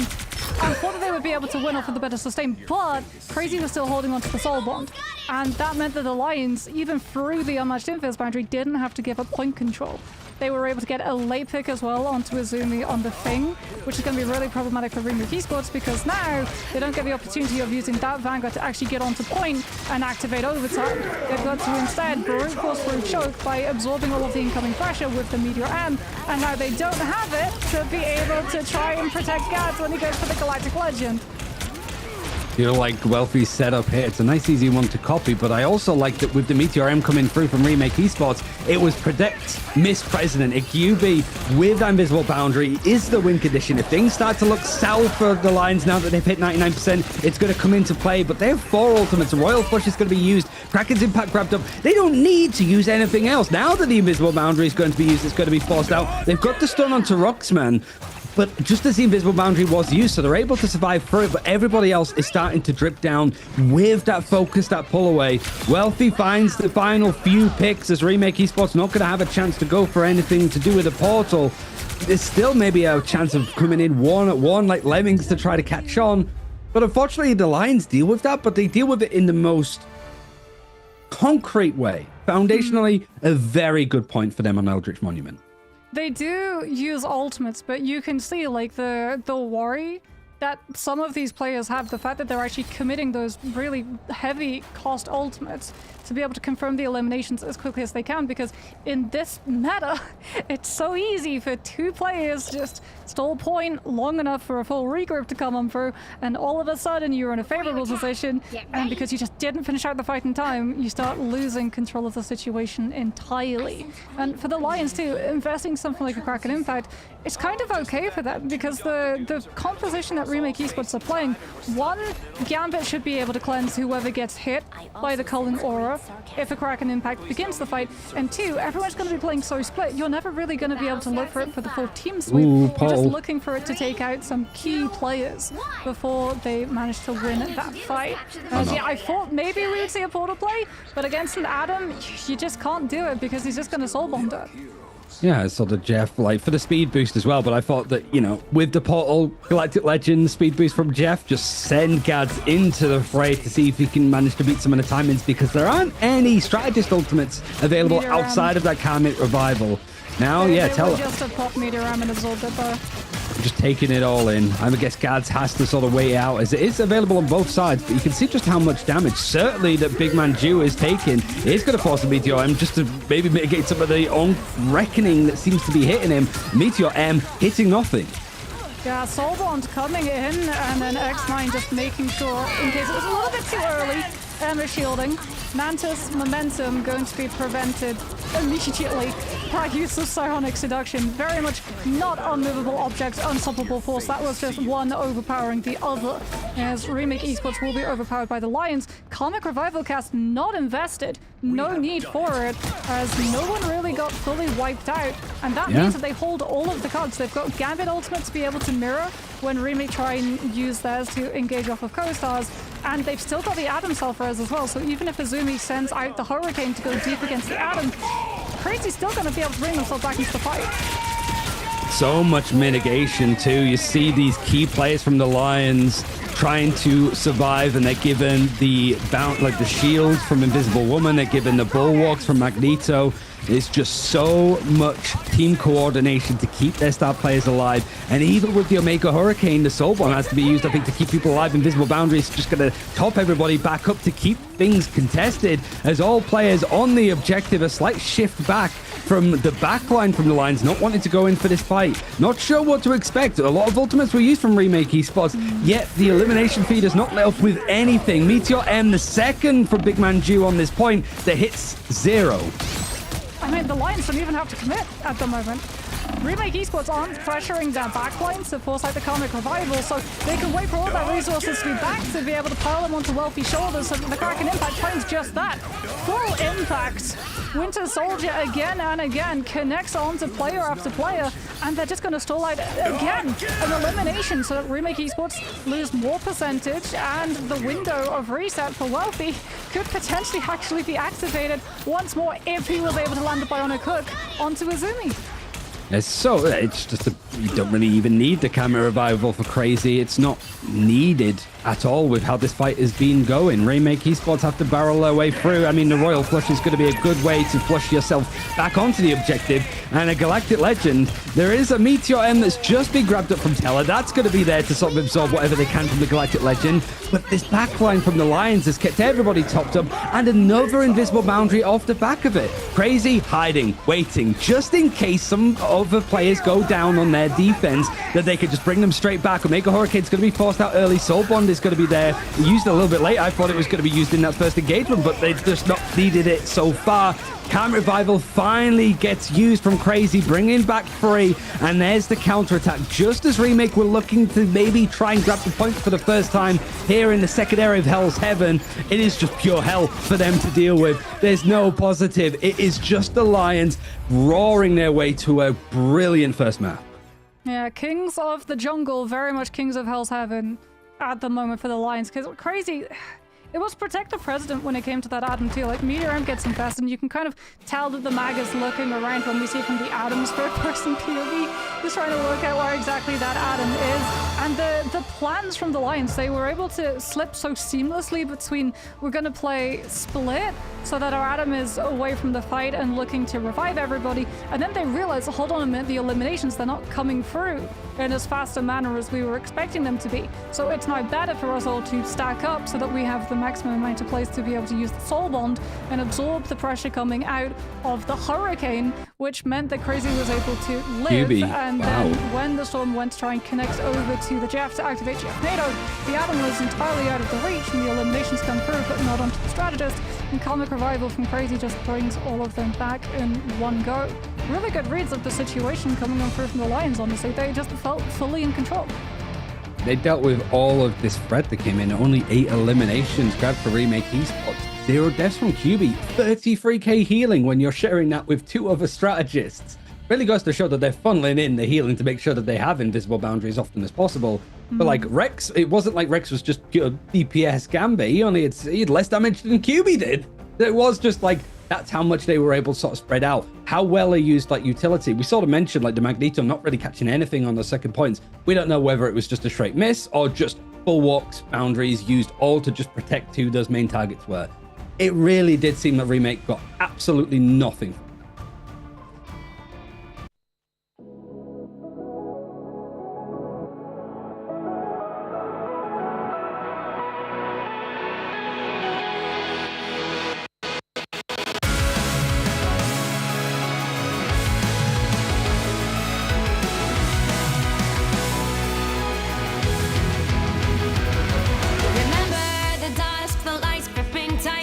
Trapping all those fighting souls, but yet across the world I see you standing in my way.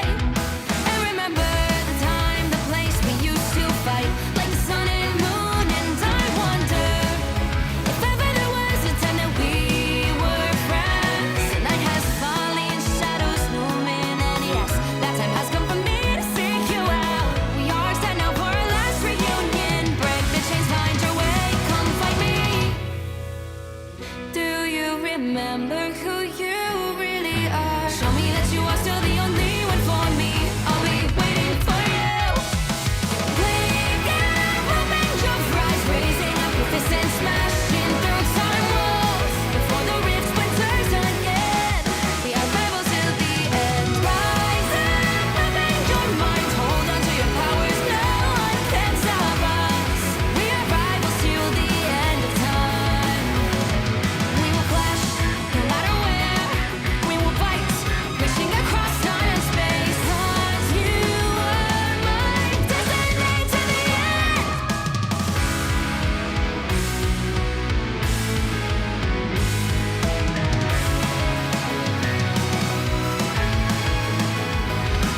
You see the dawn, the flames burning brightly, shining on those memories. And yes, across all time I see you turning the tides.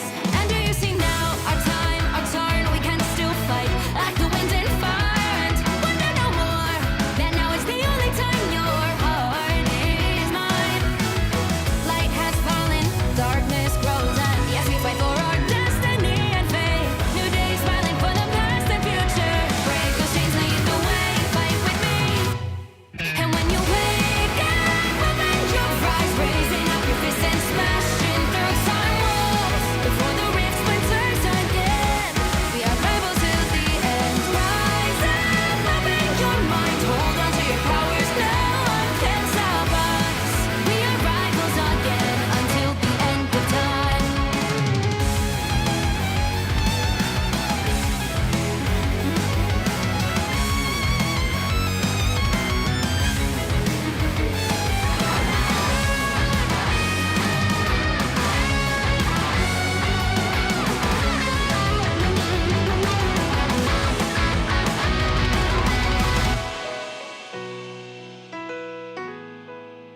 Show me that you are still the only one that matters for me.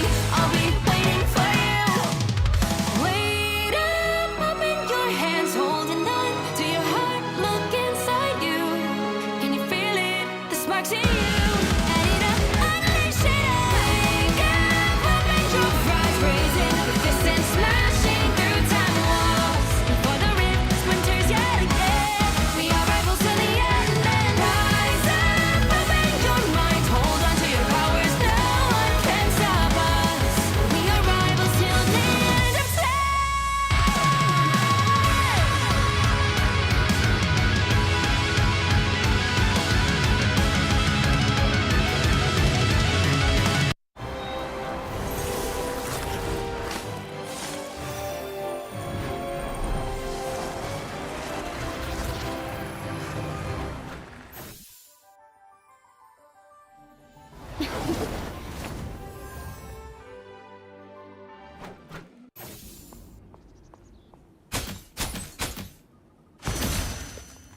Hold still. I'm trying to help.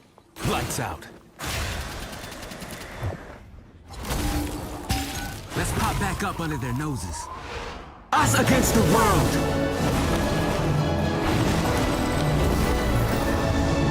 My time to shine.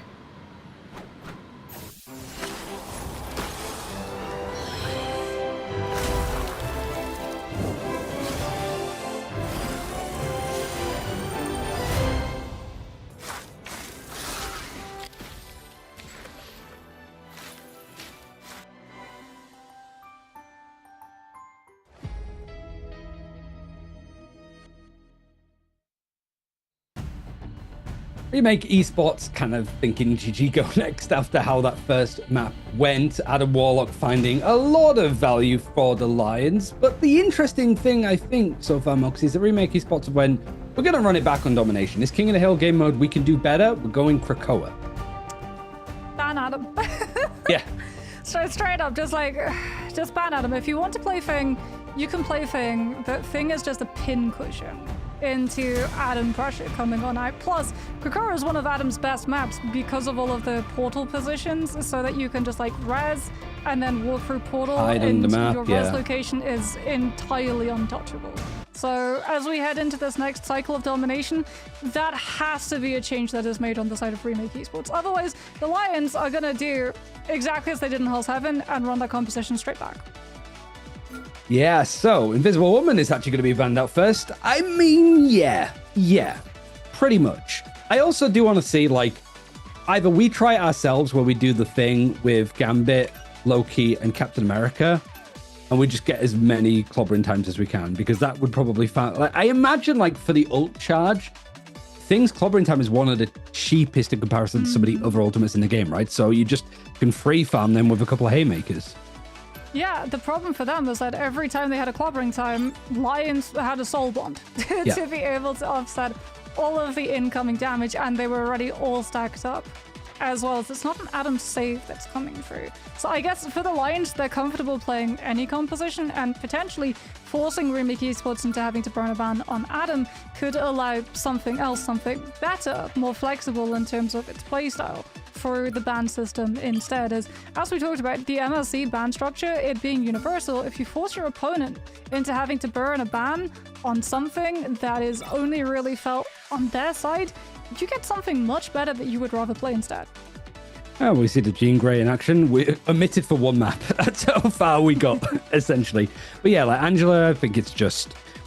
Didn't see it was the Angela was like a consistent problem, I think, on Hell's Heaven. But I think that's more that the focus was just in other areas, especially when Emma Frost got pulled into play with the Magneto, and you got the invisible shields from Invisible Woman. Like, there's just too much in the way to really get a pick. So Angela splits the team as well. Yeah. That's another thing for like the Lions, why the Adam worked so well for them. There was nothing to force isolations.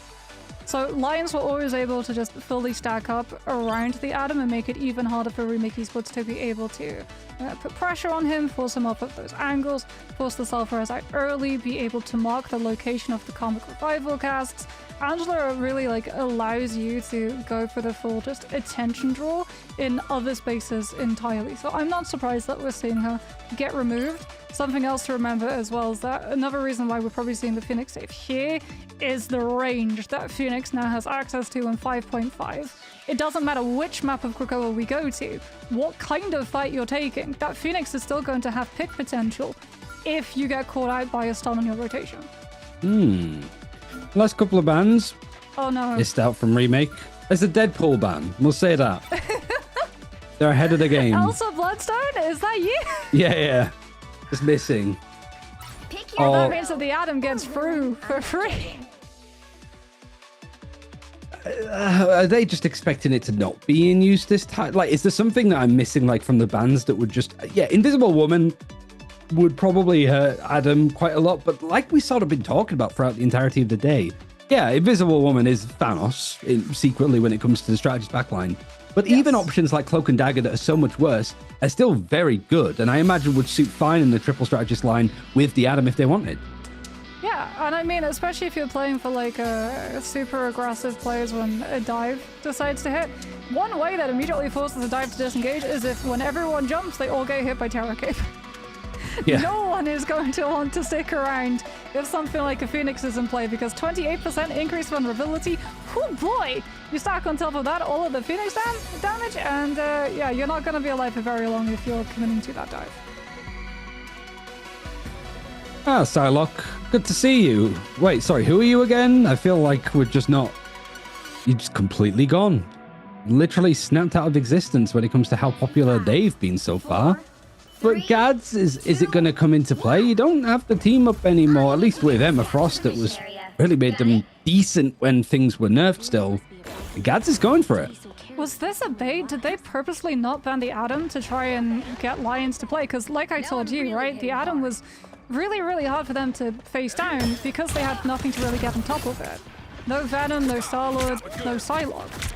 Psylocke, with the duelist and the mobility that she has, plus that stealth, could find where the Atom is playing, but there is no Atom for the Psylocke to be able to find right now, which means that that isn't really going to be contributing a whole lot other than just trying to farm ultimate up as quickly as possible.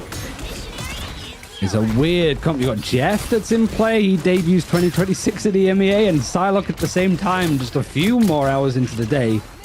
Remake Esports not able to gain control of the objective to begin with. Captain America as well, actually. It just feels like a bit of a... Yeah, look at what X9 is doing. He's going in, he's stopping Remake Esports from walking forward, and look at what it's allowing Wealthy to be able to do with the damage boost. Tries to go for the play. You've got the wall and the Amplify to try and make sure that the Jeff doesn't get very far with picking up the players. Broken up, Meteor M thrown in, dodged ever so slightly from Roxman, takes a lot of damage. He's forced all the way back, and somehow, someway, Lions are still holding on to this point. In fact, they've started to find a few more picks. Crazy gets taken out, traded. He's able to get one before Hitscan Athlete was able to put him in his place. Strangler Prison and the Endsong Inferno allows Remake Esports to grab two more. But Lions, they don't have the same mitigation or the stall out with the utility. It's just the fact that they have Captain America doing all this work with a Freedom Charge to dedicate and a portal from Teller coming in. Yeah, Lions are not going to give up this point without a fight. Teller is going to try and get the stall even longer with the Strange Portal. But I think for the Lions, this is probably where you end committing ultimates. It's not worth investing the Gambit ultimate. It's better to save it and go in quickly, as we can see that Crazy is just really wanting to get out of the fight. That, however, elimination onto the Rocket, as well as the Force. Remake Esports weren't winning the fight as quick as they wanted, so they had to invest the damage boost as well as that Psylocke ultimate to be able to find the eliminations.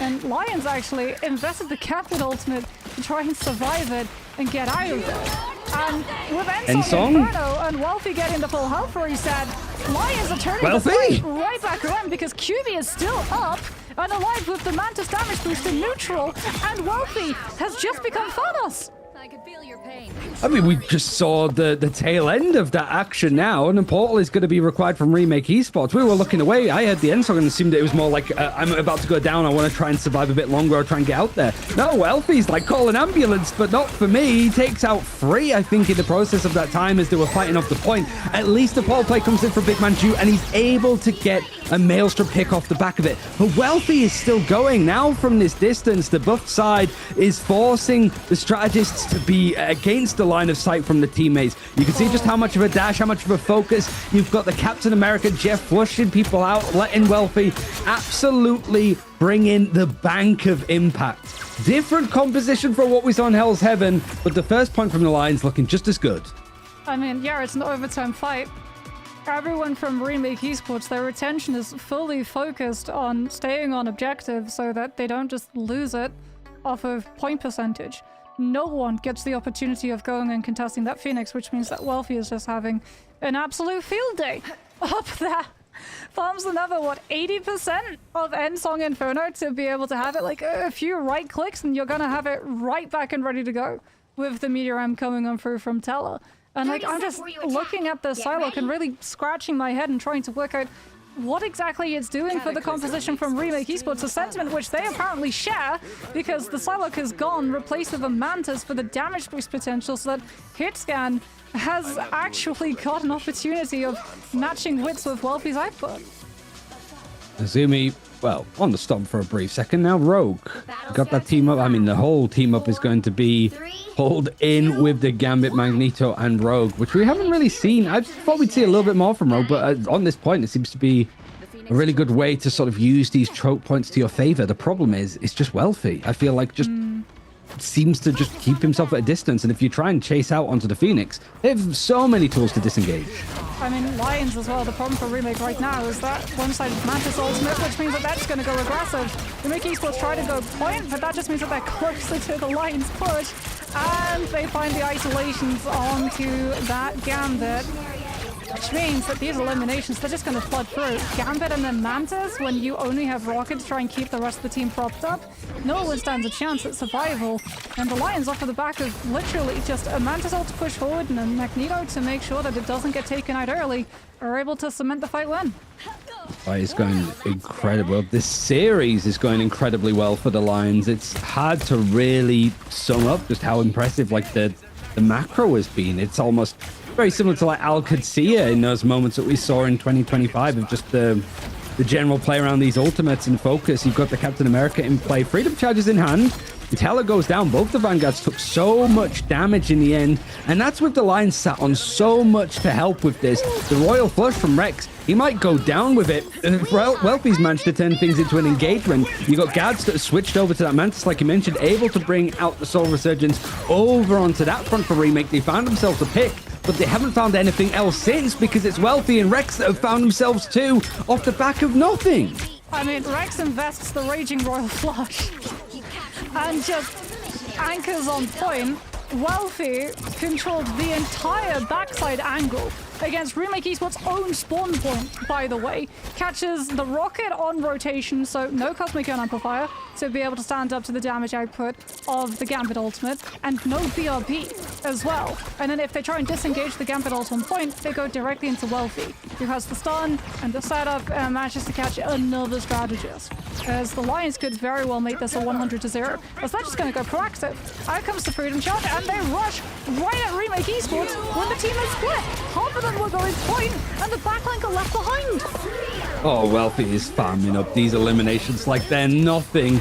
It's an absolute shot in the dark now for Remake Esports to be able to try and touch. Ensong is going to be used more to just delay a little bit more time, get the reset. He's going to be taken out. You've got the Captain America ready to go in for the jump. The Bulwark prepared for the Rogue to jump in on him with the ability absorption, but nobody could touch the point from Remake, and Lions take this second map just as good, if not better than the first. Yeah, I mean, the Freedom Charge has put the cat amongst the pigeons. Remake Esports got no opportunity of coordinating as a group and walking forward with that Gambit and Rogue ultimate. So they never even get anyone in position to go onto point to hit overtime. And it's over. Just like that. I think we're really starting to see Jean Grey be at the... I knew that she'd be popular. I didn't think that she would just be outshining like Hella. 25-1, 12 final hits. And you'll see in the replay, I'm sure they'll show the clip of Wealthy catching Roxman on that rotation in the third to last fight. It was brutal. It was straight up brutal. No one even knew that the Phoenix was there until it was just one shot into stunning to follow up. It was probably pretty frustrating as well for Remake Esports to have to play into, because by running like the Rogue, again, they give up one of... There we go, see? I knew they would. The exact moment where you get to really witness the buff that they gave to Phoenix and how that really impacts the range that you can play this duelist now. Yeah, and that's with the melee changes being removed as well, which I think certainly benefited Jean Grey, but this feels like maybe it's just the stuff around it, like she is standing out like a sore thumb. Really, it is just like staring into the sun with how much damage this character can do. But for the Lions, it's a great turn of events for them in round 8. Remake Esports knocked down to losers bracket. I'm not sure if this was upper bracket, lower bracket, because round 8 is both technically. But we are going to go for a break before we see some of the action. Round 9 is on the horizon. We can see potentially what these upper bracket teams are doing, perhaps. But for now, we're going to go. We'll see you very, very shortly.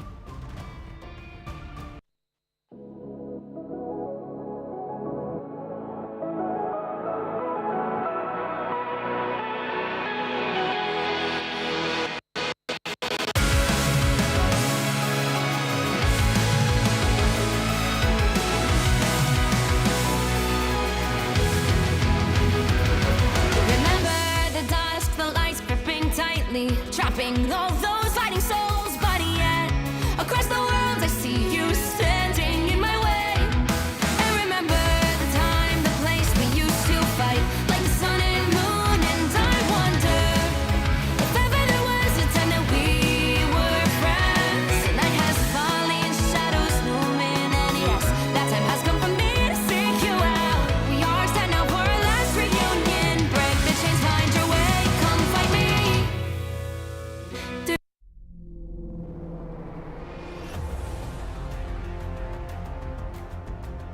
2025 has concluded. We would like to thank all the participating teams and the players who delivered top performances over the past year. It's probably time to discuss the plans for next year. This video will share much about the new format, the new ecosystem, and other surprises. In short, welcome to a more professional, mature, and exciting Marvel Rivals Ignite 2026, the inaugural league year of Marvel Rivals. To better balance each region and present more exciting competition, we've made adjustments to the regional distribution for the Professional League in 2026. Specifically, we are merging the Asia and Oceania regions into a single Pacific region. The regions for 2026 will be Americas, EMEA, China, and Pacific. During the group stage, the Asia and Oceania regions will compete independently and face off in the playoff stage. In 2026, there will be 2 regular seasons and 2 international LAN events. A notable addition this year is the preseason before the start of Stage 1. The preseason is not only the debut for these teams, but will also determine the initial seed placements. Additionally, Marvel Rivals Championship will continue to exist throughout this period. Even more exciting changes include the allocation of league spots and promotions. In the 4 regions, online competitions will determine the teams that qualify for the 2 international events. We eagerly anticipate seeing these competitive teams once again. Starting in 2026, in addition to the preseason, the regional league and mid-season finals hosted by Marvel Rivals Ignite will determine whether teams qualified for the grand finals. The final results from Stage 1, the mid-season finals, and Stage 2 will correspond to varying league points allocation. Teams that excel in Stage 2 playoffs or rank highly in the annual league leaderboard will compete for a spot in the grand finals. At the same time, to enhance the competitiveness and accessibility of the league, we are introducing a promotion and relegation system that provides all aspiring teams and players around the world with the opportunity to enter the professional league. Teams can earn champion points through the MRC, enabling them to compete fairly for league spots against the low-ranked league teams. Partner clubs will have limited relegation protection opportunities. Speaking of the MRC, there will be 6 seasons next year. The PC region in Season 6 of the MRC will be the final opportunity to compete for the last spots in each region for 2026 preseason and Stage 1. If your region still has available slots, be sure not to miss out. Starting from Season 7 of the MRC, ongoing participation will enable your team to earn champion points, and the teams with the highest cumulative points will have the opportunity to compete for qualifications for the mid-season and end-of-year promotion leagues. Certainly, the most significant surprise is that in 2026, we will launch a Partner Teams program. With certain teams worldwide to become our partners, we will create partner team bundles, and partner teams will enjoy revenue sharing. We hope that this initiative will encourage comprehensive and healthy development of Marvel Rivals esports ecosystem.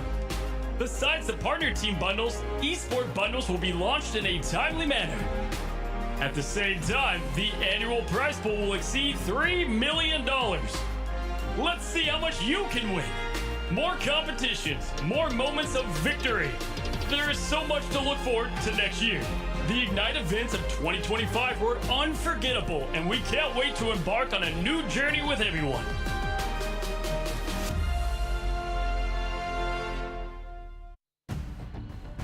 Hello, everybody, and welcome back to the Marvel Rivals Season 5 Championship. We're still in Round 8. And we have another potentially very close series on our hands, Ryan, as looking down the list of all of the teams and the matchups for this one, we were sort of trying to work out which ones we think would go the distance, and I think both of us are on the same page when it comes to Planet Signage versus Foot Esports. Yeah, Planet Signage was almost like the meme team to an extent from my previous MRCs because of just the players being known as like one tricks at the time.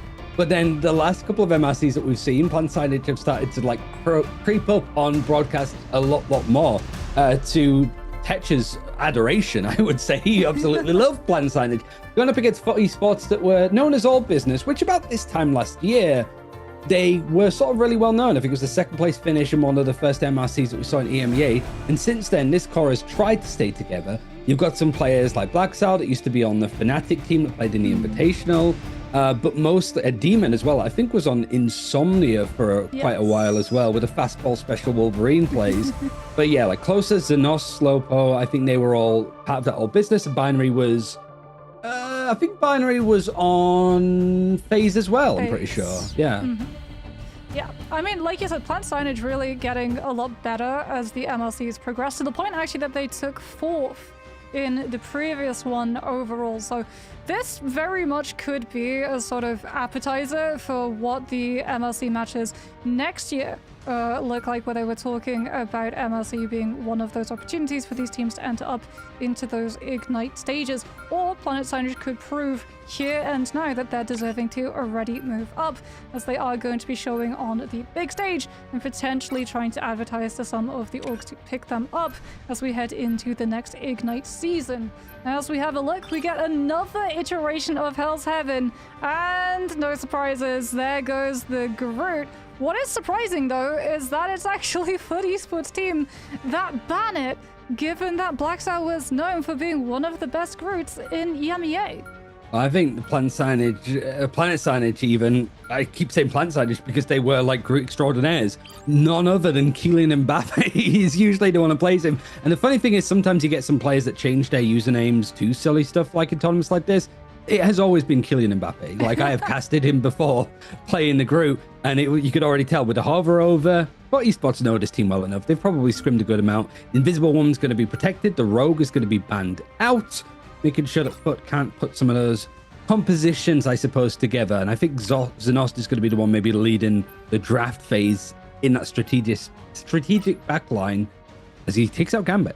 Yeah, I mean, Xenos is known for his Loki. So for Foot Esports, if they want to remove one or the other, it's better for them to remove the Gambit and still keep the Loki in play, especially if we do have the Loki and that Invis. As it looks like Foot Esports are trying to put a lot of pressure on that backline. Double dive Vanguards going to be saved, something that Planet Signage definitely did not want to face, given that the first ban was Angela and the second was Rogue. So this is very much Foot Esports, it feels like, identifying a point of uncomfortability with their opponent and trying to make it hurt that extra little bit. I think that the protection onto Loki is going to bother Foot Esports. I think, again, it's like Xenos that's going to be over on that role mostly. The Star-Lord being banned, that means that some of the more offensive capabilities might be restricted, but then, as I remembered that, Jean Grey is still available, so you're fine, I think, is what I'm thinking if you're Foot Esports. Yeah, I mean, Demon, known for playing the Wolverine, also has a very good Hela. Yeah, I was just thinking that as well with the Wolverine too. Yeah, Hela's been allowed in. You've also got the Namor that's obviously not been banned out. I'd love to see Black Sow, who is mostly known from like not playing those kind of characters, mostly known for building stuff with the Groot. I'd love to see him sort of pull out a little bit of Namor, but don't know if that's going to be the day. Yeah, I don't think if it's going to be happening today, as we're going to have a look and see some of the compositions coming on through, whether or not the Rocket is going to continue, or if it's just going to be for the simple matter of using those armor packs in spawn. It's such just, you know, a go-to thing these days that everybody knows. Use the armor pack, it's still going to stay even if the Rocket swaps off, because I imagine Loki Rocket is not the most sustainable of backline compositions when it comes to it, especially since Invis is still in play. I would imagine that's going to be the swap that both of these strategist lines are going to be moving to afterwards. I think Sai has also had like played for Planet Signage before and then maybe filled in for some of the other teams in Ignite. That might be just me gaslighting myself into thinking I can remember stuff that happened to these guys months ago. But these are two squads that are very experienced. Maybe disappointing results, certainly from Foot Esports. Once they were picked up by this organization, they bottomed out of Ignite in Stage 2. And they expect a little bit more sharper stuff from how well All Business and the various Black Sour teams that he's been on. You'd expect a little bit more. So this is a great chance to show that you're still in the runnings of being a top team in the region up against a Planet Signage team that is used to making things harder for the top teams. Here comes Binary into that back line, putting pressure, and actually already forcing one of those local ones to be shredded entirely for not getting the opening that he was looking for. So there's just so much incoming pressure. The moment that he is scouted out and shows his face, as Lopo gets the stun set up once the Wolverine's passive has been procced. It is traded though. Binary will go down, but both these eliminations will be permanent for this fight, at least, as the Rockets did indeed swap over to the Invis Women's. So the backline's still going to be up and alive. Greasy Grove, with all of that incoming damage from the spam from that Phoenix, could be much closer to the invisible boundary, however, and that does mean that Planet Signage more than happy to keep pushing up into Foot Esports space with that ammo. Yeah, Slowpo was just trickled down, really. It wasn't a burst down the HP. It was just he didn't get the focus that he needed, or there was too much for Planet Signage to come through. But they haven't taken the objective just yet. 4 ultimates that they've been able to farm up now. Want to hold on to them now. But for esports now, seeing if they can, like, hold off and stem the bleeding a little bit more. You've got some pressure, but an invisible boundary not only used off of the objective, but in a hallway on the opposite side of where your spawn is. That's a panic from Zenost, and I felt that they were going to go in for the re-engage, but it was a perfectly placed Psionic Seduction that comes in from Keelan and Mbappe and forces Foot to make a really weird position. Yeah, I mean, the Amber ultimate just split the team, like you said, perfectly down the middle, and then they turn onto those Vanguards who are isolated, and the Invis can't heal for the wall. The only way that she's going to be able to help them out is by investing that invisible boundary, and it's just in the worst position possible when the fight moves away from that location. Planet Signage now as well, going to have the Loki God of Mischief copy of their own. We're going to see Ansong Inferno invested from Slowpoke. Does Blackside commit the meteor arm on top of it? No.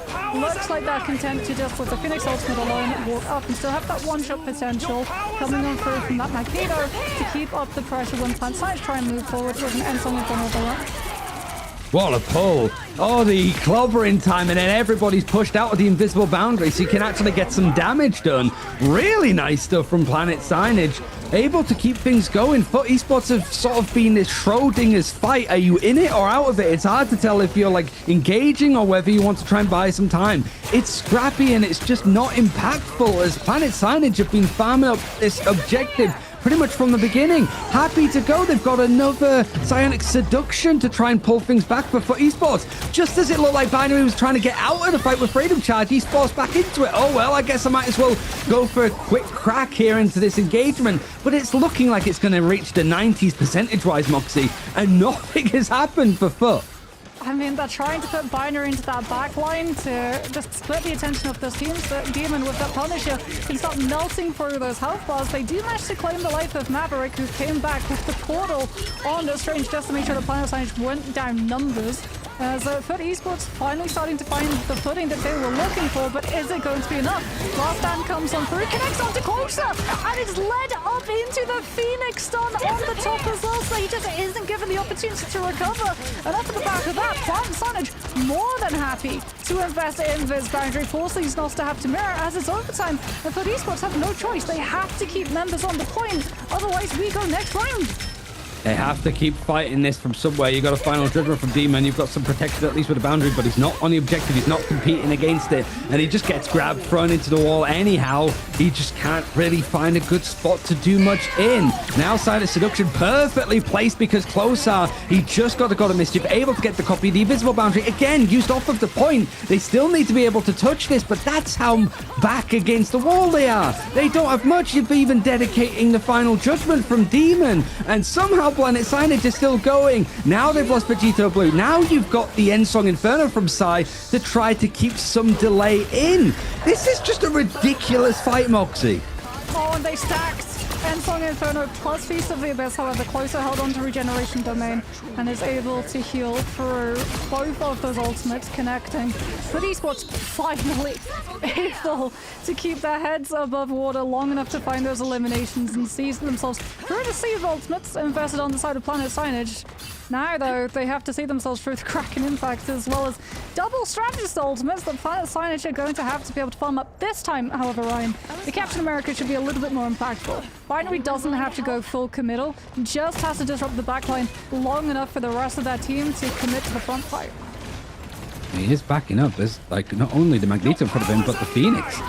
Ensong Inferno was the reason, just tried to close it in, force almost, I think, Planet Signage to go on to the point to not be hit by this Ensong Inferno, but not much is going to catch on. You got the copy for an invisible boundary, and Slowpo was taken out in the process. He went for an aggressive play to try to flush out and force a fight from Planet Signage, and ends up just getting stuck against him now. Freedom Charge was used to try to bring a little bit more sustenance for Foot Esports as they're trying to hold on. Meteor M, you see the barriers in place to try to make sure that he doesn't get much, and he doesn't. Planet Signage now really forcing Foot Esports all the way back. Haven't got control of the point as it's still held on from Binary, and another copy means another invisible boundary, which means that Foot Esports still clambering on. Where's this final judgment from Demon? Here it is, after Closer's ultimate has ended, however, so that Punisher is going to be vulnerable. Not as vulnerable as Planet Signage were hoping for. Away goes the Winter Soldier, fought out entirely. As Foot Esports still being able to press on board, Black Cell and this Magneto, just making it look like a pseudo-duelist with the amount of damage that he's able to do. And Planet Signage again denied an opportunity of flipping, as we can see that Black Cell looking to see if he can deny the strange portaling the team back with the right click. The mag with that bubble, however, does interrupt the knockback, and all of a sudden, Black Cell's out of position. Closer. Is he going to be there for the rest of his team? Oh, Closer just got more than he bargained for, and it's a great pick onto the Ensong Inferno. He knows exactly where that copy's going to be, where he placed himself, and somehow Planet Signage with the portal managed to get things working. There was the gap, like you mentioned, Moxie. Black Cell caught out, but it was just the fact that Planet Signage were able to leap into the engagement, able to take the first point. Never mind the first map. That was one sub-map. Yes. Crazy. It was a long one. And this is without Gambit too. Like, there's no Gambit copy stuff that we've been seeing. This is just balls to the wall stuff from pretty old comps, I think. I mean, it's Loki Invis, right? We said that there's going to be two tempos of play in this meta. Loki Gambit, hyper aggression. Loki Invis, very much drawn out. Very much drawn out, very much careful of how far you extend into your opponents, because what we're seeing more and more of is first ulting invis boundaries to be able to trap players and force them to have to either extend further so that they bypass the slow and are therefore split from their backline, in which case the invis team just commits onto the backline, or you back out of the invis boundary entirely and the other team just gets so much point percentage and space to be able to essentially do whatever they want for the remaining 8 seconds of that ultimate. Hold on a minute. That's a Moon Knight. That's a Moon Knight without a Groot. And he was like, I'm. This is my like canon, I suppose. He was Mr. Fantastic for a little bit too.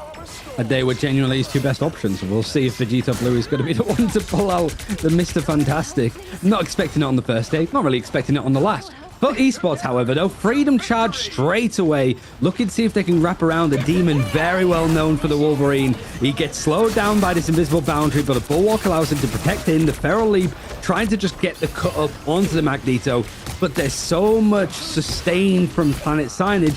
It really is just making sure that the farm up is good from Greasy Grove that used up the invisible boundary just then, but also the Loki to go for any copies. And also, that's a very quick hand to country. I mean, it's going to generate incredibly quickly once the esports are all grouped up trying to take advantage of the Freedom Charge coming on through from Binary when they're stuck inside that invisible boundary. And Planet Signage, they don't even really find all that many eliminations off of the back of it. It's pure zoning to force for esports off of the point, so that the longer this fight goes, the more point percentage Planet Signage are going to be able to pick up.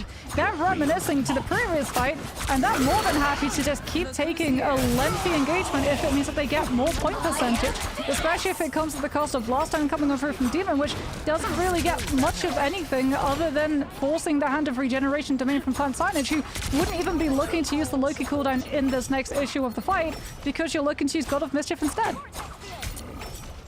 To say as well, Kylian Mbappe is giving himself a good chance for a golden boot, I think, with the play from Emma Frost. Ultimates, perfect. The damage that he's able to put out, the consistency of getting those ultimates too.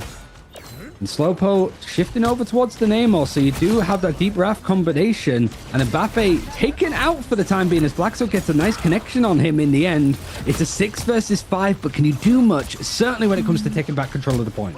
The good news is the first elimination was Emma, which means that Blackso now can go to point without worrying about the Emma running onto the rest of his team when he's away from them. That means that FUT Esports are able to close up the distance and get into a position of utilizing God of Mischief into the copy of that invisible boundary. It's going to be mirrored, however, by Planet Signage, who are then going to use that slow to try and catch players with the hand of Khonshu. His Binary has the sun seduction, tries to just push Planet Signage off of the point, trying to let FUT Esports have any amount of control of the percentage as the fight continues. Oh my god, there's so many. Double cycle, this time of the actual invisible boundaries, as Planet Signage just refusing to give up. They know if they have to disengage this point, they're going to become vulnerable to the crossfire of the Nemo and the Hela. Feels like this storm is just creeping in with the amount of cylinders that we're seeing reaching up towards the sky. Demon, though, finds himself too, switching over from the Wolverine to the Hela. That combo that we saw a lot in Ignite, I think, the Deep Wrath team up, is the first real showing of it here. But FUT Esports leaving it again to the death, I suppose, of like how little time they had available. 92% need to try and clear this up if they want to take map 1. Yeah, I mean, they have to be so careful about when they're eliminated as well. If it's a full sweep of the team, they're not going to have enough time to be able to go for the Strange Portal. So they also have to make sure that they just don't allow Planet Signage control of these precious spaces. Like, you have to hold the high ground so that Planet Signage don't just get to push with high ground control and pressure from the Phoenix, and then brute forcing forward onto point with that Moon. Like, this is just full delay the fight so that you have more point percentage and strategist ultimates to bring to the next. Nice play from Slowpo to just control the flanks, make sure that Sai can't get comfortable, but also just Binary there to help him. Like, see him? Let's get him. Jumped him instantly. Great use of the squids to just put out that damage. And it's going to force the Hela back, actually. Demon needs to be very careful. He's forced a Crow to just disengage. And there's a copy. I wonder what it's going to be on. Wonder what they're looking to do. It's going to be invisible boundaries on the objective, but held on for as long as possible to just get the most out of it from closer. Zenost is very close to having his own invisible boundary, so he might have to use it instantly straight afterwards if it's needed. And the hand of Khonshu, it just manages to find the gap all the way through. Binary goes down. Zenost is able to use an invisible boundary, but it's still players from FUT Esports going down and Plant Signage retaking control of the objective. Is there going to be a touch, an overtime force? But that's from Zenost. He goes down straight away. Portal just in time from Blackso. You have a Sonic Seduction. Not much else, though. Oh, regeneration domain's already burned as well. And those Loki clones, they're just going to allow the Moon Knight on bouncers to hit the actual target of the Nemo. Invisible boundary as well invested. No one from Plant Signage was getting low. This is just to interfere with the line of sight coming on through from the backline and the duelists. So they have no idea what Plant Signage's players are or their own teammates to be able to heal them. And it's just so one-sided on the point. Something I really want to talk about as well is this very lovely little bit of min-maxing that comes on through from Kylian Mbappe on the Emma. When we see the Goddess of Death invested on the side of FUT, I don't know if it'll be caught in the replay. Basically, the Hela invests the Goddess of Death, and then the Emma shields directly in front of the Hela ultimate, so it's not getting anywhere near the amount of damage that it could when everyone on the side of Plant Signage decides to commit into the fight. And then she actually camps. He goes into diamond form, and the moment that they're able to drop the Hela out of that ultimate prematurely, catches her with the Carbon Crush before the Hela can use the activation of the Ancestral Flock to reposition out of the fight and survive, because we saw what happened when Damon and Slowpo were both still alive and the ultimates would just fully set to zero. The Hela and the name of the pick potential between those two duelists was able to melt through the entire team of Planet Signage. So really good literal catch coming on through that from the Emma Frost.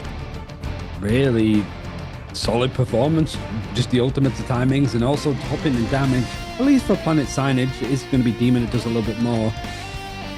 It's the fact that it's just coming off of your vanguards. You got Vegeta Blue still dedicating to the Moon Knight for the majority, well, the entirety of that second point, and it really was a solid work, I think. But for esports, it's been a rough one today. Planet Signage looking the better squad, but there is a chance for them to bounce back. They do have map choice, but after a quick 5-minute break. So we'll see you very shortly.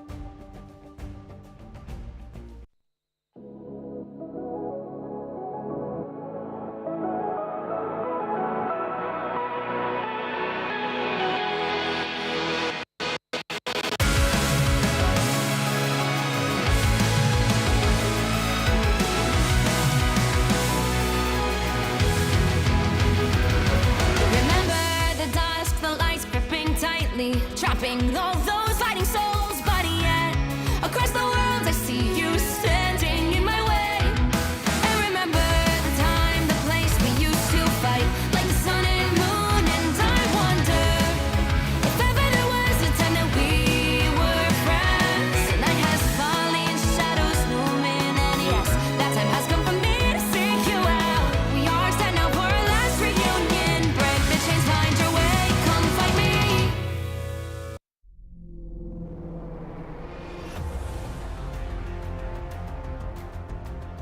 2025 has concluded. We would like to thank all the participating teams and the players who delivered top performances over the past year. It's probably time to discuss the plans for next year. This video will share much about the new format, the new ecosystem, and other surprises. In short, welcome to a more professional, mature, and exciting Marvel Rivals Ignite 2026, the inaugural league year of Marvel Rivals. To better balance each region and present more exciting competition, we've made adjustments to the regional distribution for the Professional League in 2026. Specifically, we are merging the Asia and Oceania regions into a single Pacific region. The regions for 2026 will be Americas, EMEA, China, and Pacific. During the group stage, the Asia and Oceania regions will compete independently and face off in the playoff stage. In 2026, there will be 2 regular seasons and 2 international LAN events. A notable addition this year is the preseason before the start of Stage 1. The preseason is not only the debut for these teams, but will also determine the initial seed placements. Additionally, Marvel Rivals Championship will continue to exist throughout this period. Even more exciting changes include the allocation of league spots and promotions. In the 4 regions, online competitions will determine the teams that qualify for the 2 international events. We eagerly anticipate seeing these competitive teams once again. Starting in 2026, in addition to the preseason, the regional league and mid-season finals hosted by Marvel Rivals Ignite will determine whether teams qualify for the grand finals. The final results from Stage 1, the mid-season finals, and Stage 2 will correspond to varying league points allocation. Teams that excel in Stage 2 playoffs or rank highly in the annual league leaderboard will compete for a spot in the grand finals. At the same time, to enhance the competitiveness and accessibility of the league, we are introducing a promotion and relegation system that provides all aspiring teams and players around the world with the opportunity to enter the professional league. Teams can earn champion points through the MRC, enabling them to compete fairly for league spots against the low-ranked league teams. Partner clubs will have limited relegation protection opportunities. Speaking of the MRC, there will be 6 seasons next year. The PC region in Season 6 of the MRC will be the final opportunity to compete for the last spots in each region for 2026 preseason and Stage 1. If your region still has available slots, be sure not to miss out. Starting from Season 7 of the MRC, ongoing participation will enable your team to earn champion points, and the teams with the highest cumulative points will have the opportunity to compete for qualifications for the mid-season and end-of-year promotion leagues. Certainly, the most significant surprise is that in 2026, we will launch a Partner Teams program. With certain teams worldwide to become our partners, we will create partner team bundles, and partner teams will enjoy revenue sharing. We hope that this initiative will encourage comprehensive and healthy development of Marvel Rivals esports ecosystem. Besides the partner team bundles, esport bundles will be launched in a timely manner. At the same time, the annual prize pool will exceed $3 million. Let's see how much you can win. More competitions, more moments of victory. There is so much to look forward to next year. The Ignite events of 2025 were unforgettable, and we can't wait to embark on a new journey with everyone.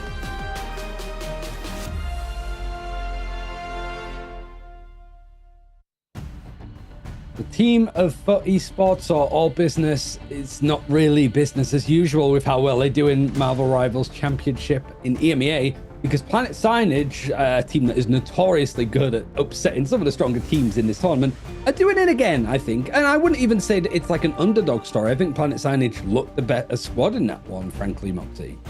Yeah, I think there was like one fight where FUT Esports just excelled in terms of hitting the mechanicals, where we literally just see Slowpo and Damon rip through the entire squad in the space of about 5 seconds with the pick potential damage from Namor and Hela.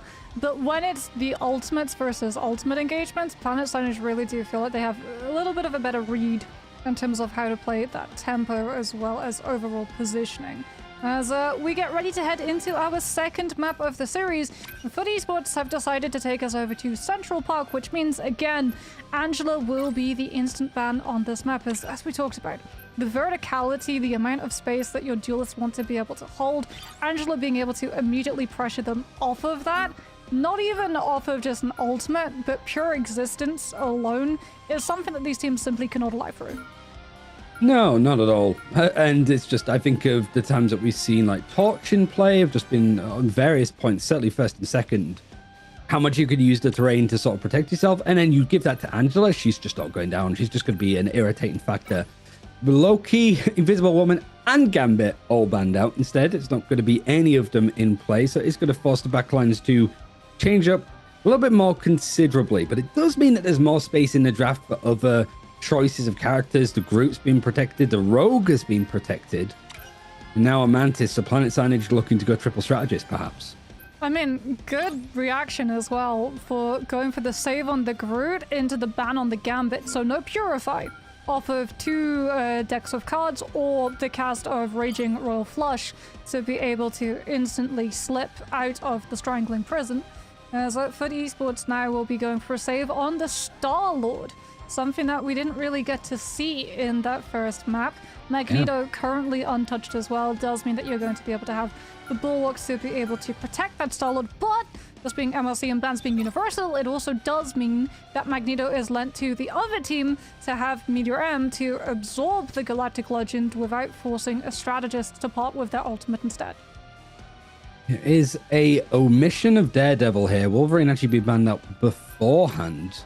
And it is going to be available in play here, so good information to work with flanks, just how irritating that you can be. But I don't know, I can't remember if Daredevil was in the draft last time, like whether it was just not really too much of a focus. I don't know, regardless, it is available for both sides here in the end, as well as the rogue actually protected from FUT. I would want to see exactly how they intend to use it now that you don't have the combination with Gambit, you don't have that team up. I mean, you could use it to pair off with the Phoenix that we're currently seeing from both sides. Invis Woman being absent, however, does mean that the Phoenix is going to be a little bit more vulnerable, will not have a Guardian Shield to be able to hide around. But with the Mantis and the damage boost that the Mantis brings to the table, I don't know how frequently these Phoenixes need to hide when they can literally just melt through everybody who tries to challenge them for controls of those spaces.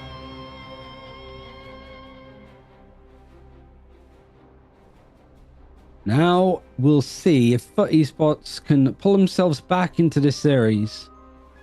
And Planet Signage, the Protect on the Groot also does work because it is something that, we saw from Kylian Mbappe. It was the first ban out against Planet Signage, which makes sense. As soon as they had that freedom to actually protect it, they were going to do it in any case, no matter what. So triple strategist in play from Planet Signage. His side is going to be continuing to just go off on this Phoenix. And on the other side, 2-2-2 as Demon is on the Star-Lord alongside Slowpo that was trying to do more of the same with Rocket on both sides. Well, we get the Groot versus Groot as Blackstar parkours his way up onto that high ground, which now means the Slowpo gets the angle control on the Phoenix. and finds one of the best targets for it too.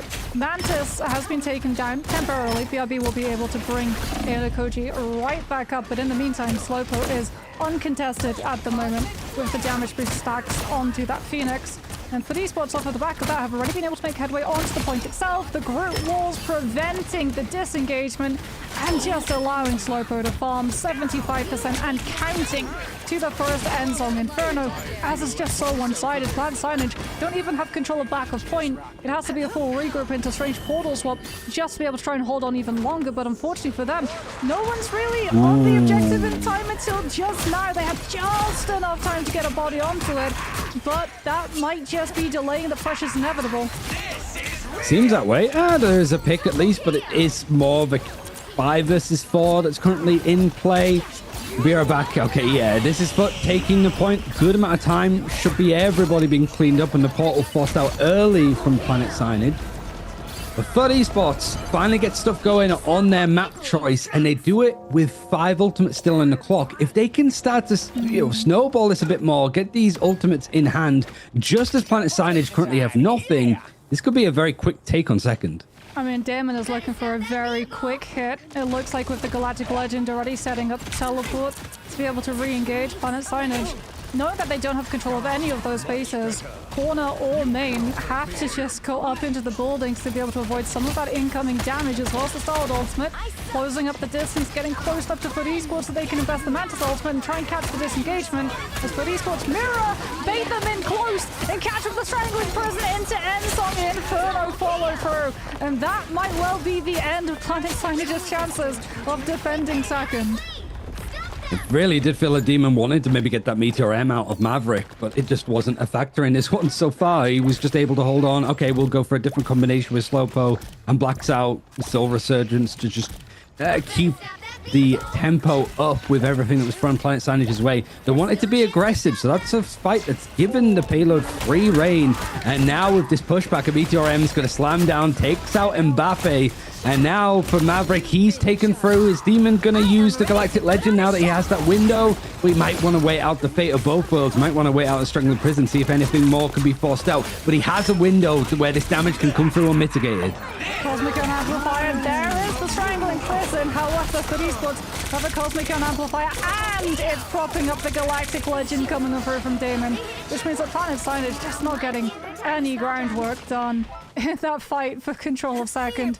Everybody just runs literally right back into that spawn and swaps over to third, as we're going to see yet again a late elimination on this poor Maverick, who has that Meteor M. And remember, that's Planet Signage's win condition to prevent FUT Esports from overrunning third.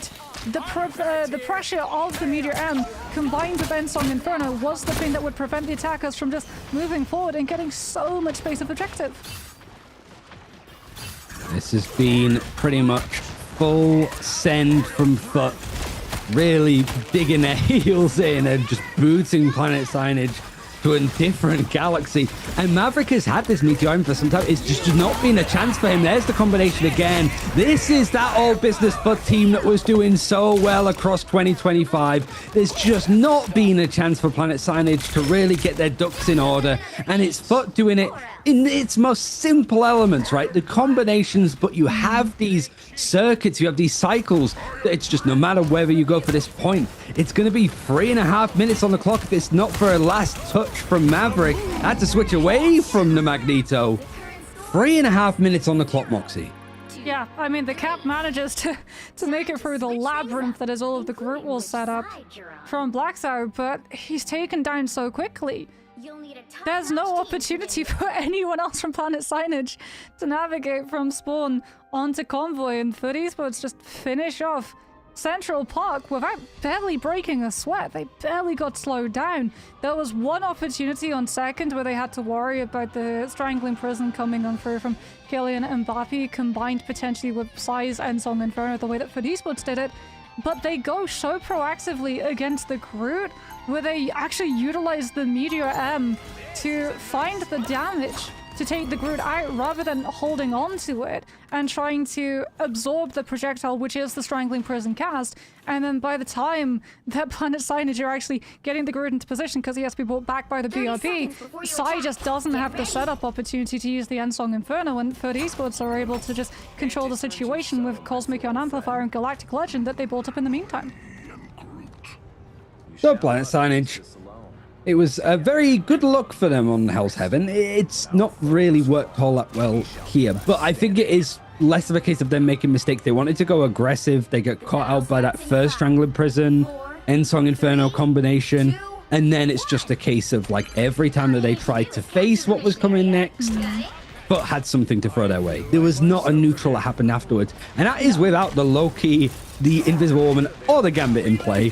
It really does seem to be like, let's just make sure that we keep our heels on their neck and just don't give them a chance to breathe. Yeah, it was very much a snowball that rolled into an unstoppable avalanche. Planet Signage now going to be trying to roll through the high ground control, coming in out with Sai spamming down Damon. And Adam actually not going to be going for the self-res, it looks like, but Esports going to be more than happy to hold on to it. So they still have that passive up when we get to the Brawl or potentially Comic Revival cast of the fight. As Planet Signage, despite having the high ground for that Phoenix, it seems like it was only temporary. That was the quick. Group's able to wall off the angle. Slowpo is able to, on the Magneto of all things, hold court of the side flank of that point. And Planet Signage just not able to move forward in time with the Groot or Moon Knight ultimates pulled up.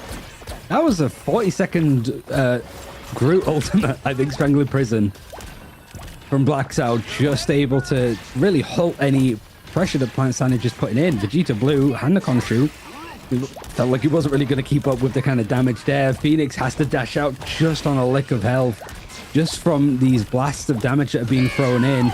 Now you've got the Sonic Seduction, just as Planet Signage looking to try and go in again. It's interrupted, it's cut through. It's very similar to what we saw Planet Signage do on the first map, and a Soul Resurgence is going to be used to try to push on past it. It's going to be swapped on either side, as there's the Strangling Prison mixed in with the Moon Knight ultimate, but it's only onto Zenost, who's brought back immediately by the Biraback. Yeah, you can tell for Esports when they took that fight, when they used the Mantis ultimate, they were positioned in anticipation of the Groot to compete against it. And I mean, there's the Comic Revival, but Damon, Damon unfortunately not able to bring everybody back with the passive. And that does mean that Planet Signage, off of the back of that Moon Knight, will be able to pick up first and go into second. Might even actually be able to catch a couple more players off in the rotations before Foot Esports can find the cover of corner. Ooh, Paul. Yeah, Maverick was like, put it behind them on Convoy. But Esports, they're trying to take the fight in Castle instead. They just really wanted to stop this. You could see Maverick setting up and like, wait a minute, Strangling Prison is going to pull everybody in too. So Planet Signage is just like, what is going on? Like these fights from Foot, like they go for the portal, they go for the Strangling Prison, able to at least rectify these positions that they're in. And Vegeta Blue, yeah, he's still with the Moon Knight. He has got a hand of country, but it's going to be a little bit harder to nail a position in here. Up until I look at the fact that Kylian Mbappe is 3% away from having a Strangling Prison. That'll go far. Yeah, that will go incredibly far, though. What will go even further is Sai up on that high ground with the Phoenix at the moment, making sure that Police Books don't get the wraparound with Damon, trying to build up this Galactic Legend and pressure Planet Signage into using that Meteor Arm to deny the team up. Coming on through with Sai, who's going lower and lower on this Phoenix. Very much a point of pressure that Police Books want to take down. As we've got a game of chicken right now. No one from Police Books really wanting to stack up 2 points with the group. And Moonlight Alt Prospect turned against them. And again, it just is Strangling Prison used on top of Planet Signage, but no opportunity for Vegeta on that Moonlight to follow up. He was too busy sort of going in for a fight, I think, up against the Magneto. He was taken out from Binary that was just getting the connections with the left clicks and right clicks to burst him all the way down. So he was in a be right back, whilst Kylian Mbappe wanted to go for the offensive. So the coordination looking a lot more coherent from Foot Esports. Instead of 5 ultimates now just banked up, it was a Soul Resurgence before that they had to rely on, and they're just going to use it straight away. This combo has been everything for Foot Esports as Slowpo and Blacksow find just a little bit more, pushing Planet Signage all the way back into spawn, and most importantly, burning way more time. I mean, they're gonna burn even more time. If you look at the amount of angle control that FUT Esports have right now, Damon's gonna be able to push as well. Everyone from Plant Signage, they're not gonna be able to hide around the cover away from all of the spam from the Phoenix because there's gonna be a Starlord ulting on their side if they're not too careful. So they have to be very much aware of everyone's positions as they move on forward. Cosmic Gun Amplifier is going to be more across the board as we get Plant Signage going for the Meteor M with Ensong Inferno, looking to break close his ultimate, but also trying to find some of these eliminations. But now that that Meteor M is removed, it's not that to absorb the Galactic Legend coming up through from Demon, so instead it means that the Mantis ultimate has to be used before Zenost. FUT Esports are going to have theirs lasting longer. Killian Mbappe comes on through with the Strangling Prison. This time it's overlapped with the Hand of Conchu coming on through from Vegito. And Planet Signage finally finding the eliminations that they're looking for. But Ryan, second is not over yet. Planet Signage's ultimate bank was scorched in that fight. And FUT Esports still have another fight to go.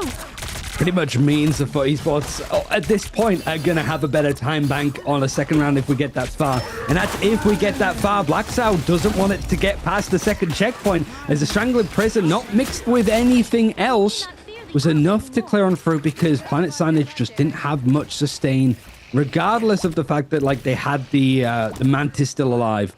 They just get deleted. I mean, you didn't need to invest the Ensong Inferno there. And now you have Ensong to be able to pair with Cosmic Yarn Amplifier for the 40% damage boost.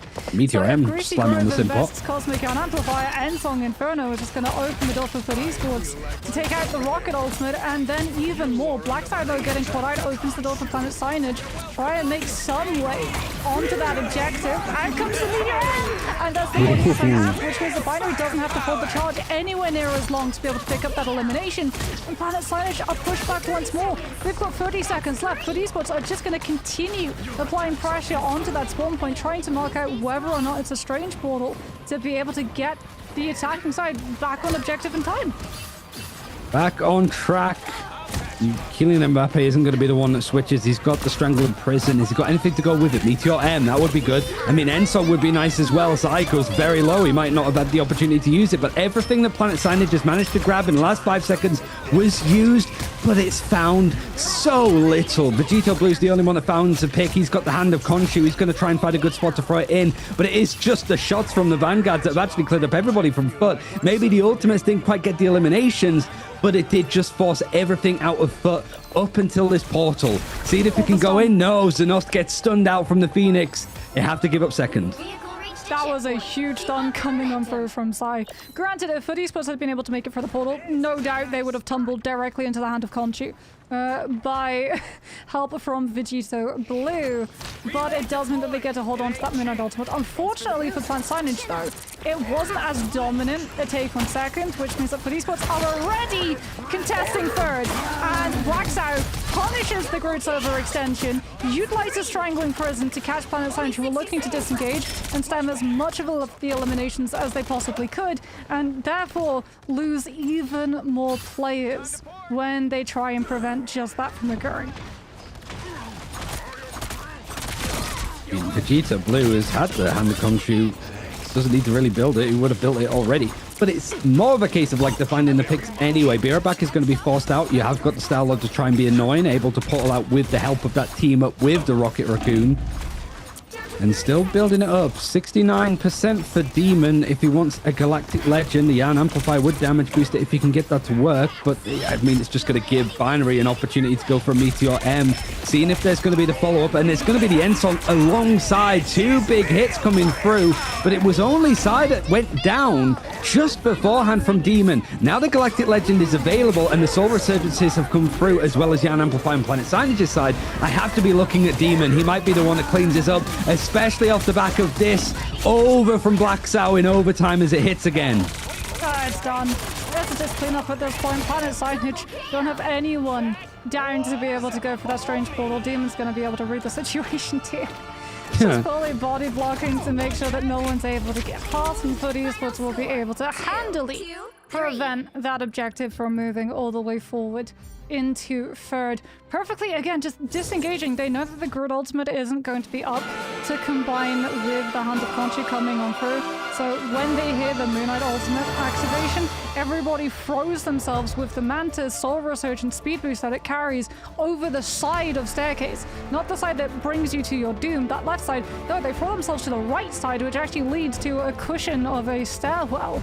And so they all fall safely out of the Moonlight Ultimate. They all still have all of that sustain. The Mantis Ultimate is still going to be able to catch Damon, who comes on out so low after being able to find that elimination and pressure onto both the Phoenix and the Rocket, fully healed all the way back up. As we talked about, you know, Groot, whether or not it would get through, whether or not it would be a good pick, and that's why I was saying I'm very hesitant to try and save the Groot against Black Side, because that is his staple character.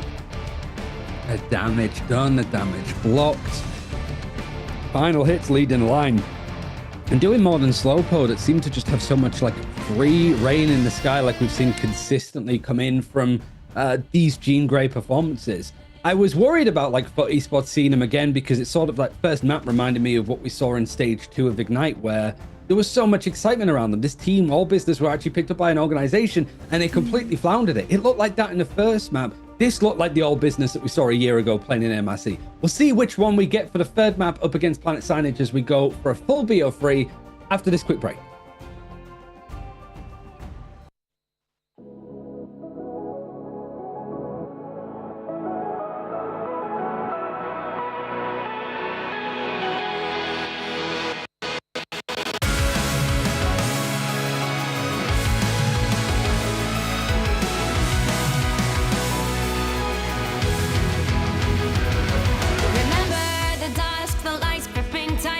Trapping all those fighting souls, but yet across the world I see you standing in my way. And remember the time, the place we used to fight, like the sun and moon. And I wonder if ever there was a time that we were friends. The night has fallen, shadows looming, and yes, that time has come for me to seek you out. We are set now for our last reunion. Break the chains, find your way, come find me.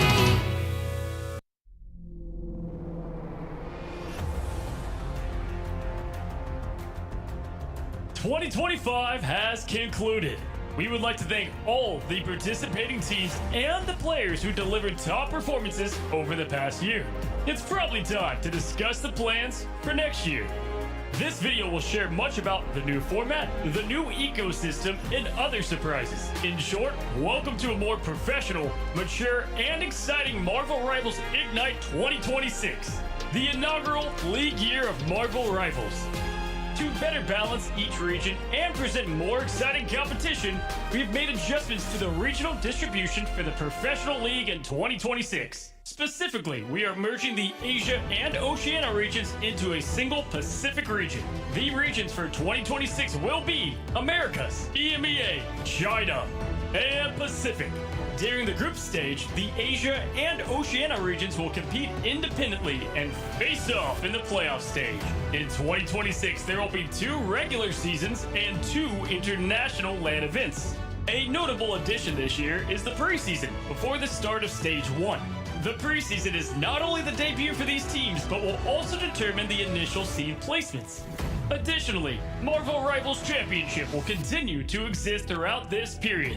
Even more exciting changes include the allocation of league spots and promotions. In the 4 regions, online competitions will determine the teams that qualify for the 2 international events. We eagerly anticipate seeing these competitive teams once again. Starting in 2026, in addition to the preseason, the regional league and mid-season finals hosted by Marvel Rivals Ignite will determine whether teams qualify for the grand finals. The final results from Stage 1, the mid-season finals, and Stage 2 will correspond to varying league points allocation. Teams that excel in Stage 2 playoffs or rank highly in the annual league leaderboard will compete for a spot in the grand finals. At the same time, to enhance the competitiveness and accessibility of the league, we are introducing a promotion and relegation system that provides all aspiring teams and players around the world with the opportunity to enter the professional league. teams can earn champion points through the MRC, enabling them to compete fairly for league spots against the low-ranked league teams. Partner clubs will have limited relegation protection opportunities. Speaking of the MRC, there will be 6 seasons next year. The PC region in Season 6 of the MRC will be the final opportunity to compete for the last spots in each region for 2026 preseason and Stage 1. If your region still has available slots, be sure not to miss out. Starting from Season 7 of the MRC, ongoing participation will enable your team to earn champion points, and the teams with the highest cumulative points will have the opportunity to compete for qualifications for the mid-season and end-of-year promotion leagues. Certainly, the most significant surprise is that in 2026, we will launch a Partner Teams program. With certain teams worldwide to become our partners, we will create partner team bundles, and partner teams will enjoy revenue sharing. We hope that this initiative will encourage comprehensive and healthy development of Marvel Rivals esports ecosystem. Besides the partner team bundles, esport bundles will be launched in a timely manner. At the same time, the annual prize pool will exceed $3 million. Let's see how much you can win. More competitions, more moments of victory. There is so much to look forward to next year. The Ignite events of 2025 were unforgettable, and we can't wait to embark on a new journey with everyone.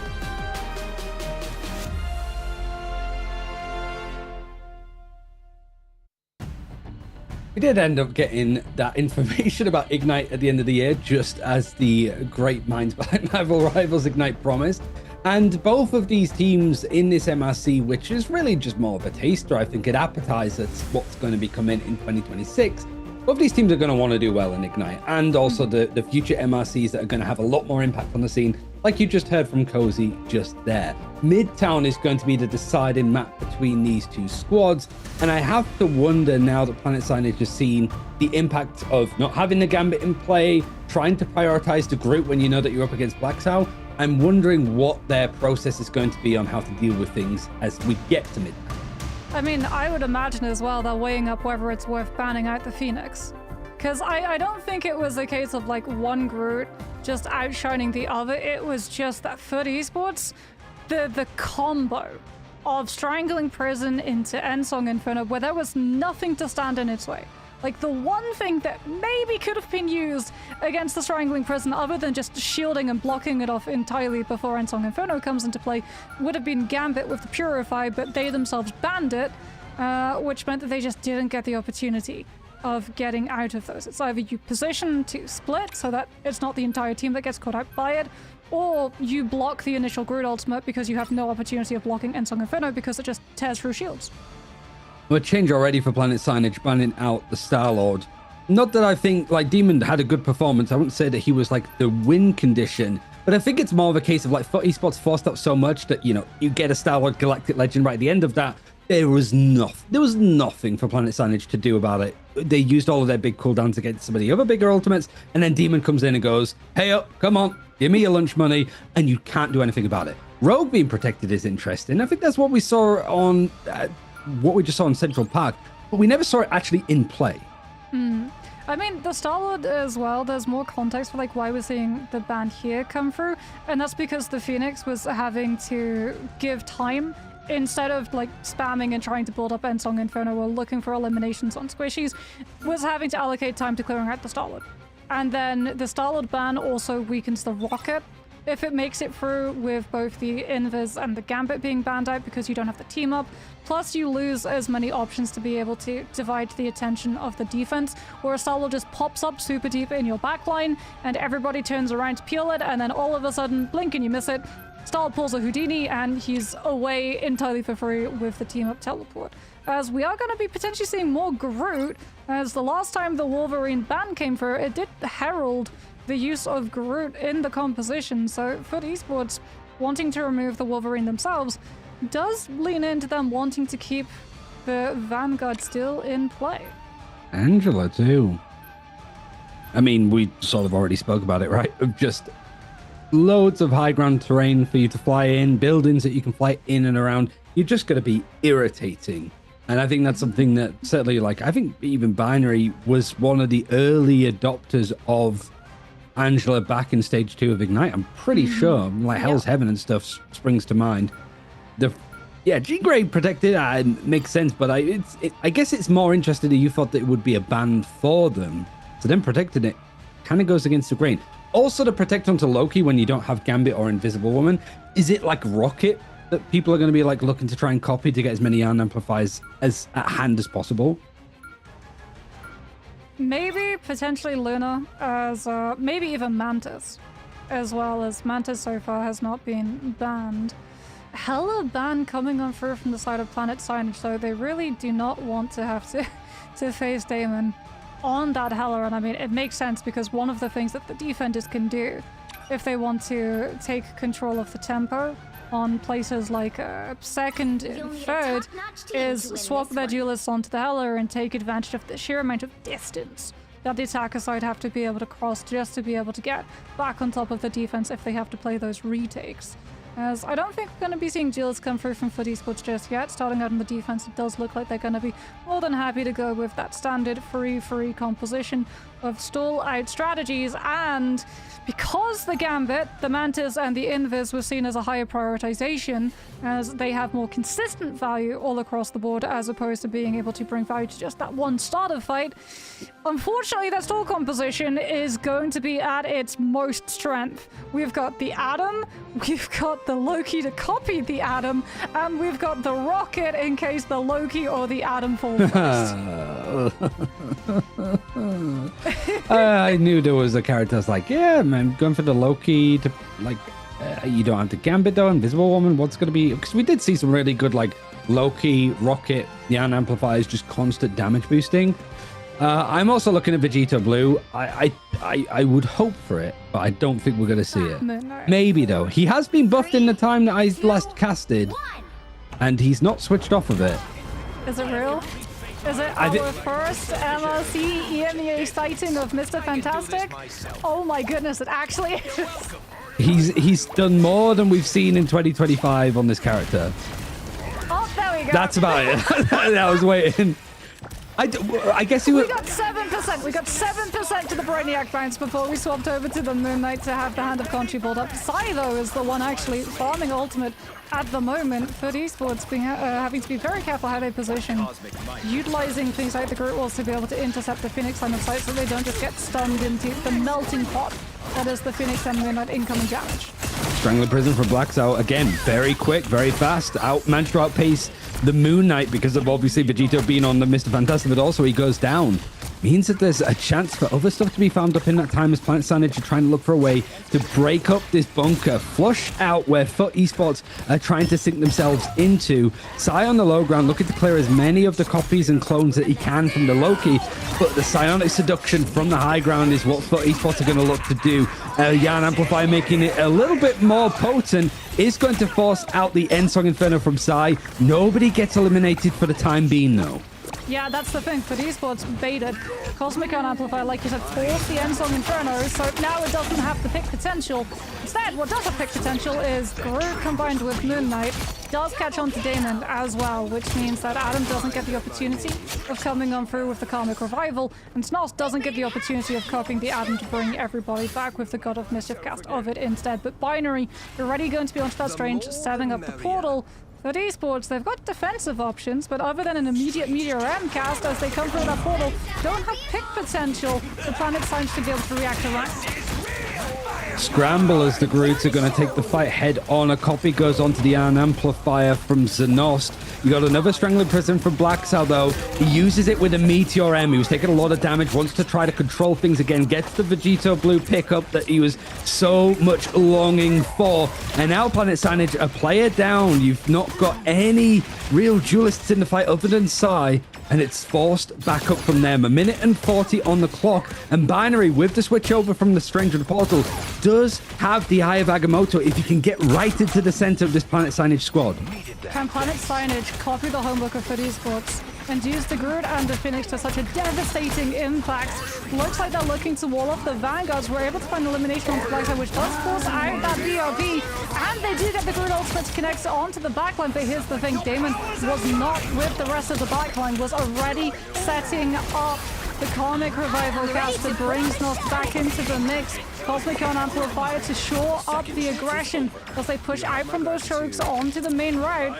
Planet Signage not giving up the space, trying to fight back with a Binary copy of their own. Binary got interrupted though. He went for the Eye of Agamotto, but he got frozen out by the absolute zero of Lunar Snow. Unfortunately, that's about as much as Planet Signage are going to do in that engagement. Binary not losing the ultimate completely, so we'll have a good chance here. I'm pretty sure he might have got interrupted twice, otherwise he's built it up incredibly fast. Just not quite finding the fights perhaps, but it's doing its job. The stall out from FUT Esports is continuing on, and there's only 30 seconds left for Planet Signage to get things moving again. Sai switching over towards the Storm. Strangling Prison. Yeah, that's just on the precipice for Kylian Mbappe. And then you've got the Hand of Khonshu. Meteor M. Enough to potentially catch FUT Esports if they're grouped up close together. They're trying to bunker up now for the Soul Bond, and that's when the Strangling Prison was thrown in. Is it enough? It is for Slowpoke. He's able to get two, but Maverick can't get anything off the back of that combination. The response from FUT was perfect. Overtime is about to hit, and Planet Signage have half of their squad gone. Oh, and I mean, Planet Signage also had the Meteor M gone. Slowpoke with the cast of the Meteor M absorbs it, so there's no setup to position FUT Esports into the Hand of Khonshu, which is why we don't see Vegeta Blue just sweeping the elimination feed on that right side as we head into overtime. The eliminations are just not on the board for the attacker side. Cosmic on Amplifier, no Ensong Inferno to be able to burn through it early as well, which means it's going to be up for a very long time. Long enough that they're able to take out the Rocket Raccoon, no BRB, no pressure onto Damon too, so that even if we start to see trades coming up from the attacker side, Damon is still uncontested, going to have the Karmic Revival cast, and that should be where this convoy stalls out on first. Yeah, for Planet Signage, at the very least, FUT Esports not afraid for these long engagements. The clock has gone down. Vegeta Blue trying to run in on Iron Man. Can't quite get it. 110 meters for FUT Esports to get to. And Planet Signage, I mean, I'm not counting this as enough playtime on Mr. Fantastic that this would be a 0% win rate. Just saying. He'd need to play more than 7% in order to be statistically tracked as that. Yes, Ryan has it must be, I believe, what was my ruling when I was tracking picks in Ignite Stage 2? I believe it was 50% was my ruling. They must make 50% headway to Ultimate to be counted as a pick, because we saw so many people just swap onto things like Spider-Man to be able to touch.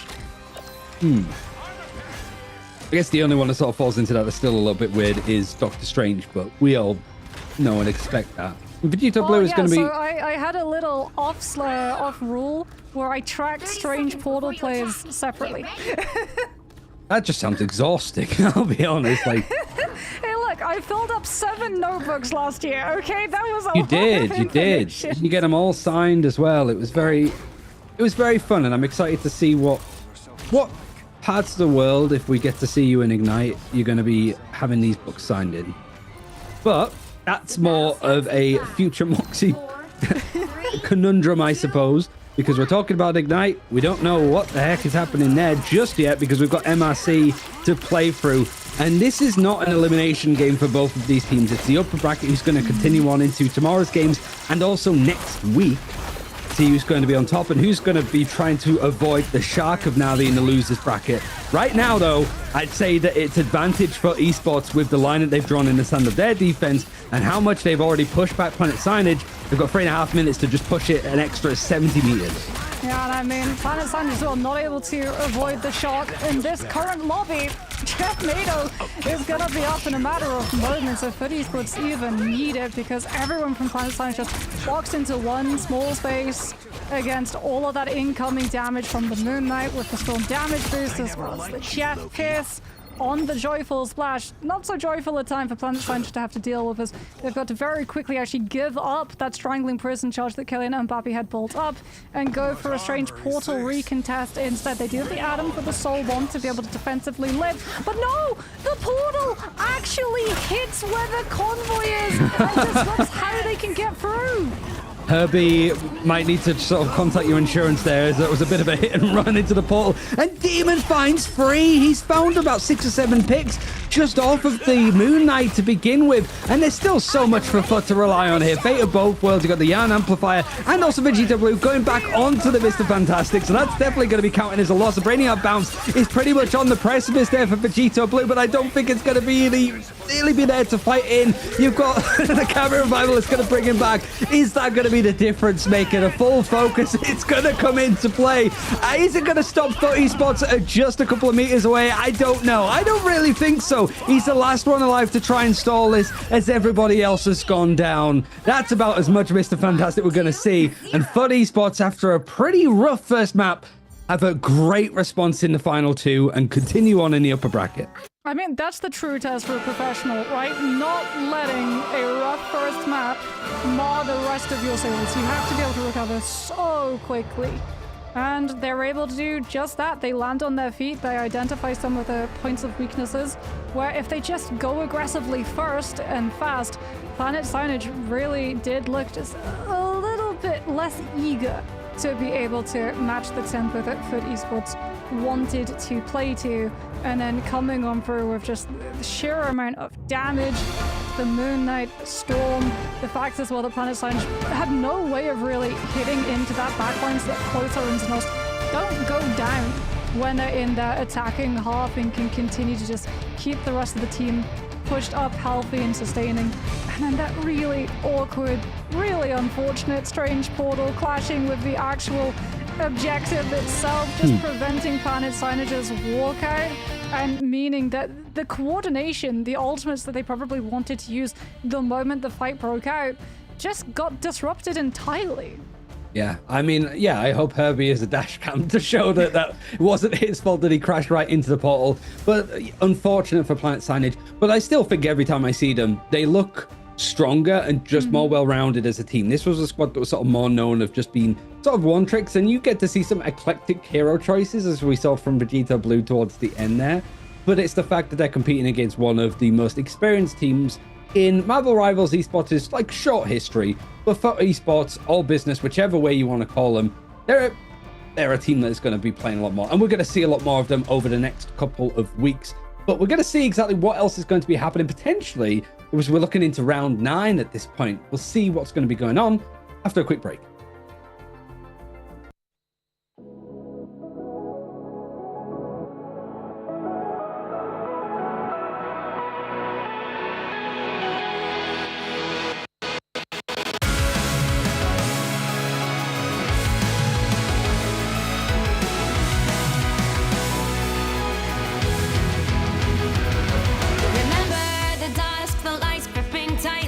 Trapping all those fighting souls, but yet across the world I see you standing in my way. And remember the time, the place we used to fight, like the sun and moon. And I wonder if ever there was a time that we were friends. The night has fallen, shadows looming, and yes, that time has come for me to seek you out. We are set now for our last reunion. Break the chains, find your way, come fight me.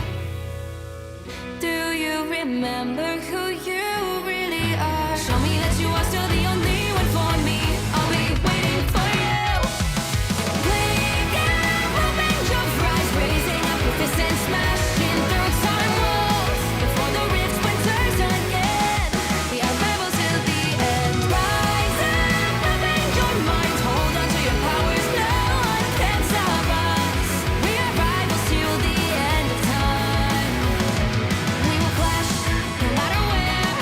We will fight, reaching across time and space. 'Cause you are my destiny to the end.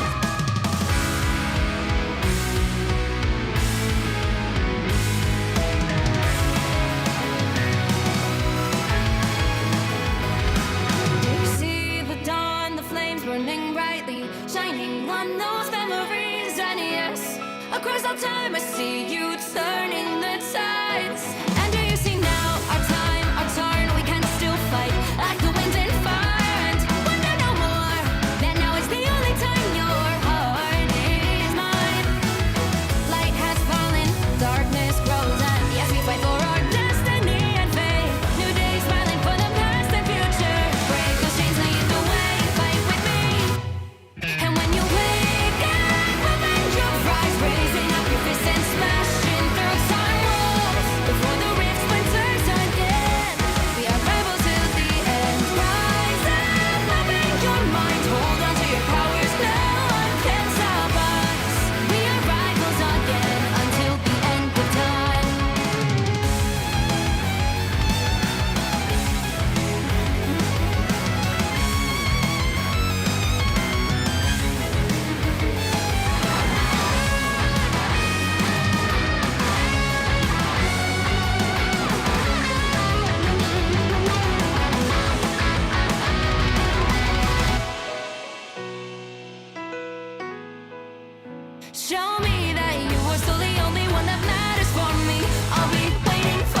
trapping all those fighting souls. But yet, across the world, I see you standing in my way. And remember the time, the place we used to fight, like the sun and moon. And I wonder if ever there was a time that we were friends. The night has fallen, shadows looming, and yes, that time has come for me to seek you out. We are set now for our last reunion. Break the chains, find your way, come find me. Do you remember who you really are? Show me that you are still the only one for me. I'll be waiting for you. Blink and hoping your rise, raising up your fists and smashing through time walls. Before the rift splinters again, we are rebels till the end. Rise and hoping your mind, hold on to your powers. No one can stop us. We are rivals till the end of time. We will clash, no matter where. We will fight, reaching across time and space. 'Cause you are my destiny to the end.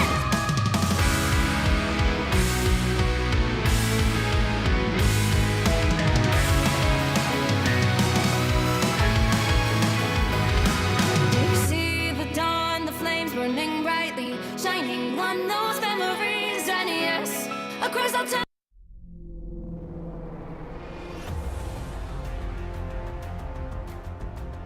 2025 has concluded. We would like to thank all the participating teams and the players who delivered top performances over the past year. It's probably time to discuss the plans for next year.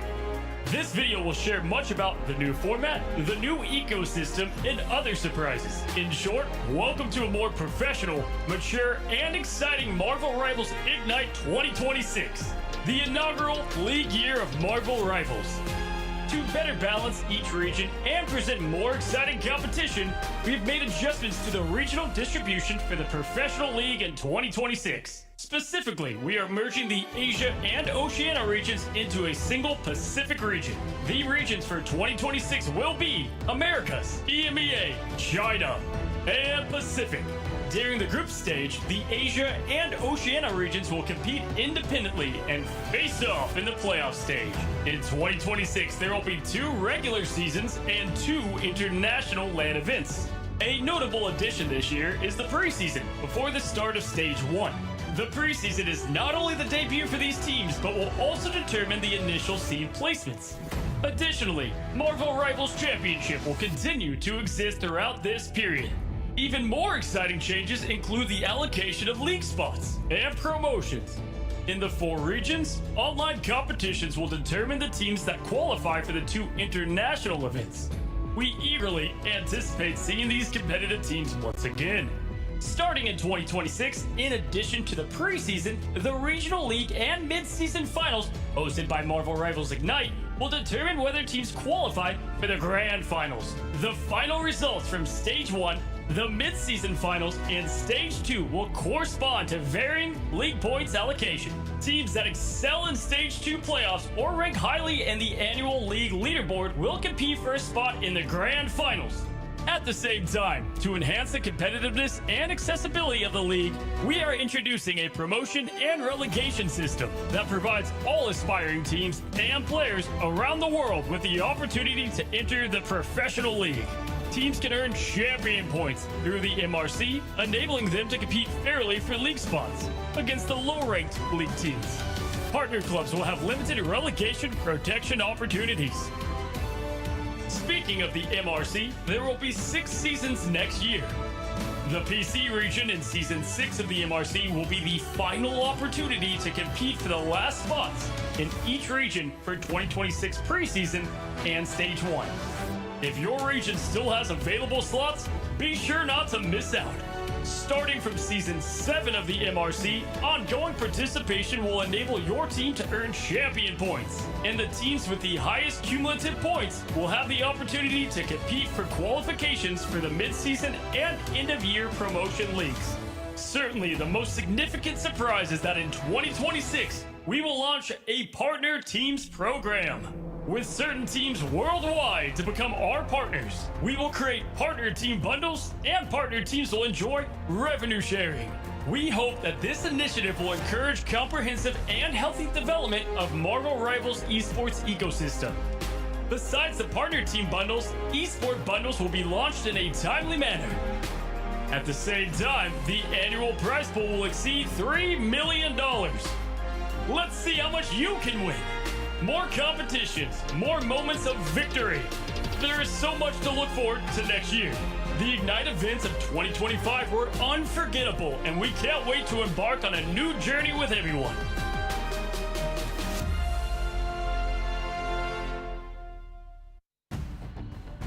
Welcome back, everybody. I believe we're moving into round 9 of the Marvel Rivals Championship, which is why our break was a little bit longer than it was previously, as we had to wait for some of those games to already begin playing before we hopped in to watch them as they go. I'm Gut Moxie. I'm joined by the wonderful Ryan Central, and we have the absolute pleasure of getting to bring you day 1 of the broadcast action here at MLC, which means, Ryan, this is our first time at really getting to look at the meta that has developed at the beginning of 2026.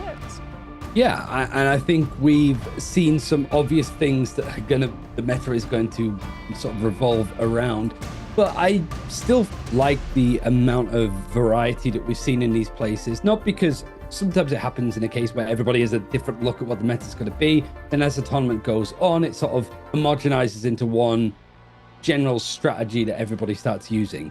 Here, just because of the amount of good options available in the draft, we are seeing a couple of changes and pivots to weird Vanguard lines because everybody's been taken out. Certainly the strategists have been hit hard, but not feeling as prevalent or as problematic as it used to when we were looking in the early stages of Ignite. It really does feel that this meta is evolving as we speak, and there's still plenty of options to go from it instead of one, this, go this, and you always win kind of strategy. Except Gambit.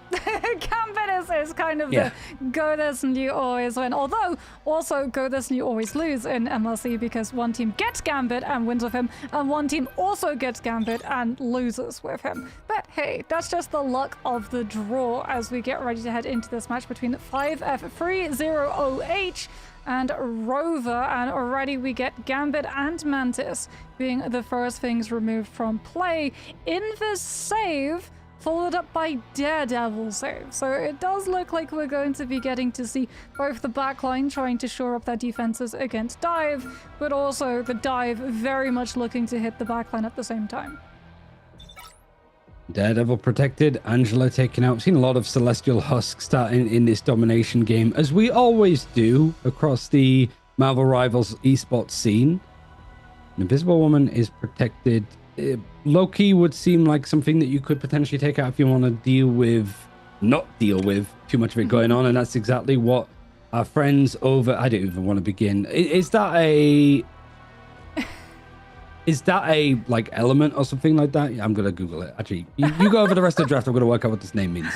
Okay, I got you. Well, it's interesting actually that we're getting the Loki ban, as Daredevil save would suggest that River want to play Dive, and also 5F going for the Invis save suggests that they very much want to have Peel against that Dive. So keeping the Loki in play would mean that you have both the regenerative domain, but also 2 instances of the invisible boundary to be able to cast. But it does also mean that you would have to contest with 2 cycles of Invisible Boundary as an ultimate, and obviously if you want to play the Starlord, having 1 cycle of Invisible Boundary is already problem enough alongside having to play around the Meteor M timings from that Magneto. So we're still going to have the Invis Woman, but she will be able to use the Shield Stagger to be able to keep that Starlord nice and safe. As Rover are going to ban out the Hela, as they want to play the Phoenix, which means that if you want to play distance, you don't have to worry about matching wits with the Goddess of Death herself. 5F now have that last ban coming into the mix. What do they decide to go for? Is Phoenix making it through?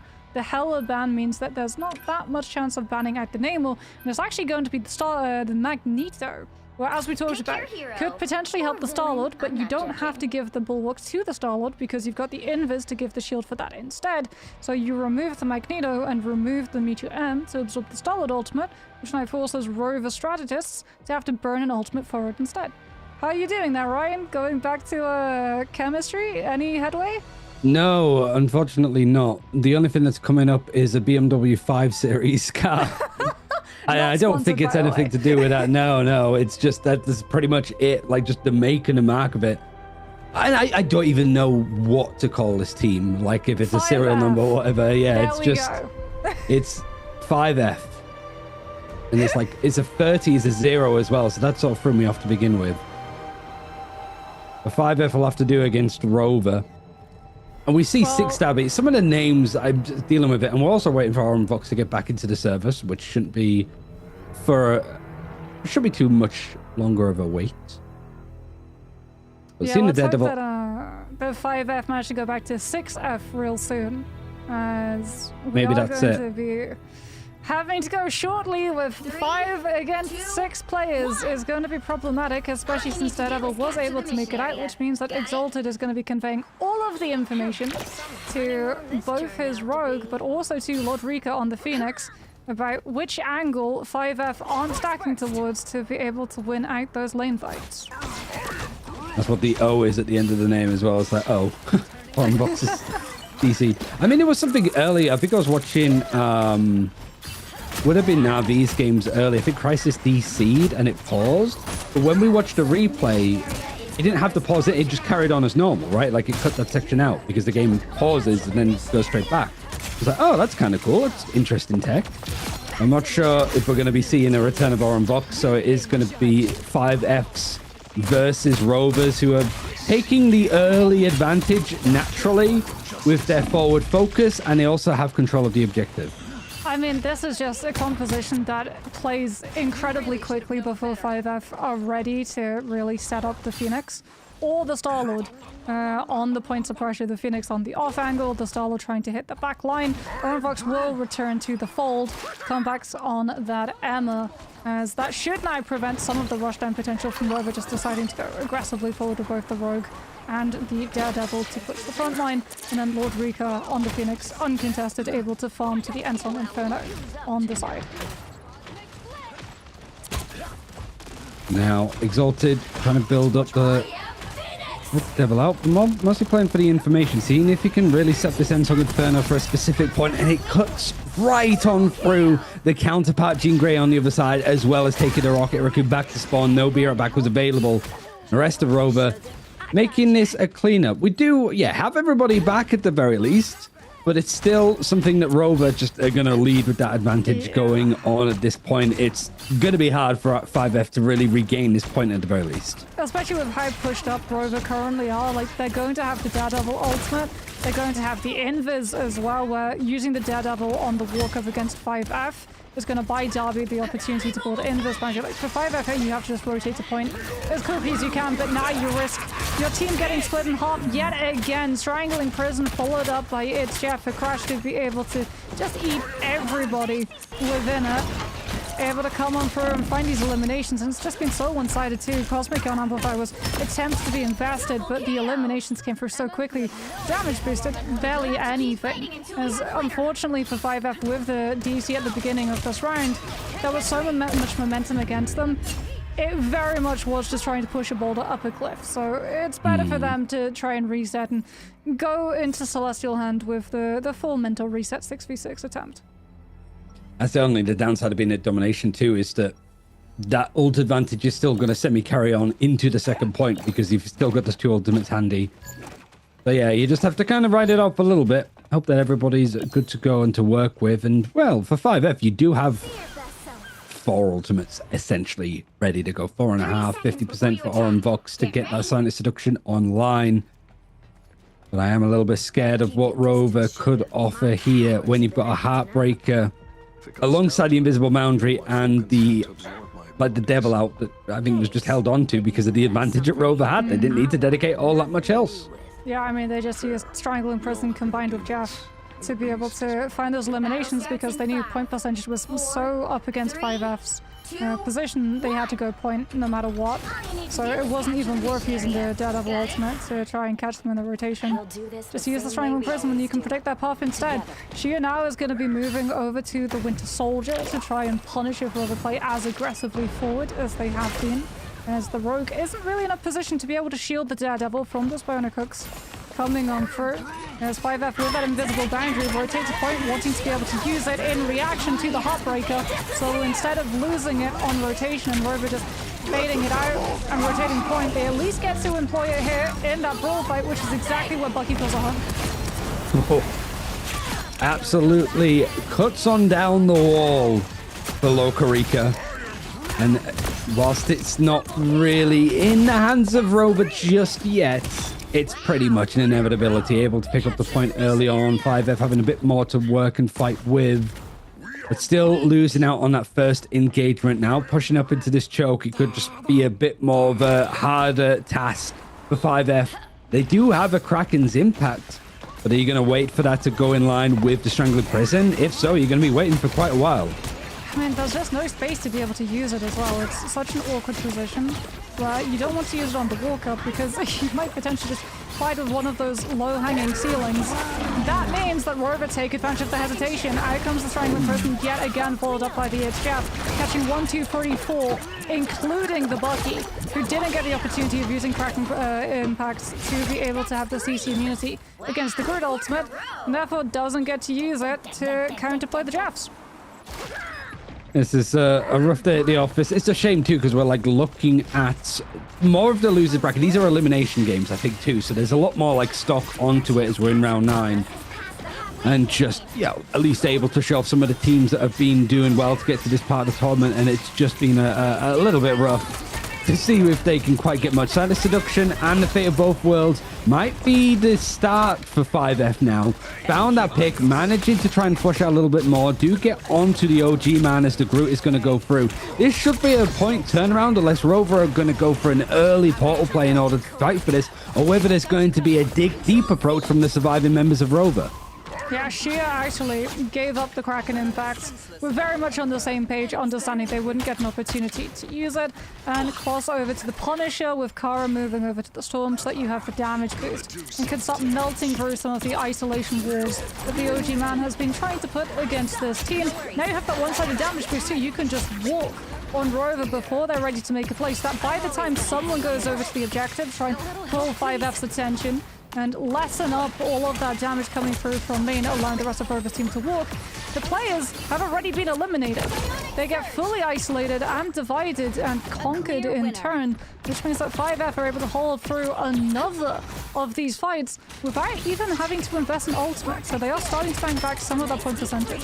It was like a team wipe, but just one at a time. So it wasn't quite a weak team wipe, but you are going to have a little bit more of a cleanup in the elimination feed off of the final judgment. Or maybe not, because Rover have done quite well to really just dig themselves into some safety pits and allow them to survive through Shia's ultimate. Only able to get the one pick, but it's bought a lot of time. You have to look at the fact that Rover have 6 ultimates, though, to work with, whilst 5F have managed to catch up on progression. Oh my goodness, the absolute zero throws OG man out of the Strangling Prison, which was the one thing 5F had nothing to be able to deal with. If that Grid ultimate had led into Loco Rika coming on through the end song Inferno, it would have been the end for 5F, but they're able to disengage it.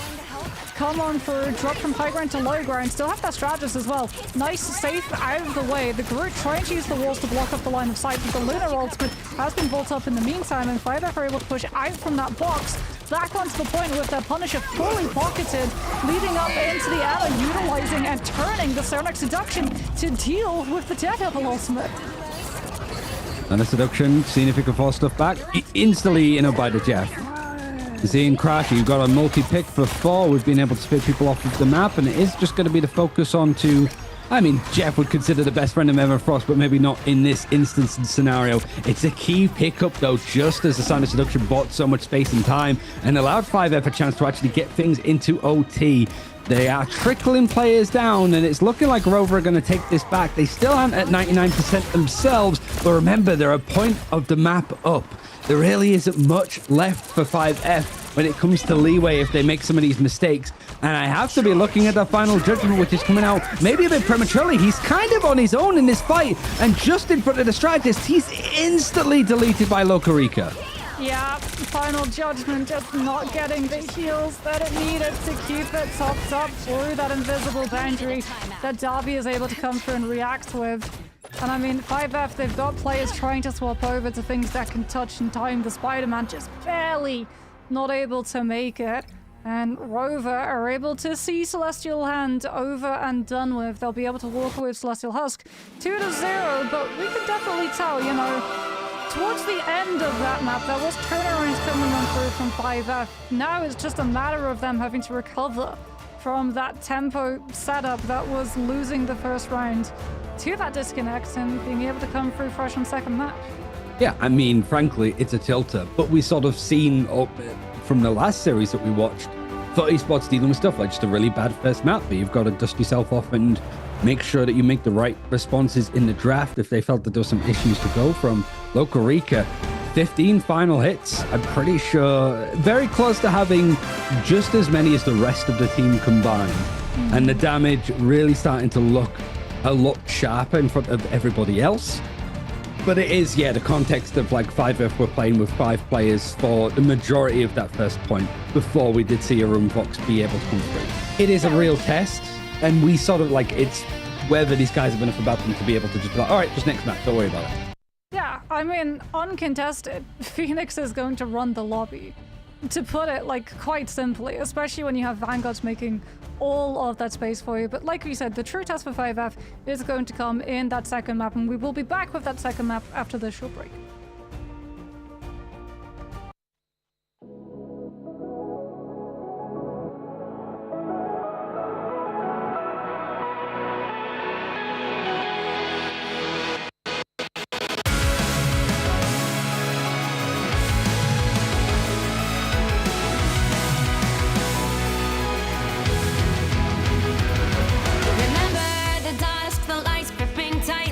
Trapping all those fighting souls, but yet across the world I see you standing in my way. And remember the time, the place we used to fight, like the sun and moon. And I wonder if ever there was a time that we were friends. The night has fallen, shadows looming, and yes, that time has come for me to seek you out.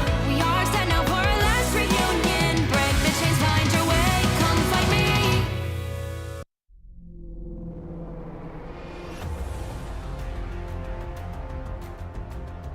2025 has concluded. We would like to thank all the participating teams and the players who delivered top performances over the past year. It's probably time to discuss the plans for next year. This video will share much about the new format, the new ecosystem, and other surprises. In short, welcome to a more professional, mature, and exciting Marvel Rivals Ignite 2026, the inaugural league year of Marvel Rivals.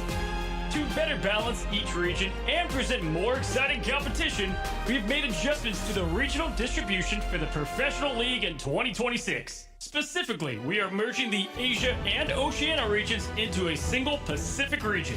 The regions for 2026 will be Americas, EMEA, China, and Pacific. During the group stage, the Asia and Oceania regions will compete independently and face off in the playoff stage. In 2026, there will be 2 regular seasons and 2 international LAN events. A notable addition this year is the preseason before the start of Stage 1. The preseason is not only the debut for these teams, but will also determine the initial seed placements. Additionally, Marvel Rivals Championship will continue to exist throughout this period. Even more exciting changes include the allocation of league spots and promotions. In the 4 regions, online competitions will determine the teams that qualify for the 2 international events. We eagerly anticipate seeing these competitive teams once again. Starting in 2026, in addition to the preseason, the Regional League and Mid-Season Finals, hosted by Marvel Rivals Ignite, will determine whether teams qualify for the Grand Finals. The final results from Stage 1, the Mid-Season Finals, and Stage 2 will correspond to varying league points allocation. Teams that excel in Stage 2 playoffs or rank highly in the annual league leaderboard will compete for a spot in the Grand Finals. At the same time, to enhance the competitiveness and accessibility of the league, we are introducing a promotion and relegation system that provides all aspiring teams and players around the world with the opportunity to enter the professional league. teams can earn champion points through the MRC, enabling them to compete fairly for league spots against the low-ranked league teams. Partner clubs will have limited relegation protection opportunities. Speaking of the MRC, there will be 6 seasons next year. The PC region in Season 6 of the MRC will be the final opportunity to compete for the last spots in each region for 2026 preseason and Stage 1. If your region still has available slots, be sure not to miss out. Starting from Season 7 of the MRC, ongoing participation will enable your team to earn champion points, and the teams with the highest cumulative points will have the opportunity to compete for qualifications for the mid-season and end-of-year promotion leagues. Certainly, the most significant surprise is that in 2026, we will launch a Partner Teams program. With certain teams worldwide to become our partners, we will create partner team bundles, and partner teams will enjoy revenue sharing.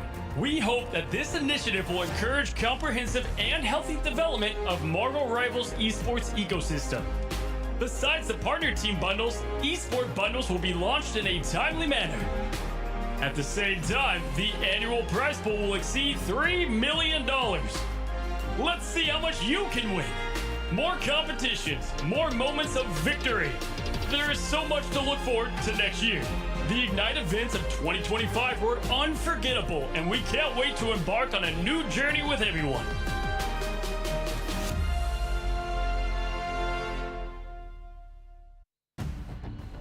Rover continuing to try to fight on in round 9 as they're going into this series against 5F. They had an unfortunate start, but at the very least we were able to see some more of the fight backs, I suppose. The second sub point of Celestial Husk was looking a lot sharper, Moxie. It is just a shame how that map started. Yeah, I mean, it is always unfortunate, right? Whenever you start with a disconnect, especially as we talked about on Domination, which is a game mode that centers around momentum. Because if you lose that first fight, you lose all of the setup, you lose control of the ultimate economy, and as we saw from Rover, they just continued pushing and pressuring, so that 5F never really got a chance of recovering.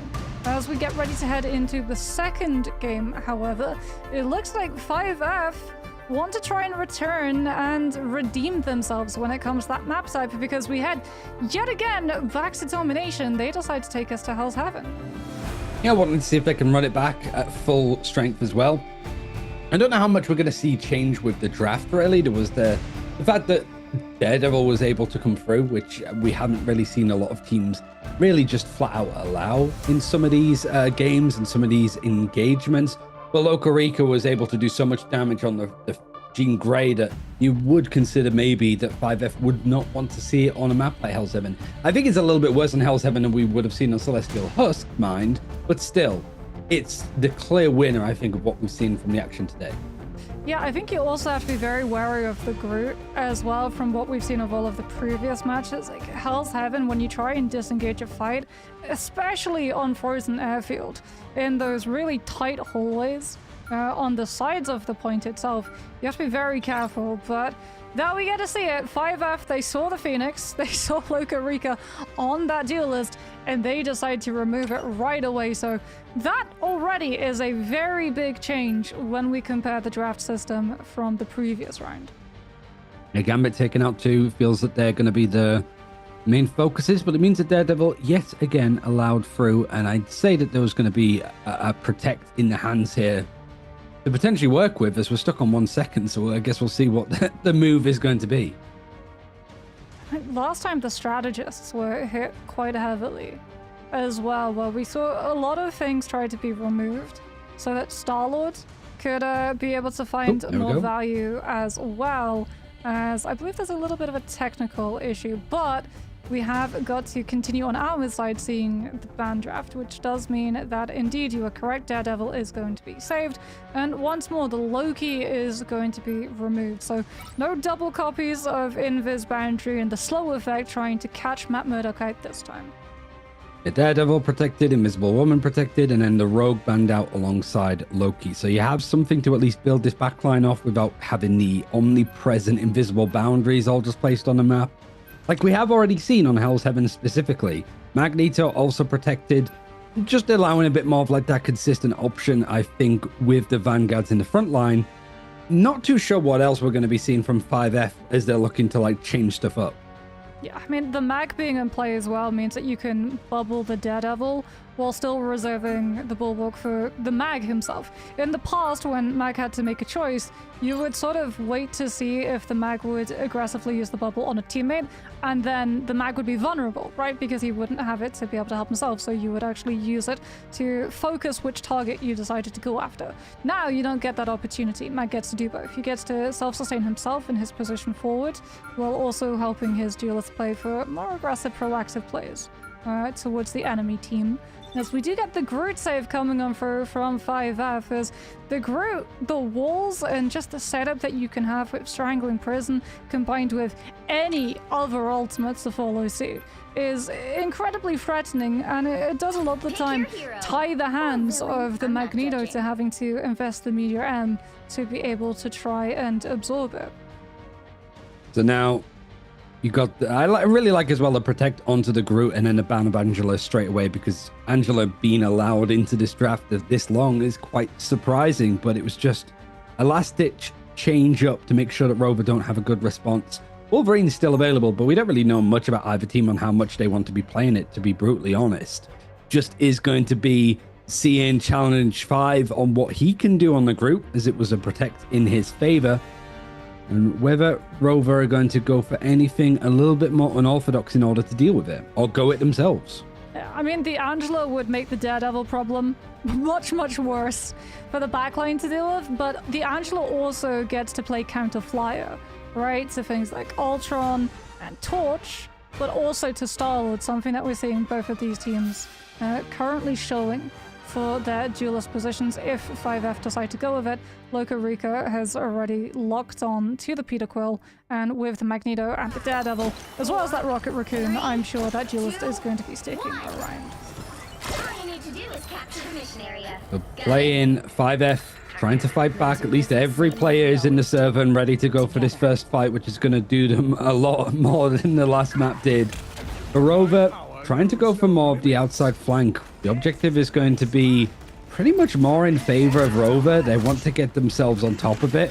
They have got Arcade ready to go on the Groot to try to go in for this matchup. And Aurum Vox on Magneto taking a good chunk of damage that is immediately healed up by the Rocket. Halfway to having both strategist ultimates online, ultimates-wise. So 5F is something more bullied away, able to contest it, so Rover haven't got control of the objective just yet. But you can see now that there's like a focus on trying to pull these Vanguards away. Break some of these sight lines. You have the eye in on the Groot, but there's so many walls in the way. It's going to take Shea a little bit more time to get the focus, and I think that's really good work from the Star-Lord to take the attention away.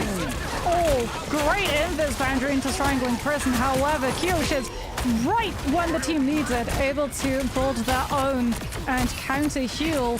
And off of the back of that, everyone from 5F is actually able to sustain through the Strangling Prison, have later lasting invisible boundary, and catch Rover on the disengagement with that storm damage boosting the Punisher. As now 5F fully in control, can continue trying to push out for a little bit more, wanting to read how close Rover are going to be. If this team wants to try and play the retake fast with the Star-Lord or the Daredevil's ultimates in play, when the Invis does not have hers to be able to heal them through it. The wall's up. Going for a little bit more neutral, but once they feel that there might be a chance for Rover to push beyond them, making the sightlines a little bit worse. Omega Hurricane is going to be used more conservatively than I thought it was going to be. Just around the corner, genuinely didn't really do much damage in the end. Was more trying to disengage, but you got Galactic Legend now flying in from Loco Rica, and Be Right Back is going to be invested to try to get Exalted back into the fight off the back of it. Rover losing quite a lot. Some of these bigger cooldowns also down in the mark as Exalted goes down a second time in quick succession. Judgment does have some connection with the Meteor M, but she has so much heal sustain coming on through with both the Invis and the Rocket. He's actually able to survive the connection challenge, able to find a late elimination onto Loco Rica. You feel like that was probably a little bit personal from the last round coming on through. And Rover, they're going to be swapping things up almost immediately. Daredevil removed, Exalted over towards the Winter Soldier, and Loco Rica actually going for the Punisher themselves, because 5F, one of the things that they've had with this damage boost to Punisher is the ability to melt through these group walls, so that Challenge has actually been able to keep those up so much more. As we can see, Rover now getting pushed aggressively onto, having to react with that invis boundary, but it's off of the objective, and 5F just using an invis boundary of their own to catch. Struggling prison from RK. And much else going to be there. It's a Omega Hurricane going to be used on the other side, actually. And Yarn Amplifier is going to be invested to keep Rover going with the Omega Hurricane. It only gets a pick onto Exalted, who's got the Be Right Back to bring him back in over onto the Bucky this time. Ultimates-wise for 5F, just on the edge of having a Meteor M, might be able to help cap that first point fairly easily, but they have to go without it now. They've gone and lost out onto their Groot at the same time, so Rover now taking control, pushing a little bit more, seeing if they can get some of these 4 ultimates that 5F have now built up at 99% out in these chokes before they even get a sniff of the point.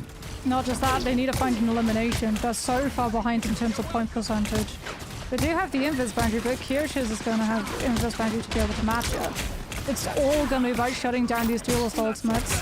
Oh, that's a good one though. Bionic hook into Trooper's Fist, finding the connection onto the Storm, followed up by the Kraken Impact with the guaranteed reset. And we get the Echo Chamber, Final Judgment's invested, but Loka Rika is held safe within the confines of Crash's invisible boundary and manages to outlast their mirror. Off of the back of that, Rover holds on. But what an investment of ultimates gets 5F. Feels like they kind of pulled their punches. They held on to Invis Boundary. They didn't even invest the Meteor M to try and react and shut down both the Kraken Impacts or the Final Judgment. So now they have combo potential with the Strangling Prison. Yeah, they only really need one good fight, and this first point is theirs. But it hasn't taken Rover long to catch up, 50% of the way in. Invisible Boundary is really going to be the thing that sets up the fight, and the walls were perfect from Challenge 5. You see that group really start to come into its own with these tight doorways. Meteor M, not much to be grabbed onto from Rover. RK is going to be going for the quick switch over towards the Strange for a portal play, seeing if they can clear out any last players as it's going to be a trickle in. Is there going to be a touch in time? Not quite. That means that the portal's not going to be available at the start, at least for Rover. And 5F, with all 6 players now in the server for the domination, making it count and pick up first. Yeah, I mean, great invisible boundary. So proactively coming on through from Kiyoshiz. In case Rover, for them, they could have been able to stall out the fight with a magic pick coming on through from Exalted, the way that they did previously find the connection on the Storm, with the Bucky holding close around the corner and looking for Bionic Hook, in which case Invisible Boundary punishes the Bucky holding that position. Or 5F are able to use the Invisible Boundary to pressure Rover into having to disengage directly into both the Strangling Prison and the Meteor M, as well as all of the Groot Walls, preventing just that from occurring. So very good read coming through from them, as they also took the fight fast, which meant that Crash didn't get the opportunity of battering his team and building up an invisible boundary to be able to match it. It does mean, though, that Rover should get one-sided invisible boundary when we go into this next and first fight, unless 5F once more just take it very, very quickly, and with Kara's Hurricane, put the pressure on the Invisible Woman to take them out of the fight early. Rover very much deliberating about the characters that they wanted to go into this one. Lokarika going Hela. They would change it over towards various characters to see if there was anything them and Exalted could go. Wolverine was hovered over. Need to work out exactly how they want to approach what 5F have been throwing at them. And 3 ultimates. Yarn Amplifier's got a damage boost to Final Judgment and an Omega Hurricane. It feels like if 5F lose this fight, then they need to just sort of pack up and go home, because there's no way with all of this damage that you lose out in an engagement like this, and they clean up the elimination feed as a result. Yeah, and it's very smart as well how they take that fight, because even though they invested 3 ultimates, Kiyoshiz was able to keep healing everybody through all of it, and massively generated invisible boundary charge to be able to match up to the incoming damage coming on through from Rover's side. Rover, though, with the Cosmic Yarn Amplifier, should be able to find the breakpoint through the heals per second of the Invisible Woman's ultimate, with potentially the Bucky or the Punisher. But for 5F, they want to try and take this fight and then kite it. So you can already see them making plans to disengage the moment Rover come calling on the point itself. Final Judgment up onto the high ground. Yarn Amplifier going to make it better. I mean, it's a great invisible boundary to just make sure that there's no lock on. And he actually gets Exalted with a Meteor M, surviving and mitigating some of that damage, turning it into a great bit of chunk throwdown onto Rover. But Rover somehow managed to pull this back. In fact, Crash was able to get a couple of picks themselves. Lokorika gets 2 more. And everybody from 5F is going to go down in that engagement just off of Rover, playing in off of the Final Judgment Yam Amplify combo. Yeah, but they also invested both of their duelist ultimates, which means that give it a matter of moments and she is going to have Final Judgment up and ready to go with the Punisher. 5F going to be rotating to the high ground, which forces Rover now to have to try and intercept and challenge them, something that they just can't afford to do without that Storm damage boost, so they have to invest instead the Invisible Boundary. But that just means that now they don't have it once the Storm overhooks the cast of Hurricane. Able to track some damage, but it's only that one pick. Yeah, look, Lokorika to get towards the end of it, just as the ultimate, the Omega Hurricane, was dropping down. RK wanting to use this nice tight hallway with these flyers in the air. It's not a great place to be fighting up against a group, but sometimes you don't get to dictate where these engagements are happening. Final Judgment, Invisible Boundary combination this time for 5F. They managed to reclaim stuff just as Rover catch up percentage-wise. Yeah, the Invisible Boundary unmatched too because Crash used it at the beginning of the fight prior. Means that Sheer is just uncontested in the Final Judgment, and 5F are able to find that flip. Aura as well is going to have the opportunity of building the Meteor M to be able to absorb the incoming damage from the Final Judgment of Lokorika, and that is what Rover have to base their hopes on right now. It's go big or go home with that Punisher ultimate, but Punisher not good for taking space. Something that 5F are going to try and challenge, forcing Rover to have to invest ultimates here and then being able to react or kite them when they go back to the point, and they manage to find exactly the thing that they're looking for. Lokorika goes down, brought back by the BRB, sure, but out of position from the rest of the team to be able to use the Final Judgment. Has to use it from the BRB location instead, which, I mean, Rover able to set up the Strangling Prison from the low, connecting onto the high, plastering the invis against the wall, and Rover are bailed out. Very much bailed out. I love the, like, be right back. Immediately the Punisher's like, oh, yeah, I'll just use it from here because I have such a good sightline of you flying in the sky. There is an Invisible Boundary from Crash. There's no reason to hold on to it because this might be the end of this map, or we might be going to a third one. The Invisible Boundaries used on either side to make a Hurricane, seeing if it can push people past, and right into Sheer's gun. The shotgun is going to clean up house, and the Yan Amplifier. At the back of the end of these ultimates, it's just the damage output that the Punisher and the Storm are able to do themselves. It means that Rover, the wheels start to seize up, and the third map is going to come in for round 9 as both teams fighting for survival. We said the true task for 5F would be whether or not they could recover from the rough start of having to play 5 versus 6 on the first map, and they've landed on their feet. Kirishas is going to be able to walk with the MVP on the Invis women, and yeah, we got to see some really good Invisible Boundaries, not in the way that you would expect to see them invested onto, you know, things like the objective, which so often we talk about, static ultimate. Golden rule of thumb for strategists, make sure some part of it is on the objective, but Kirishas was able to just use the Invis Boundary in crucial positions to keep up crucial aspects of the composition. Yeah, it's more of that even game, certainly with how fast that first map was. Now, at the very least, 5F can bring this into more of a tighter series. For Rover now, what adjustments do you want to make from the draft, really? Like, the Daredevil was still available, not really a key component in some aspects. And the Invisible Boundary, right? Invisible Woman might be something to target in the end with just how much both of them were able to find success. But I guess also it's like Frost Mountain-esque Storm play from Kara that was really like a key element. Groot might be actually my answer of just, you can't let that happen. Is it going to be a case of seeing 3 domination maps? Because unlike Ignite, you're not forced onto the other different game modes in this one. So if we do see the losing team wanting to go for domination again, they can do. We'll have to see, though. We're going to go for a quick break, and we'll see exactly what this third map is going to be between these two as we continue on in round 9.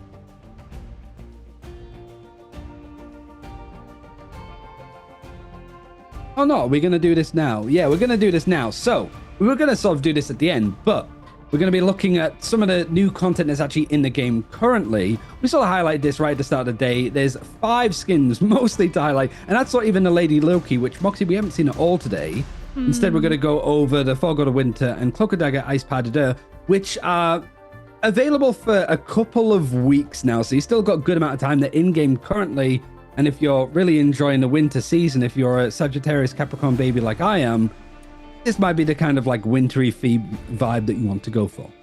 And I mean, 4's God of Winter has never come at such a good time because 4 is actually somewhat viable with the changes that have been made to his ultimate. But so too is Daredevil, who has been viable since his release, coming on through with the not Daredevil costume, as well as Penny Parker with Snow Spider and Star-Lord's Star Cracker. Those are going to be available all the way up until January 16th, so not for as long as the God of Winter and Pas de Deux, given that they had already released. They released a little bit earlier on December 19th in anticipation of the holiday season. So right at the start of the day, if you've been watching these games, first of all, congratulations on having the Iron Fists skin available, because you would have got it by now, because we've seen more than 4 hours of action. And if you haven't got it, you've still got Americas to be watching, and also Asia, EMEA, and Americas all of tomorrow, and also next weekend. But we were talking about the fact that Penny Parker players are eating incredibly well right now. We've seen a little bit of her in play outside of just giving some armor. But we also saw this particular skin in play as well over on Central Park, and the aesthetics are quite there and quite fitting. Yes, and we get to see Penny outside of the mech as well. You know, I'm sure there's some min-maxes too, with the mines as they're white being able to blend into some of the floor terrain, so that people don't actually get to see them before it's a little bit too late. As we can have a look at the Spider Sweeper with that ultimate coming on through, as well as the MVP animation intro. As well as these bundles, it's not just the costume that you buy them for, it's everything that comes alongside them, especially because now the change has been made. You don't actually have to have the exact costume of those animations for it to be able to be used when you pick up your MVP. So which you just saw you briefly can be there. running a different costume entirely, but still have that animation play if you manage to come through with that MVP. Perfect stuff. And I mean, that's going to work out well with the Daredevil skin, which we've seen a lot of Daredevil. Don't think we've seen this skin in play yet. I don't know, actually. I'm trying to remember off the back of my head if we have seen it today. I just might be like wishful thinking, I think. I mean, Daredevil, you're spoiled for choice, because let's be honest, the 2099 Daredevil skin, it might be edgy, but it's so cool. Yeah. I mean, all of the 2099 skins, like that's the whole theme of them, that everybody's edgy. I don't really think that the Starcracker is going to fit in with the edgy style. But you never know. I mean, it fits, though, because Peter Quill, he's always dancing. So it makes sense that they would give him a costume based after the Sugar Plum Fairy and the Nutcracker ballet that is attached to it. I'm sure whenever he ults, he's always humming as well. All of the music under his breath as he dances through that sky with the Happy Holidays Galactic Legend voice line change. So you can be legendary and legendarily dripped out as he fights against the Rat King in his MVP animation, looking very dashing indeed. Yeah, I'm trying to think of like, yeah, I think Peter Quill seems to be the most apt choice of a Nutcracker skin. The other one I was thinking of would be Groot, but I think that'd just be just flat out terrifying. I think that would be nightmare fuel for people. Just like a 7-foot tall Nutcracker skin like that. Yeah, I wouldn't want to deal with that. You know I mean, the best thing as well about the Starcracker skin? It's not shown in the cosmetic bundle. It's when you go into the Times Square and you get the Pim's kitchen and you get the small sandwich that makes you absolutely tiny, and then you actually are the size of a Nutcracker. It's absolutely adorable running around with the Star-Lord Starcracker skin. I will say that's going to be it for us for EMEA. I thought we were going to go for another hour, but because this series is still going on, you, of course, can also go in-game and watch these games, catch the replays if you missed them. But also, there are various watch parties that are happening from the community. Some of the players like Na'Vi have been streaming their games with full comms, by the way, so it's definitely worth keeping an eye on how the pro teams are playing. Any final things that you want to add, Moxie, before we're back in the action tomorrow? Learn your bans. Ban, if you're going into competitive, ban out Phoenix, ban out Daredevil, ban out Gambit, and ban out either Invis or Loki. And I guarantee you'll have an easier time in your competitive ladders. But yes, as Ryan said, that is going to be it for us here on the Marvel Rivals Championship desk. We'll be back with all of the action tomorrow. We hope you have a happy holidays, and we'll see you tomorrow. Goodbye, everybody.